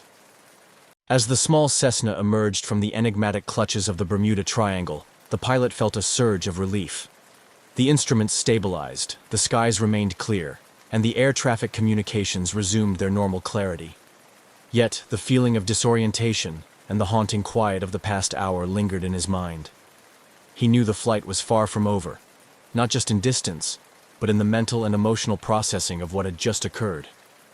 Upon landing at his destination in the Bahamas, far earlier than scheduled, the pilot was greeted with a mixture of confusion and concern from the ground crew. His premature arrival threw the routine operations into disarray, and as he stepped out of the aircraft, the weight of his experience began to truly sink in. The ground crew, aware of his intended flight path and expected time of arrival, immediately questioned the discrepancy. The pilot, still grappling with his own confusion, attempted to provide a coherent explanation. The discrepancy in time was stark. According to the clocks on the ground and the flight logs, the journey that should have taken over 3 hours was completed in just under 90 minutes. This impossibility was not lost on the pilot or the airport staff, prompting an immediate and thorough review of the aircraft's logs and instruments. The debriefing session that followed was intense. The The pilot recounted his experience in detail to both the airport authorities and later to representatives from the Aviation Safety Board. His account included the initial instrument malfunctions, the strange atmospheric conditions, the sensation of time dilation, and the abrupt return to normalcy. His report was met with skepticism, but the undeniable fact of his early arrival demanded serious consideration. Technical experts examined the Cessna with fine-tooth combs, searching for any faults that could explain the anomalies reported. All systems were found to be in perfect working order, and no mechanical issues were identified that could have accounted for the acceleration in flight time. The GPS data, recovered from the onboard navigation system, confirmed the aircraft's accelerated passage through the designated flight path, further deepening the mystery. The situation called for an investigation that went beyond routine mechanical checks. Meteorologists and physicists were consulted to understand if unusual atmospheric conditions could have created a kind of jet stream, or if known phenomena like gravity waves could explain the time discrepancy. However, all scientific explanations fell short of providing a satisfactory answer. The conditions reported by the pilot, particularly the spinning compass and fluctuating altimeter, suggested influences beyond standard meteorological or geographic anomalies. As the aviation community began to buzz with discussions over the incident, the story of the pilot's mysterious flight attracted attention beyond the immediate stakeholders. The media caught wind of the story, and soon it was being reported across various platforms, inciting a flurry of speculation and intrigue. The Bermuda Triangle's notorious reputation for mysterious disappearances and unexplained phenomena provided fertile ground for theories, ranging from rational skeptical inquiries to wild speculations about supernatural occurrences. Amid the growing public fascination, the pilot found himself at the center of a whirlwind of attention. His experience was dissected and debated in online forums, television specials, and by experts in aeronautics and meteorology. Some embraced his account as possible evidence of an unexplained anomaly associated with the Bermuda Triangle, while others dismissed it as an error in perception or an exaggeration. However, within the scientific community, a few were intrigued enough to propose more radical theories. These included the possibility of a temporary rift in the space-time continuum, or an encounter with a rare natural anomaly that had yet to be understood or documented. These theories, while speculative, opened the door to further research and discussion about the limits of current understanding of physics and atmospheric science. Throughout this period, the pilot cooperated fully with all inquiries, maintaining his stance that his experience was accurately reported despite the absence of a clear explanation. His credibility as a seasoned pilot lent weight to his account, forcing even the most skeptical to consider the possibilities of what might have occurred during that anomalous flight. As the investigation continued without definitive conclusions, the incident remained a fascinating topic of discussion, a case study that challenged existing knowledge and expanded the dialogue about the mysterious forces that might operate within the infamous Bermuda Triangle. The pilot's story, marked by both his personal integrity and the unexplained phenomena, continued to resonate, offering a compelling narrative of mystery and exploration at the edges of human understanding and scientific explanation. After landing well ahead of schedule under mysterious circumstances, the pilot found himself not just physically disoriented, but at the center of a rapidly unfolding drama that questioned the very laws of physics. As he disembarked from his Cessna, the sense of reality slowly seeping back in, his mind raced with possibilities, each more confounding than the last. The ground staff at the Bahamas airport met him with a mix of skepticism and awe as the word of his inexplicable journey began to spread. The airport's operations room turned into an impromptu briefing area where aviation authorities began a more formal debriefing. They reviewed the aircraft's logs and interviewed the pilot extensively, noting every detail of his account. The aviation experts on hand were initially dubious, suspecting an error in the flight's timing or a malfunction of the aircraft's tracking systems. However, as they delved deeper, the data corroborated the pilot's story. The timings, the flight path, everything he recounted was consistent with the logs. As news of the incident spread, it attracted a barrage of media attention. Journalists, intrigued by the story, descended on the airport, eager for interviews with the pilot and any officials willing to comment. The pilot, still grappling with his own understanding of the event, faced cameras and repeated his story. Each retelling added more layers to the already thick fog of mystery surrounding his flight. The coverage soon ballooned into a sensational news story, with headlines touting the pilot as the man who outran time. Speculation ran rampant, with theories about wormholes, alternate dimensions, and even extraterrestrial intervention being bandied about in the press and on television. The Bermuda Triangle's notorious reputation for unexplained disappearances and bizarre occurrences provided fertile ground for such theories, and the public lapped up every conceivable explanation, no matter how far-fetched. Amidst the media frenzy, serious investigative work continued. The pilot's aircraft was subjected to rigorous mechanical checks, with experts from the Cessna manufacturer brought in to ensure no stone was left unturned. They examined the aircraft's engine, avionics, and structural integrity, but found no abnormalities that could explain the acceleration in travel time. The GPS and other navigation systems were also scrutinized and found to be in perfect working order, deepening the enigma. Aviation analysts and experienced pilots weighed in, discussing the possibilities of rare meteorological phenomena that could have influenced the flight. Some suggested highly localized wind currents that might have pushed the plane at an unusually high speed, while others theorized about unrecognized atmospheric anomalies specific to the Bermuda Triangle area. The scientific community, generally skeptical of supernatural explanations, urged caution and a focus on plausible scientific explanations. Discussions ensued about the limits of current understanding of atmospheric sciences, and some researchers proposed studying the Bermuda Triangle area more extensively, hypothesizing that unknown natural phenomena could be at play. As weeks turned into months, the incident continued to be a hot topic of discussion at conferences and seminars, in academic circles, and among the general public. The pilot was invited to speak at various events, where he shared his experience and engaged with experts trying to unravel the mystery. These interactions were insightful, but they often raised more questions than answers. Ethicists and philosophers also entered the discussion, pondering the implications of such unexplained phenomena on our understanding of reality and the universe. They debated questions about the nature of time and space, and how humanity's grasp of these concepts shapes our understanding of the world. The pilot's story became a case study in the broader debate about the known and the unknown. Throughout this period, the pilot maintained a level-headed demeanor, his credibility bolstered by his detailed and consistent recounting of the event, and by the empirical data that supported his story. Despite the wild theories and media sensationalism, he remained focused on a rational explanation, hoping that ongoing research and dialogue in the scientific community would eventually uncover a logical reason for his bizarre and unprecedented flight experience. As the story aged, it remained a compelling mystery, emblematic of the human quest for knowledge and understanding in the face of the inexplicable. The time-warped flight not only challenged scientific assumptions, but also captured the imagination of people around the world, reminding everyone that the universe still holds many secrets, waiting to be discovered. The baffling case of the time-warped Cessna sparked an investigation that reached far beyond routine aviation inquiries, drawing in experts from various fields including aviation technology, meteorology, physics, and even paranormal research. As the investigations deepened, the pilot's unexpected early arrival continued to perplex investigators and the public alike. The official inquiry was spearheaded by aviation authorities, who first ensured that all data from the aircraft's instruments and flight logs were meticulously analyzed.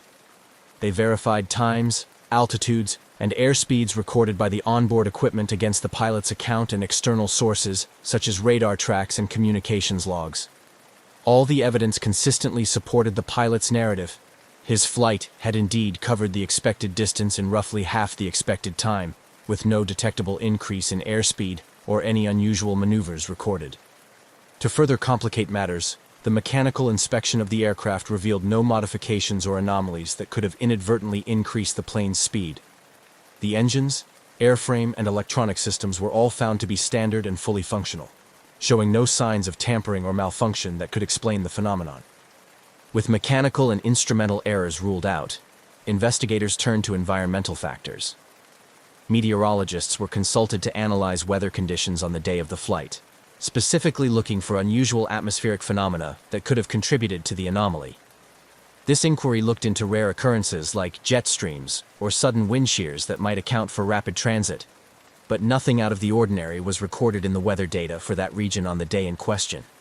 Physicists also joined the investigation, intrigued by the possibility of unknown scientific phenomena.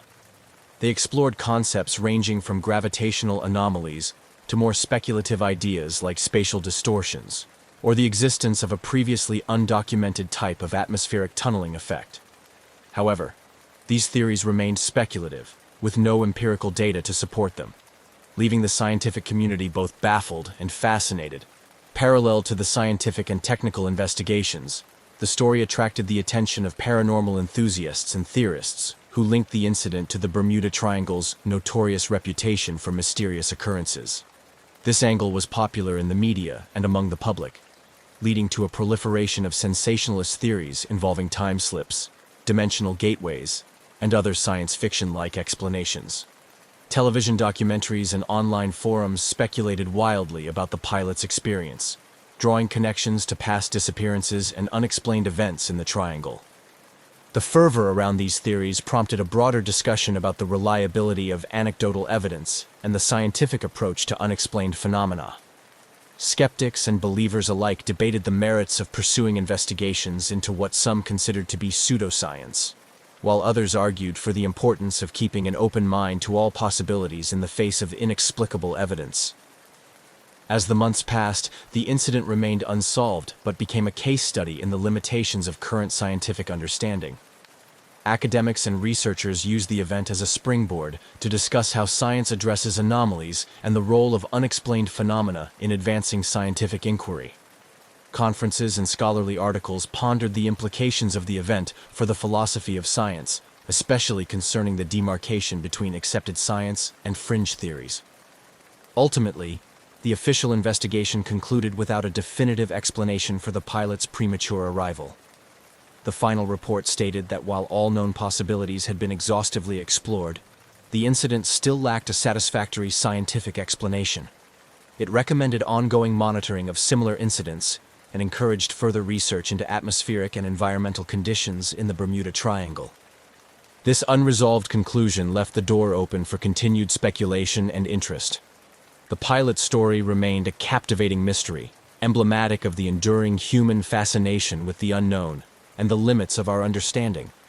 As a result, the incident continued to inspire both caution and curiosity among pilots and scientists, serving as a reminder of the vast mysteries that still lie beyond the reach of current scientific explanations. As the enigmatic story of the time-warped Cessna circulated, it inevitably sparked a broader conversation about the implications of such unexplained phenomena on both political and military strategies, especially considering its occurrence in the Bermuda Triangle, a region shrouded in mystery and often associated with navigational anomalies. The intense public and media interest in the pilot's story brought the Bermuda Triangle back into the spotlight, prompting authorities to reconsider the navigational warnings and monitoring systems in place for the region. Historically viewed by some as merely a collection of myths, the Triangle's reputation was bolstered by this incident, leading to calls for more rigorous scientific investigations into the area. In response, several governmental and independent agencies initiated studies to explore electromagnetic disturbances and other environmental factors unique to the Triangle. These studies aim to demystify the area and provide a clearer understanding of whether the Triangle posed a real threat to modern aviation and maritime activities, or if its reputation was built on coincidental mishaps amplified by folklore. This initiative brought together experts in oceanography, atmospheric science, and geomagnetic fields, pooling a wide range of scientific expertise to tackle the mysteries associated with the Triangle comprehensively. In the realm of aviation safety, the incident had a tangible impact. Aviation authorities, particularly those in countries bordering the Bermuda Triangle, scrutinized their flight safety protocols, considering additional measures to ensure that aircraft could handle unexpected environmental conditions. This included enhancing pilot training programs to better prepare them for high anomaly zones where natural electromagnetic interference could ostensibly affect navigational instruments. The incident also influenced the military's approach to operations in areas known for high electromagnetic disturbances. The Bermuda Triangle, and by extension similar regions around the world, were marked for detailed geomagnetic surveys. Military exercises in such areas were accompanied by increased monitoring of communication and navigation systems to prevent mishaps similar to what was reported by the pilot. These measures were designed to mitigate risks not only to military personnel, but also to the civilians who traverse these mysterious waters and airspaces.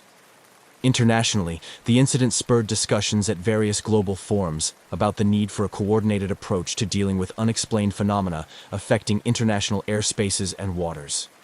Proposals were made for the establishment of an international registry to track and analyze incidents similar to that of the time-warped Cessna. The idea was to compile data from around the world in hopes of identifying patterns or correlations that might elude smaller localized studies. The dialogue extended into the academic sphere, where the incident was frequently cited in discussions about the scientific method and the treatment of anomalous data. It served as a case study in numerous scholarly articles and conferences on the philosophy of science, particularly concerning how anomalies are integrated into existing scientific paradigms. This discourse highlighted the dynamic nature of scientific inquiry, its capacity for self-correction and adaptation in the face of new, challenging evidence. The ongoing fascination with the Bermuda Triangle and the pilot's unusual experience underscored a universal truth about human curiosity and the pursuit of knowledge. It reminded the scientific community and the public alike of the vast mysteries that remain unsolved and the continual need for humility and rigor in scientific exploration. While no definitive answers were forthcoming from the studies initiated as a result of the pilot's experience, the increased attention and resources dedicated to understanding the Bermuda Triangle contributed to a greater body of knowledge about this and other similarly mysterious regions of the world. The pilot's account, though unresolved, thus served as a catalyst for renewed scientific and exploratory efforts, ensuring that the pursuit of answers continued with renewed vigor and broader participation. As the strange incident of the time-warped Cessna continued to perplex experts and the public alike, the pilot's experience remained at the forefront of discussions surrounding unexplained phenomena. With no conclusive explanations emerging from the extensive investigations, the incident transitioned from an acute mystery to a lasting enigma, becoming a subject of ongoing academic and cultural interest. The pilot's encounter sparked a significant increase in research activities focused on the Bermuda Triangle and similar regions known for mysterious occurrences. Universities and independent research institutions embarked on multidisciplinary studies that blended atmospheric science, physics, and folklore studies, aiming to provide a more comprehensive understanding of these enigmatic zones. These scholarly efforts were complemented by increased funding for projects exploring electromagnetic anomalies, atmospheric disturbances, and other potential natural explanations for the phenomena reported by the pilot and others before him. In the realm of popular culture, the incident inspired numerous documentaries, books, and articles.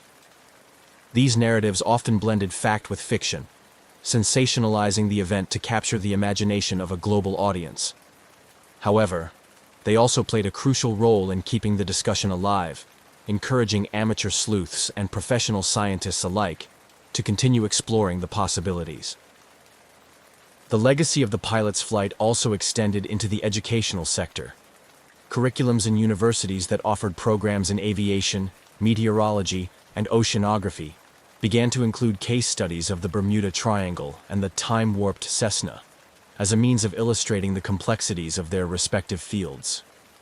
This educational focus helped to demystify some aspects of the triangle, while promoting a scientific approach to understanding unexplained phenomena. Furthermore, the incident had a profound impact on the pilot's personal life. He found himself a reluctant celebrity within both the scientific community and the general public. Invitations to speak at conferences and participate in televised interviews became commonplace. While he appreciated the attention to some extent, it also allowed him to advocate for a balanced, scientific approach to investigating unexplained events, warning against the allure of sensational explanations devoid of empirical support. This advocacy was particularly poignant in forums dedicated to aviation safety, where the pilot used his platform to discuss the importance of rigorous training and preparation for dealing with unexpected situations in flight. His experience served as a cautionary tale, underscoring the need for pilots to maintain composure and rely on their training, regardless of the circumstances.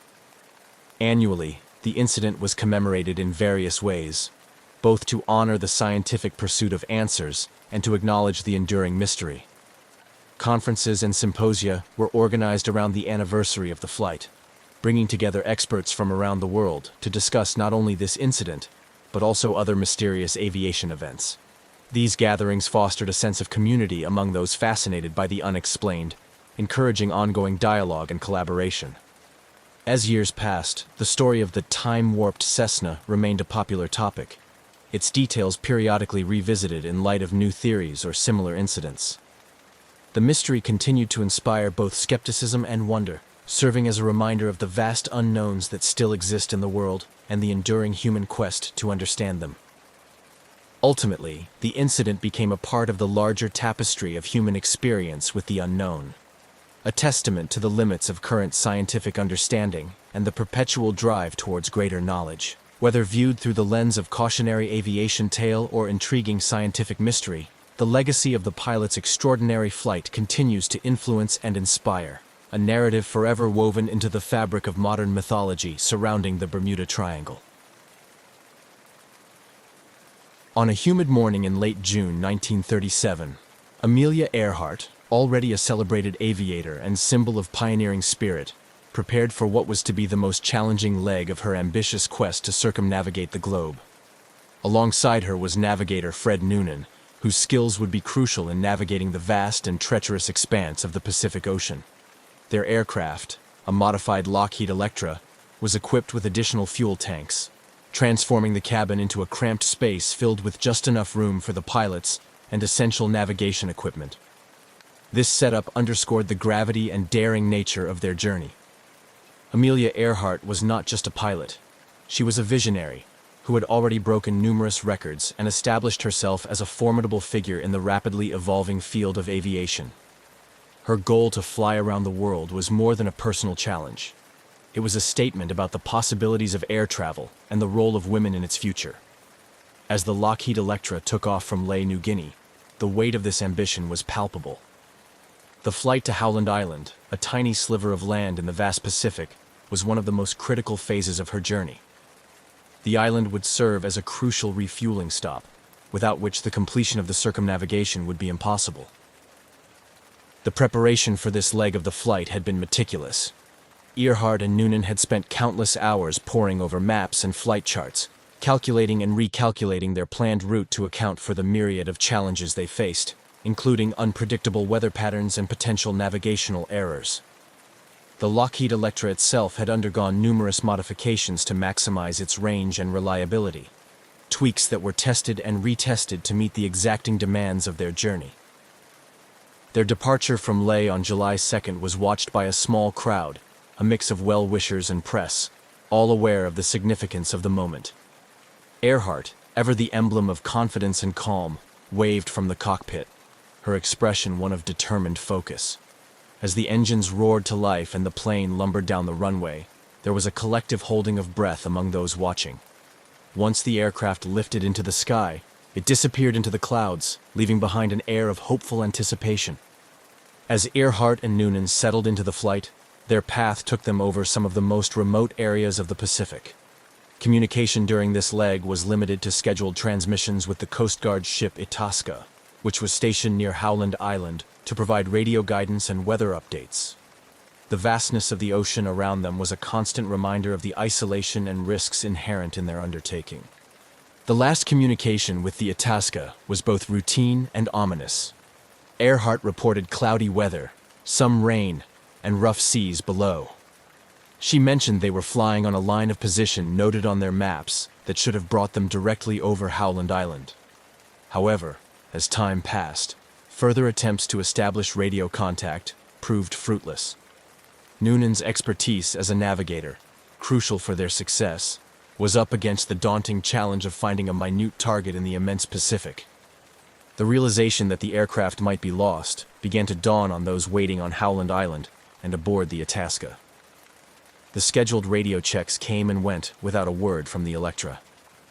Anxiety turned to alarm as hours passed with no sign of Earhart or Noonan. The Itasca began broadcasting a constant stream of messages, hoping to guide the Electra in by radio if they were close enough to hear but unable to respond.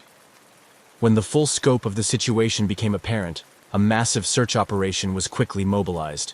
The U.S. Navy and Coast Guard, along with other available Pacific military resources, launched one of the most extensive search and rescue missions of the time. Planes and ships scoured thousands of square miles of ocean, retracing Earhart's planned route and exploring other areas where she might have gone down. Despite these efforts, no trace of Amelia Earhart, Fred Noonan, or the Lockheed Electra was ever found. The disappearance became one of the greatest aviation mysteries of the 20th century, prompting a myriad of theories and continuing explorations that spanned decades. Amelia Earhart's legacy, fueled by her daring and her mysterious fate, continued to inspire adventurers and aviators, ensuring that her story, emblematic of the era's bold strides in aviation and the lingering risks of uncharted territories, would not be forgotten. As Amelia Earhart's Lockheed Electra soared across the Pacific Ocean towards Howland Island, her voice crackled over the radio in what would become the last transmissions ever received from the famed aviator. These brief communications conveyed a mix of routine flight updates and growing concern. The weather was worsening, and despite the Electra being equipped for long distances, navigating to such a minuscule target in the vast Pacific was proving more challenging than anticipated. On the morning of July 2, 1937, as Earhart and her navigator, Fred Noonan, approached the vicinity of Howland Island, the tension aboard the Itasca, a U.S. Coast Guard cutter stationed nearby to support the flight, was palpable. The ship served as Earhart's lifeline to landing safely, equipped to guide her in with radio bearings. Earhart's transmissions, however, indicated she was having difficulty finding the island and receiving the radio signals meant to guide her approach. Earhart's last known transmission, fraught with static, indicated that she believed they were on course but could not see the island. She mentioned running low on fuel and requested that the Itasca take bearings on her signal. Despite the urgency in her voice, the specifics of her position remained unclear, complicating the Coast Guard's ability to provide effective assistance. The gravity of the situation deepened with each unproductive exchange. The plane was somewhere close, yet invisible, hidden by vast oceanic expanses. This final phase of Earhart's flight was marked by a series of critical decisions and unfortunate miscommunications. Earhart and Noonan were navigating largely by dead reckoning, having to rely on their calculations and the plane's instruments, as their radio equipment lacked the sophistication to effectively pinpoint their location relative to Howland Island. The challenges were compounded by environmental factors. The weather conditions included overcast skies and sporadic rain showers, reducing visibility and further complicating their efforts to visually locate the island. Meanwhile, on Howland Island, personnel waited anxiously. Equipped with binoculars and ears tuned to the radio, they scanned the horizon for any sign of the Electra. Time ticked by with growing dread as the reality set in. Earhart and Noonan might have missed the island entirely, or worse, run out of fuel and been forced to ditch in the shark-infested waters. Back on the Itasca, operators attempted to re-establish contact, broadcasting a steady stream of messages in hopes that Earhart would pick them up and use them to find her way. Unfortunately, technical limitations and a critical misunderstanding about the frequencies used for transmission hindered these efforts. The Itasca was equipped to transmit strong signals, but without confirmation that Earhart was receiving them, their utility was severely compromised. As hours passed without further contact, the situation escalated into a full-blown crisis. The initial search efforts were frantic, with the Itasca deploying its resources to scour the possible areas where the Electra might have gone down. Aircraft from the island joined in, expanding the search grid and covering larger areas in desperate hope of spotting debris, an oil slick, or any sign of life. This period of uncertainty marked the beginning of one of the most enduring mysteries in the annals of aviation. The disappearance of Amelia Earhart and Fred Noonan prompted a massive response, not just from the immediate search teams, but from the international community. Their fate captured the world's imagination and triggered widespread speculation. Theories abounded, each trying to make sense of how such a well-equipped and well-planned mission could end so abruptly and without a trace. The search for Earhart and Noonan continued for weeks, becoming one of the most extensive and costly in history. Ships and planes combed thousands of square miles of ocean, but the Pacific, vast and inscrutable, offered no clues. As the search efforts proved fruitless, the hope of finding them alive dwindled, leaving behind a haunting legacy of mystery and a poignant narrative of ambition and courage that continues to inspire and intrigue to this day. As the realization dawned that Amelia Earhart and Fred Noonan might indeed be lost at sea, the scale of the search operation intensified dramatically. The United States government, spurred by public interest and the significance of Earhart's international stature, mounted an unprecedented rescue effort. This initiative quickly became one of the largest and most expensive search and rescue operations in history, emphasizing the urgency and desperation to find the missing aviators. Within hours of their last radio contact, the U.S. Navy and Coast Guard mobilized a fleet of ships and aircraft to scour the vast area surrounding Howland Island, the intended destination of Earhart's flight. The Itasca, already in the area and initially tasked with providing navigational assistance to Earhart, became the central hub for the initial search efforts. It was joined by other U.S. naval vessels and aircraft, including the battleship Colorado, which launched its float planes to cover an even broader area. The search strategy was multi-pronged and exhaustive. Planes were dispatched to fly grid patterns over thousands of square miles of ocean, looking for any signs of the Electra or its occupants. Ships crisscrossed the suspected areas where Earhart might have gone down, their crews keeping a vigilant lookout for debris or oil slicks that might indicate the location of a crash. Infrared cameras and other advanced, for the time, sensing technologies were employed in the hope of detecting the aircraft or life rafts. Despite these extensive efforts, the vastness and depth of the Pacific Ocean presented formidable challenges. The ocean's immense size and the difficulty of spotting small debris or oil traces made the search like finding a needle in a haystack. The weather conditions, which included frequent cloud cover and choppy seas, further hampered the search efforts, often obscuring visibility and complicating the navigation. As days turned into weeks, the urgency of the search began to wane, with each passing day reducing the likelihood of finding Earhart and Noonan alive. The emotional toll on the search teams and the public was considerable. Each day brought hope that was met with disappointment, a cycle that repeated itself relentlessly. The exhaustive nature of the search also brought about logistical strains and raised questions about the feasibility of continuing the operation indefinitely. Internationally, the disappearance of Amelia Earhart became a media sensation, captivating audiences around the world. Newspapers and radio broadcasts provided daily updates on the search, fueling public fascination and concern. This global attention not only underscored Earhart's significance as a cultural icon, but also highlighted the emerging interconnectedness of the world through modern communications and aviation. The U.S. government, aware of the high public and international stakes, continued to pour resources into the search.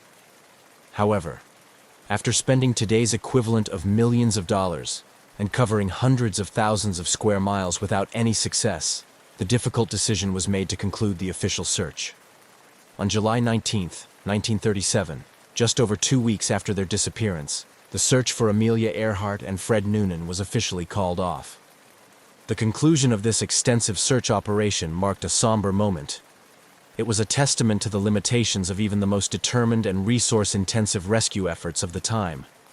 The failure to find any trace of Earhart, Noonan, or the Electra left a void filled with speculation, sorrow, and unresolved mystery.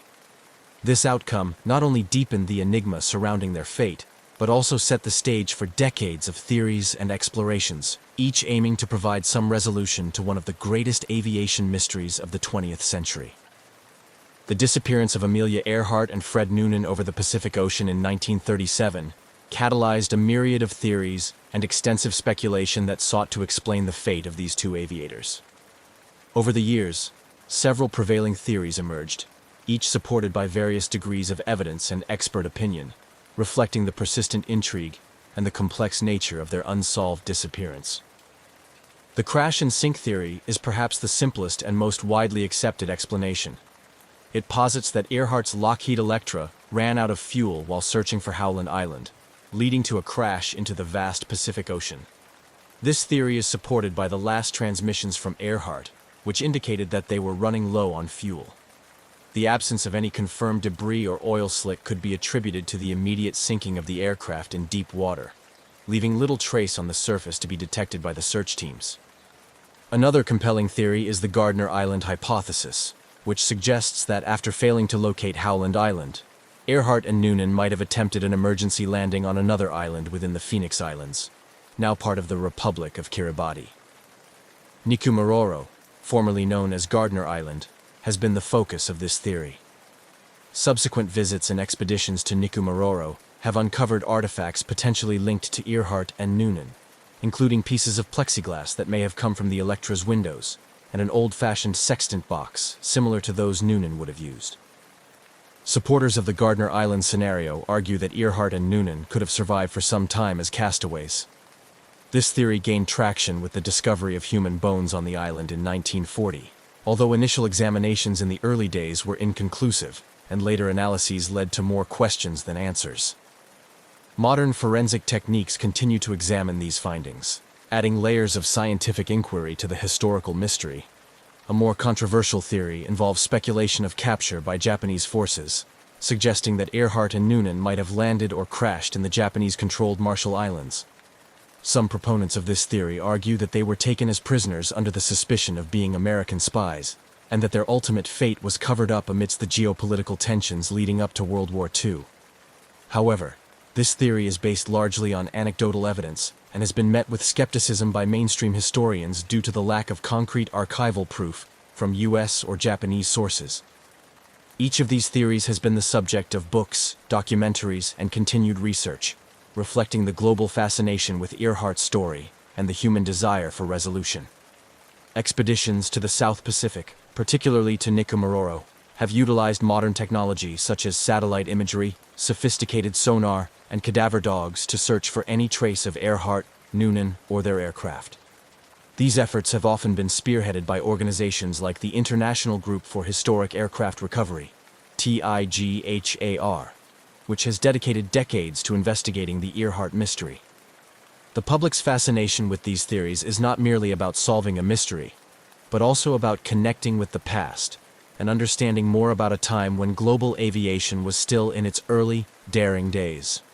Earhart's legacy as a pioneering aviator and a symbol of courage, adventure, and the limitless potential of human ambition continues to inspire these investigative efforts. Each new piece of evidence, whether it conclusively supports a particular theory or deepens the mystery, contributes to the ongoing narrative surrounding Amelia Earhart's final flight. While definitive answers may still elude those who seek them, the pursuit of these answers serves as a testament to the enduring impact of her life and the intriguing nature of her disappearance. In the decades following the disappearance of Amelia Earhart and Fred Noonan, advancements in technology and methodology have rejuvenated efforts to solve one of aviation's greatest mysteries.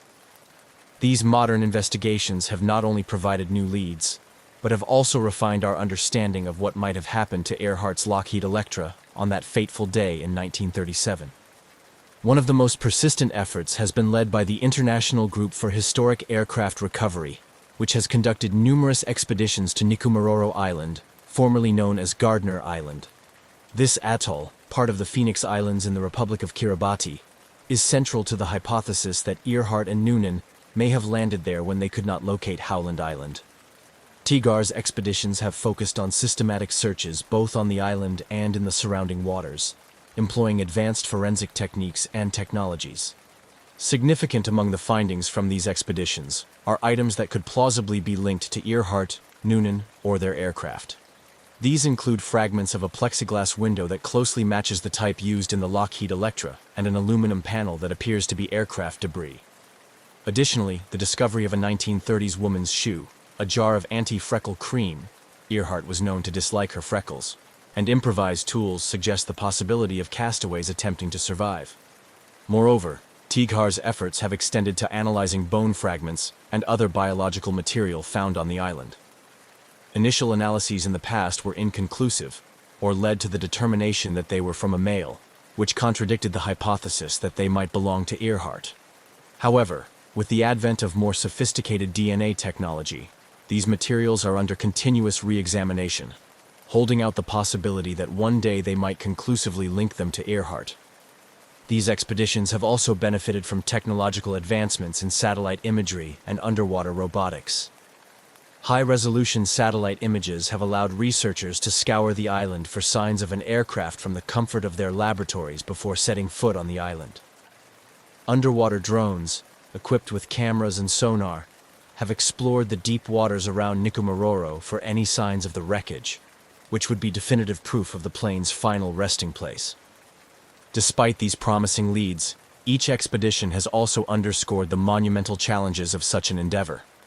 The remote location of Nikumaroro, combined with its harsh environment, means that each trip is not only costly but also fraught with logistical difficulties. The coral reefs surrounding the island pose a hazard, potentially hiding and even destroying evidence of the Lockheed Electra's landing or crash.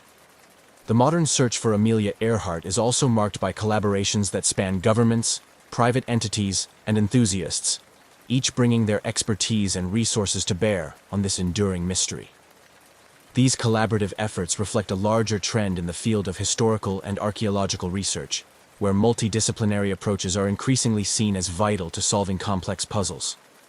Parallel to Tigar's efforts, other groups and individuals have pursued different leads. Some have focused on analyzing historical records and personal accounts from individuals in the Marshall Islands, where some locals have long claimed that Earhart and Noonan were captured by the Japanese. These investigations often involve combing through Japanese and American archives for any overlooked clues that might shed light on the aviator's fate. The renewed interest in Amelia Earhart's disappearance and the application of new technologies to the search have not only brought us closer to potentially solving this mystery, but have also had broader implications for aviation archaeology.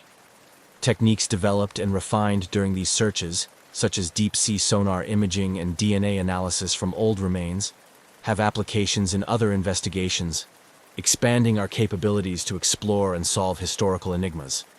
Moreover, these efforts underscore the changing nature of historical inquiry in the age of technology.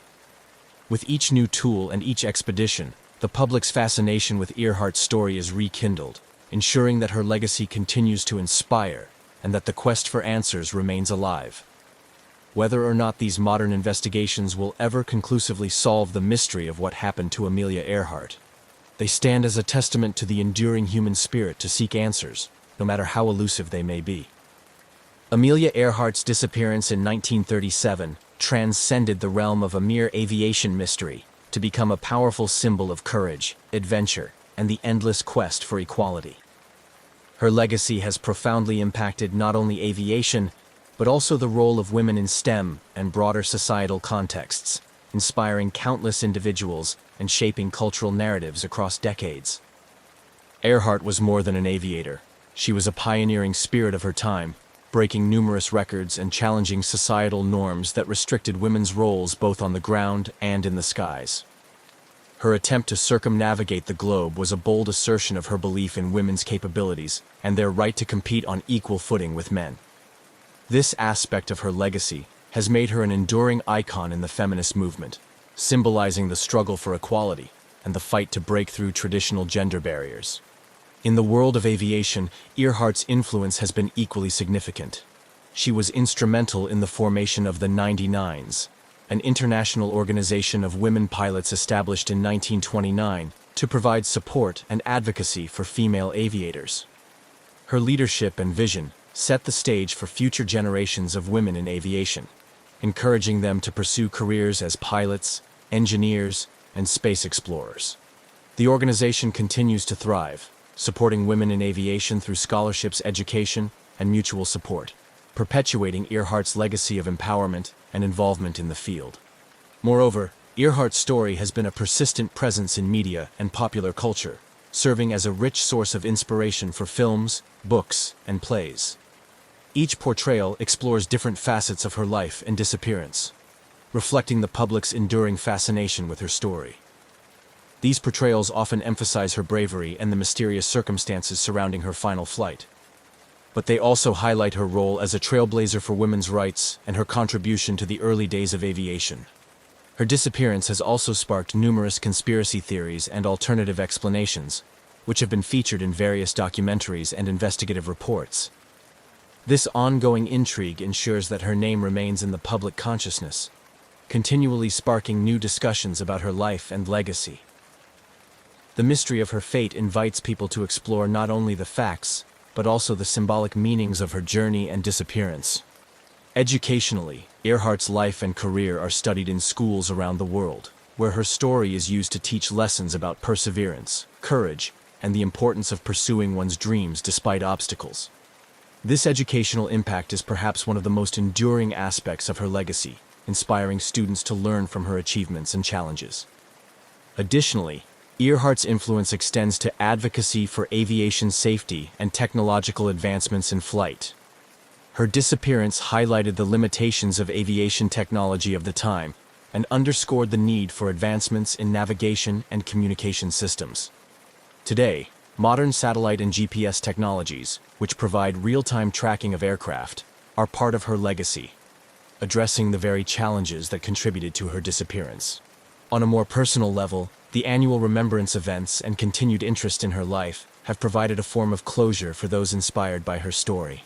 For many, especially young women and girls, Earhart is a figure who represents the limitless possibilities of the human spirit. Her life encourages them to dream big and pursue those dreams with the same determination and fearlessness that she did. In sum, the legacy of Amelia Earhart is a tapestry woven from her achievements in aviation, her role as a cultural and feminist icon, and the ongoing mystery of her disappearance. As each new generation discovers her story, they find in her a source of inspiration, a reminder that the sky is not the limit, but just the beginning. The quest to uncover the truth of her final flight continues to evolve with new investigations and technologies, ensuring that her legacy will endure as long as the skies are flown. The enduring mystery of Amelia Earhart's disappearance continues to fascinate and inspire people around the world, transcending generations and cultivating a rich legacy that is as vibrant today as it was in the early 20th century. Her story resonates not only as a historical enigma, but also as a profound symbol of adventure, courage, and the relentless pursuit of dreams against formidable odds. This ongoing mystique contributes to her status as an iconic figure in history, aviation, and women's rights. Amelia Earhart's legacy is commemorated in various ways, from museums and educational programs to annual events that celebrate her life and achievements. Institutions like the Amelia Earhart Birthplace Museum in Atchison, Kansas, which was her childhood home, serve as custodians of her legacy, offering insights into her life and the era she influenced so deeply. These venues play a crucial role in educating the public and preserving the memory of Earhart's pioneering spirit. Moreover, Earhart's attempt to circumnavigate the globe and her subsequent disappearance have become a powerful narrative used in educational curricula across various disciplines. Schools and universities leverage her story to teach about early aviation history, the challenges of global navigation, and the societal context of the 1930s, particularly regarding gender roles and expectations. Educators also use her story to instill values of perseverance and resilience, highlighting how her life was a testament to overcoming obstacles and breaking barriers. In the broader cultural context, Amelia Earhart is a perennial subject in media and popular culture, her story having inspired numerous films, documentaries, books, and articles. Each new project that seeks to unravel the mystery of her disappearance or celebrate her achievements reintroduces her legacy to a new audience, ensuring that her impact is not confined to history books, but continues to be relevant in contemporary discussions about gender, technology, and exploration. The mystery surrounding Earhart's fate also continues to inspire adventurers, scientists, and historians.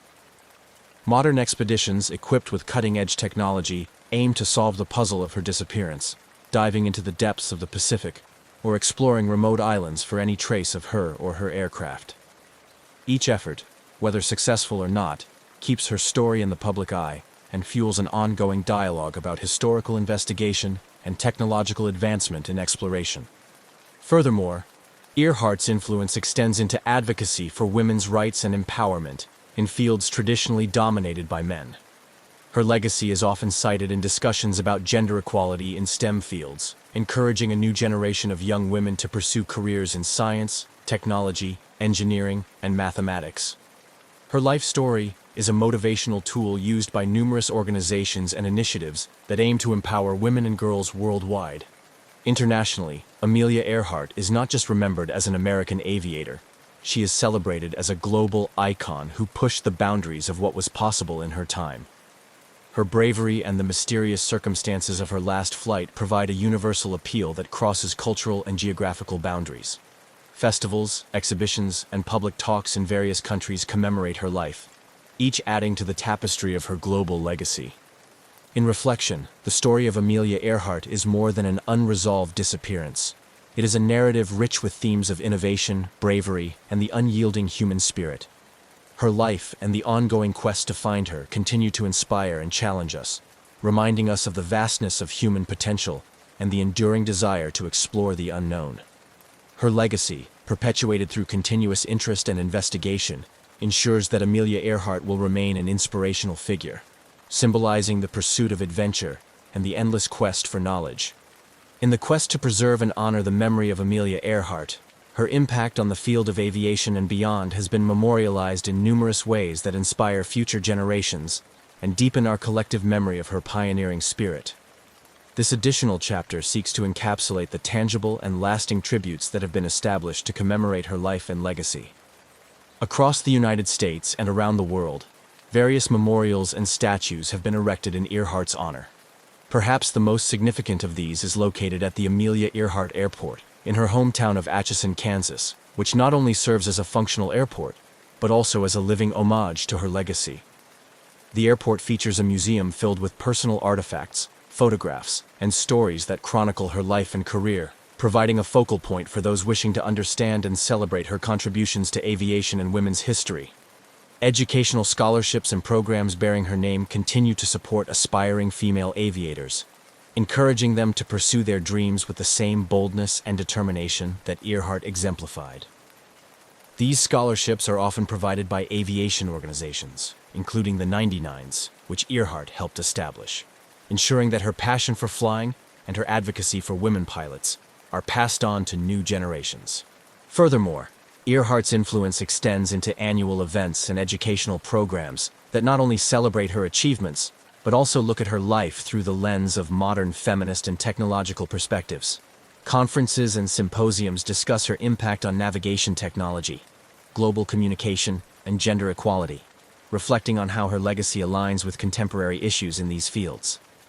Additionally, the mystery surrounding her disappearance has inspired a variety of creative works, including plays, novels, and films that explore the many facets of her character and the era she influenced. These portrayals contribute to a broader understanding of her as a complex and multifaceted figure, not only as a heroine in flight, but also as a person who faced immense challenges with courage and resilience. As these memorials, scholarships, and cultural portrayals continue to proliferate, they ensure that Amelia Earhart's legacy remains vibrant and relevant. Each tribute serves as a reminder of her contributions to aviation and her role as a trailblazer for women, proving that her spirit continues to soar in the hearts and minds of those who follow in her footsteps. Through these enduring symbols and initiatives, Amelia Earhart's life and legacy continue to inspire awe and admiration, securing her place as an eternal icon of bravery and innovation. In the quiet expanse of the Australian skies, where the vast blue meets the endless horizon, flying was more than just transportation. It was a profound expression of freedom. For 20-year-old Frederick Valentich, it was also a gateway to a future he dreamed of, one that combined his passion for aviation with a youthful fascination for the unknown, particularly his keen interest in unidentified flying objects. Frederick was not just an ordinary young man with a hobby. He was an ambitious pilot, albeit relatively inexperienced, with about 150 hours of flying time logged, a significant portion of which was solo. He was serious about turning his passion into a profession, aiming to qualify as a commercial pilot. However, his journey was marked by both enthusiasm and a few instances of overconfidence, as noted by his instructors and peers. Despite these minor setbacks, his commitment to flying was unwavering, driven by a deep-seated love for the skies. On October 21st, 1978, Valentich prepared for a routine flight that was anything but ordinary. His plan was to fly from Moorabbin Airport in Victoria to King Island, a simple stretch across the Bass Strait. The purpose of the trip was partly practical. He was tasked with picking up some friends, and partly personal, a chance to log more flight hours under his belt.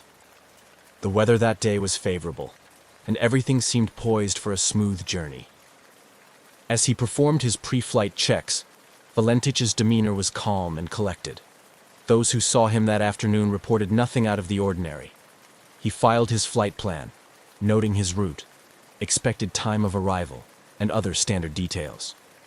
The flight to King Island was supposed to be a straightforward one, with clear skies and gentle winds.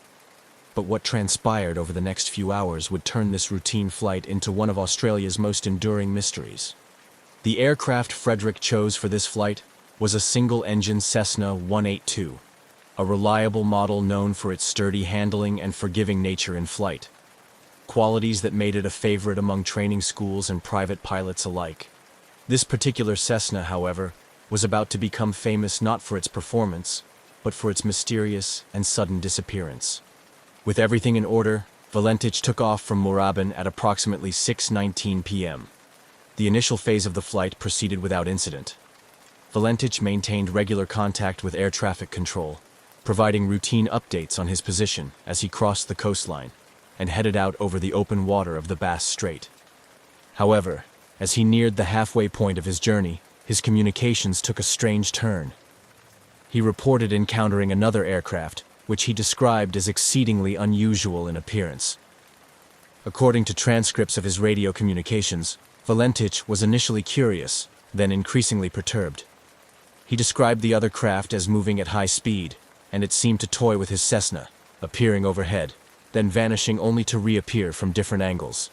His descriptions grew more frantic, his voice tinged with confusion and alarm. Frederick's fascination with UFOs was well known among his circle. He often spoke of them not as mere science fiction, but as a genuine interest, fueled by a string of recent sightings reported across Australia. This context turned his flight into a narrative ripe for speculation and wonder, as he was now seemingly living his worst, or perhaps most thrilling, scenario. His last transmission was the most harrowing. "It is hovering, and it is not an aircraft," he reported. These words would be the last anyone would hear from Frederick Valentich. Moments later, the radio link crackled into static, and silence took over. Back at Moorabbin Airport, confusion reigned. Air traffic controllers scrambled to re-establish contact, but to no avail. As the minutes turned into hours, concern grew. Search and rescue operations were soon underway, marking the start of an extensive search that would captivate and mystify the world. Frederick Valentich's disappearance raised numerous questions.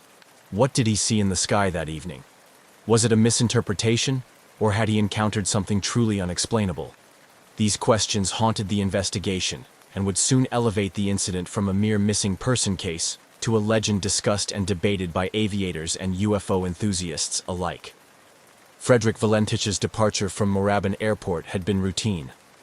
The engines of his Cessna 182 hummed smoothly as he ascended into the early evening sky, leaving the familiar landscape of Victoria behind.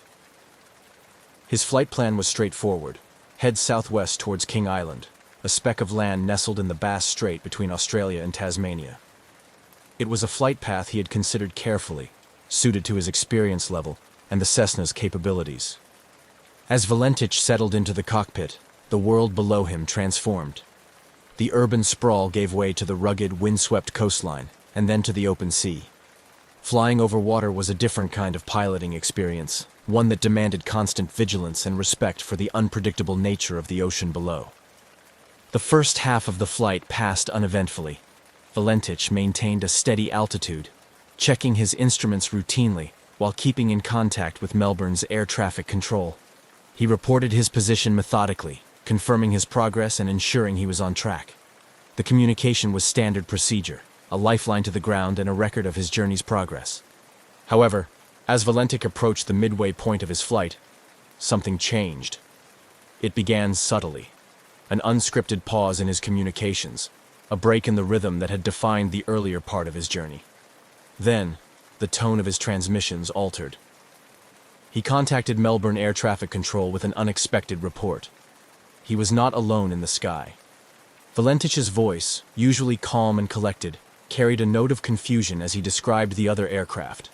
It was, he reported, an unusual sight, faster than his Cessna and far more agile. The aircraft appeared to be playing a strange game, moving at high speed, ascending past him only to suddenly appear on a different side. Each report Valentich made grew more alarmed. The craft seemed to toy with him, darting in and out of his field of vision with baffling ease.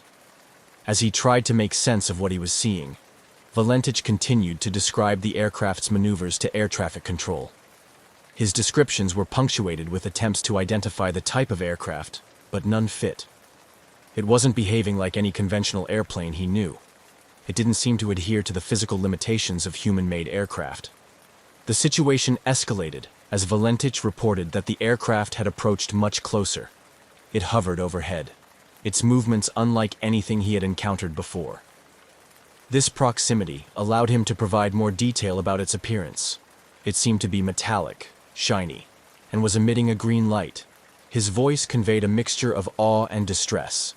The aircraft's behavior and capabilities were unlike anything he had studied or heard about. This part of the flight, marked by these bizarre encounters, was critical.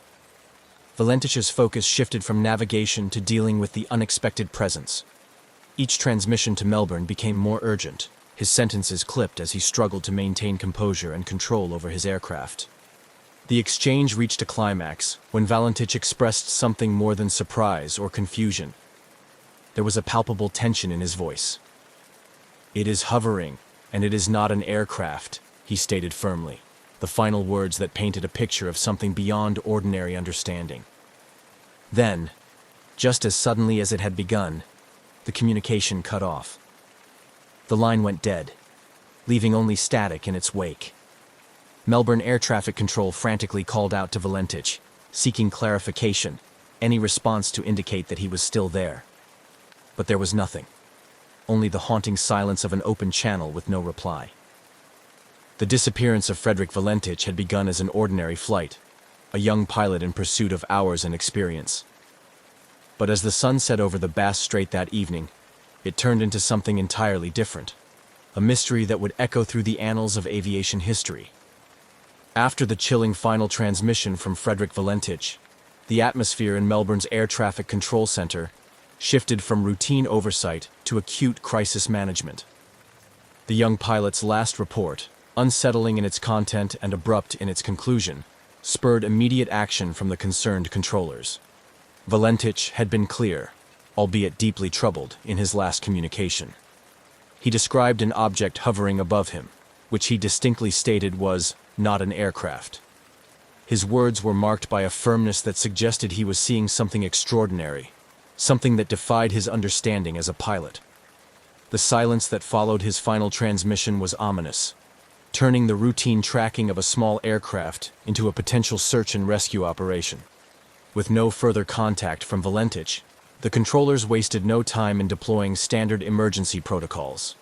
Initially, they attempted to re-establish communication, hoping for any sign that Valentich was still airborne and simply experiencing radio difficulties. Repeated calls were made, each unanswered, only amplifying the urgency of the situation. As minutes turned into hours without any response, the scope of the operation expanded. The Australian authorities were notified, and a full-scale search and rescue mission was launched by the evening. The operation involved multiple assets, including aircraft and sea vessels, tasked with scouring the area of Valentich's last known position over the Bass Strait. The search teams faced daunting conditions. The Bass Strait, notorious for its unpredictable weather and rough seas, posed significant challenges. The vastness of the area, coupled with the fading light of dusk, further complicated the efforts. Search planes swept over the water, looking for any sign of Valentich or his Cessna, while boats combed the waves below. Despite the extensive resources deployed and the urgency of the search, no trace of Valentich or his aircraft was found that night.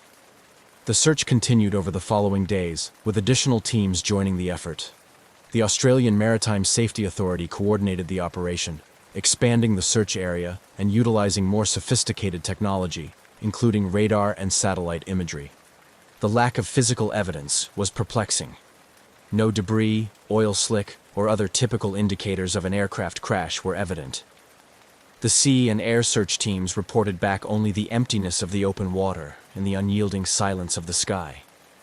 The search efforts persisted, driven by hope and the possibility that Valentich might have landed somewhere on the water and was waiting to be rescued.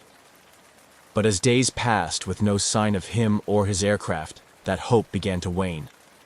The official search operation would eventually be called off, leaving unanswered questions and profound concern for the young pilot's fate. The disappearance of Frederick Valentich became a focal point of intrigue and speculation. It catalyzed a series of investigations, discussions, and theories, both official and among the public. The mysterious circumstances, particularly the pilot's report of an unusual object, fed into broader discussions about unidentified flying objects and their possible interactions with aviation. This chapter of Valentich's journey concludes not with resolution, but with the stark reality of his vanishing, a moment in time that would forever be etched in the annals of Australian aviation mysteries. The silence from his radio on that fateful evening marked the beginning of a story that continues to provoke curiosity and debate to this day. As the reality of Frederick Valentich's disappearance settled in, the focus shifted entirely to a comprehensive search and rescue operation.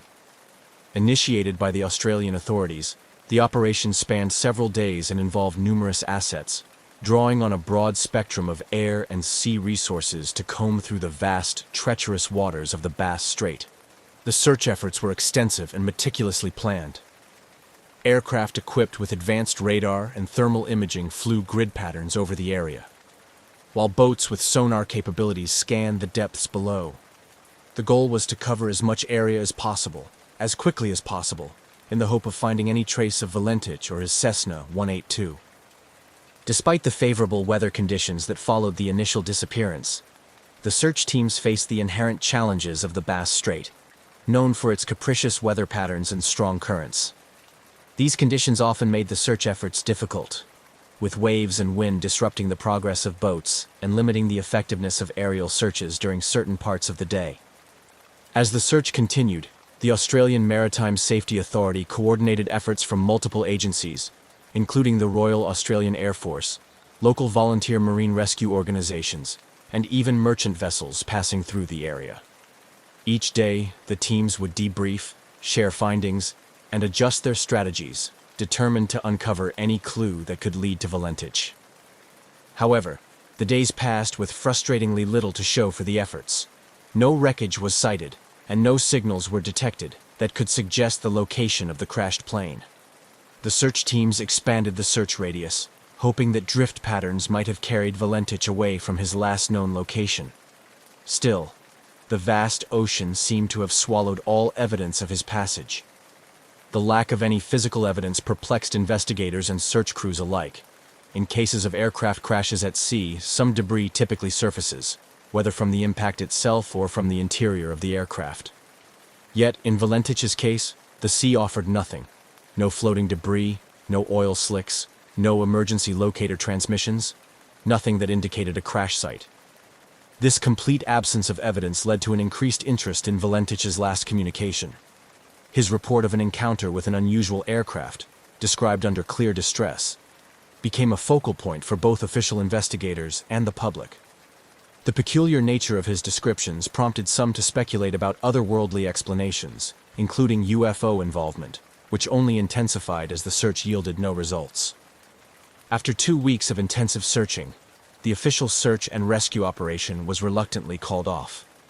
The decision was met with disappointment and a sense of defeat by those involved, especially given the emotional toll on Valentich's family and friends.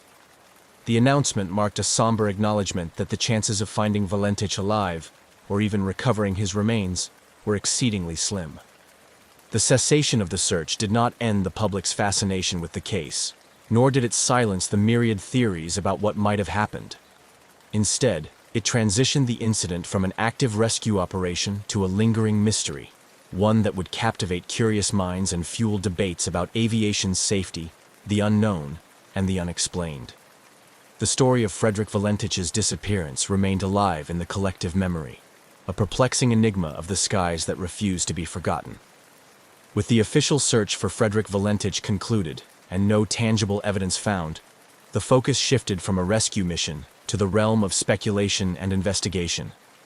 The mysterious circumstances surrounding Valentich's last transmission led to a myriad of theories, each trying to make sense of the unexplained disappearance. Valentich's own interest in UFOs became a significant aspect of the public discourse surrounding his disappearance. His final communication with air traffic control, where he described an encounter with an unusual aircraft exhibiting extraordinary capabilities, naturally led to conjecture about extraterrestrial involvement. This theory was bolstered by reported UFO sightings in the area around the time of his flight. UFO enthusiasts and some members of the public embraced the possibility that Valentich had encountered an alien craft, which somehow led to his disappearance. These speculations were fueled by a broader global interest in UFOs, which in the late 1970s was still riding the wave of the post-Roswell fascination with flying saucers and government cover-ups. Skeptics of the UFO theory proposed more conventional explanations for Valentich's disappearance. Some aviation experts suggested that Valentich, possibly disoriented by the overwater flight at dusk, might have become the victim of spatial disorientation, a common hazard in aviation, particularly among less experienced pilots. This could have caused him to misinterpret what he saw, including mistaking his own aircraft's lights reflected on the water or on a layer of cloud as another craft. Another theory was that Valentich had staged his own disappearance. This stemmed from investigations into his background, revealing his fascination not only with UFOs, but also with stories of pilots disappearing or starting anew under a different identity. However, those close to Valentich, including family and friends, strongly disputed this, describing him as enthusiastic and serious about his aviation career. The possibility of a more mundane accident was also considered. Some speculated that Valentich's aircraft might have suffered a mechanical failure, or that he might have crashed into the sea after running out of fuel. However, the lack of debris and the absence of an oil slick on the water made this scenario seem unlikely unless the aircraft had sunk intact, a rare occurrence given the expected breakup on impact. The absence of hard evidence meant that no conclusive determination could be made. The Australian Department of Transport conducted an investigation, but its findings were inconclusive, citing a lack of sufficient information to reach a definitive explanation. The mystery of Valentich's disappearance had a lasting impact on aviation in Australia, leading to increased safety protocols and more rigorous training for pilots flying over water. The case also continued to be a topic of academic and investigative interest. Researchers and documentary filmmakers periodically revisited the story, each bringing new technology and theories to bear in the hope of uncovering new information, or perhaps one day finding physical evidence that could bring closure to the case. The Valentich disappearance remains a compelling story, not just for those involved in aviation and UFO studies, but for anyone intrigued by human interaction with the unknown. It serves as a cautionary tale about the limits of human perception and the mysteries that can arise when the familiar intersects with the unexplainable. As the years passed, the disappearance of Frederick Valentich continued to resonate not just within the aviation and UFO enthusiast communities, but also among the wider public as a compelling mystery of the unknown. The lack of closure and definitive evidence has kept the case alive in the form of books, documentaries, and continued discussions in various forums. Here, we examine the legacy and ongoing interest surrounding Valentich's mysterious flight. Frederick Valentich's case has become a cornerstone discussion in both aviation safety and UFO circles. For aviation professionals, it serves as a stark reminder of the dangers of potential disorientation and the vital importance of maintaining situational awareness, especially when flying over large bodies of water. The incident has been used in training seminars to educate pilots about the psychological and physical effects of flying under stressful conditions and the potential for misinterpreting visual cues in the vast and featureless landscapes like the sea. In the realm of UFO research, Valentich's disappearance is often cited as one of the most intriguing cases due to the pilot's own reported sightings and the circumstances of his last transmission. It continues to fuel debates about the possibility of otherworldly encounters, and has become a part of UFO lore. frequently referenced at conferences and in literature discussing human interactions with supposed extraterrestrial vehicles. New developments occasionally reignite interest in the Valentich disappearance. Advances in technology, such as satellite imagery and improved sonar capabilities, have prompted new searches in the Bass Strait and surrounding areas. Though these efforts have not yet produced any concrete results, they maintain public interest and hope that new evidence may eventually surface. Interest is also kept alive by the media, with periodic retrospectives and updates on the case. These often coincide with anniversaries of the event, drawing new attention from those previously unaware of Valentich's story. Each wave of interest encourages fresh looks at the available data, sometimes bringing new theories to light or re-examining old ones with new technology or methodologies. Researchers and theorists continue to explore less conventional explanations, driven both by the strange details of Valentich's last reported observations and by the absence of physical evidence. Discussions often involve the exploration of what an encounter with an advanced unknown technology might entail, and how it could lead to the disappearance of an aircraft without a trace.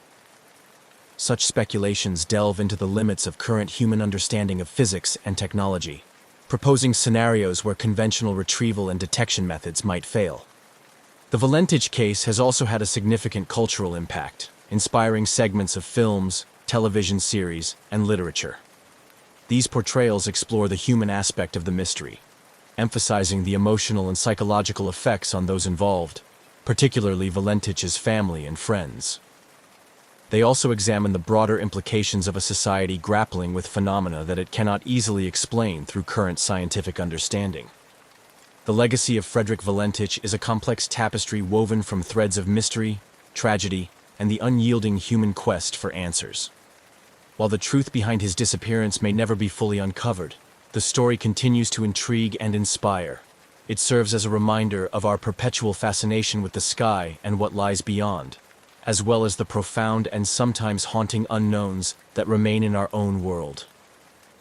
As long as the mystery remains unsolved, the legend of Valentich's flight will continue to captivate imaginations and stimulate curiosity across generations.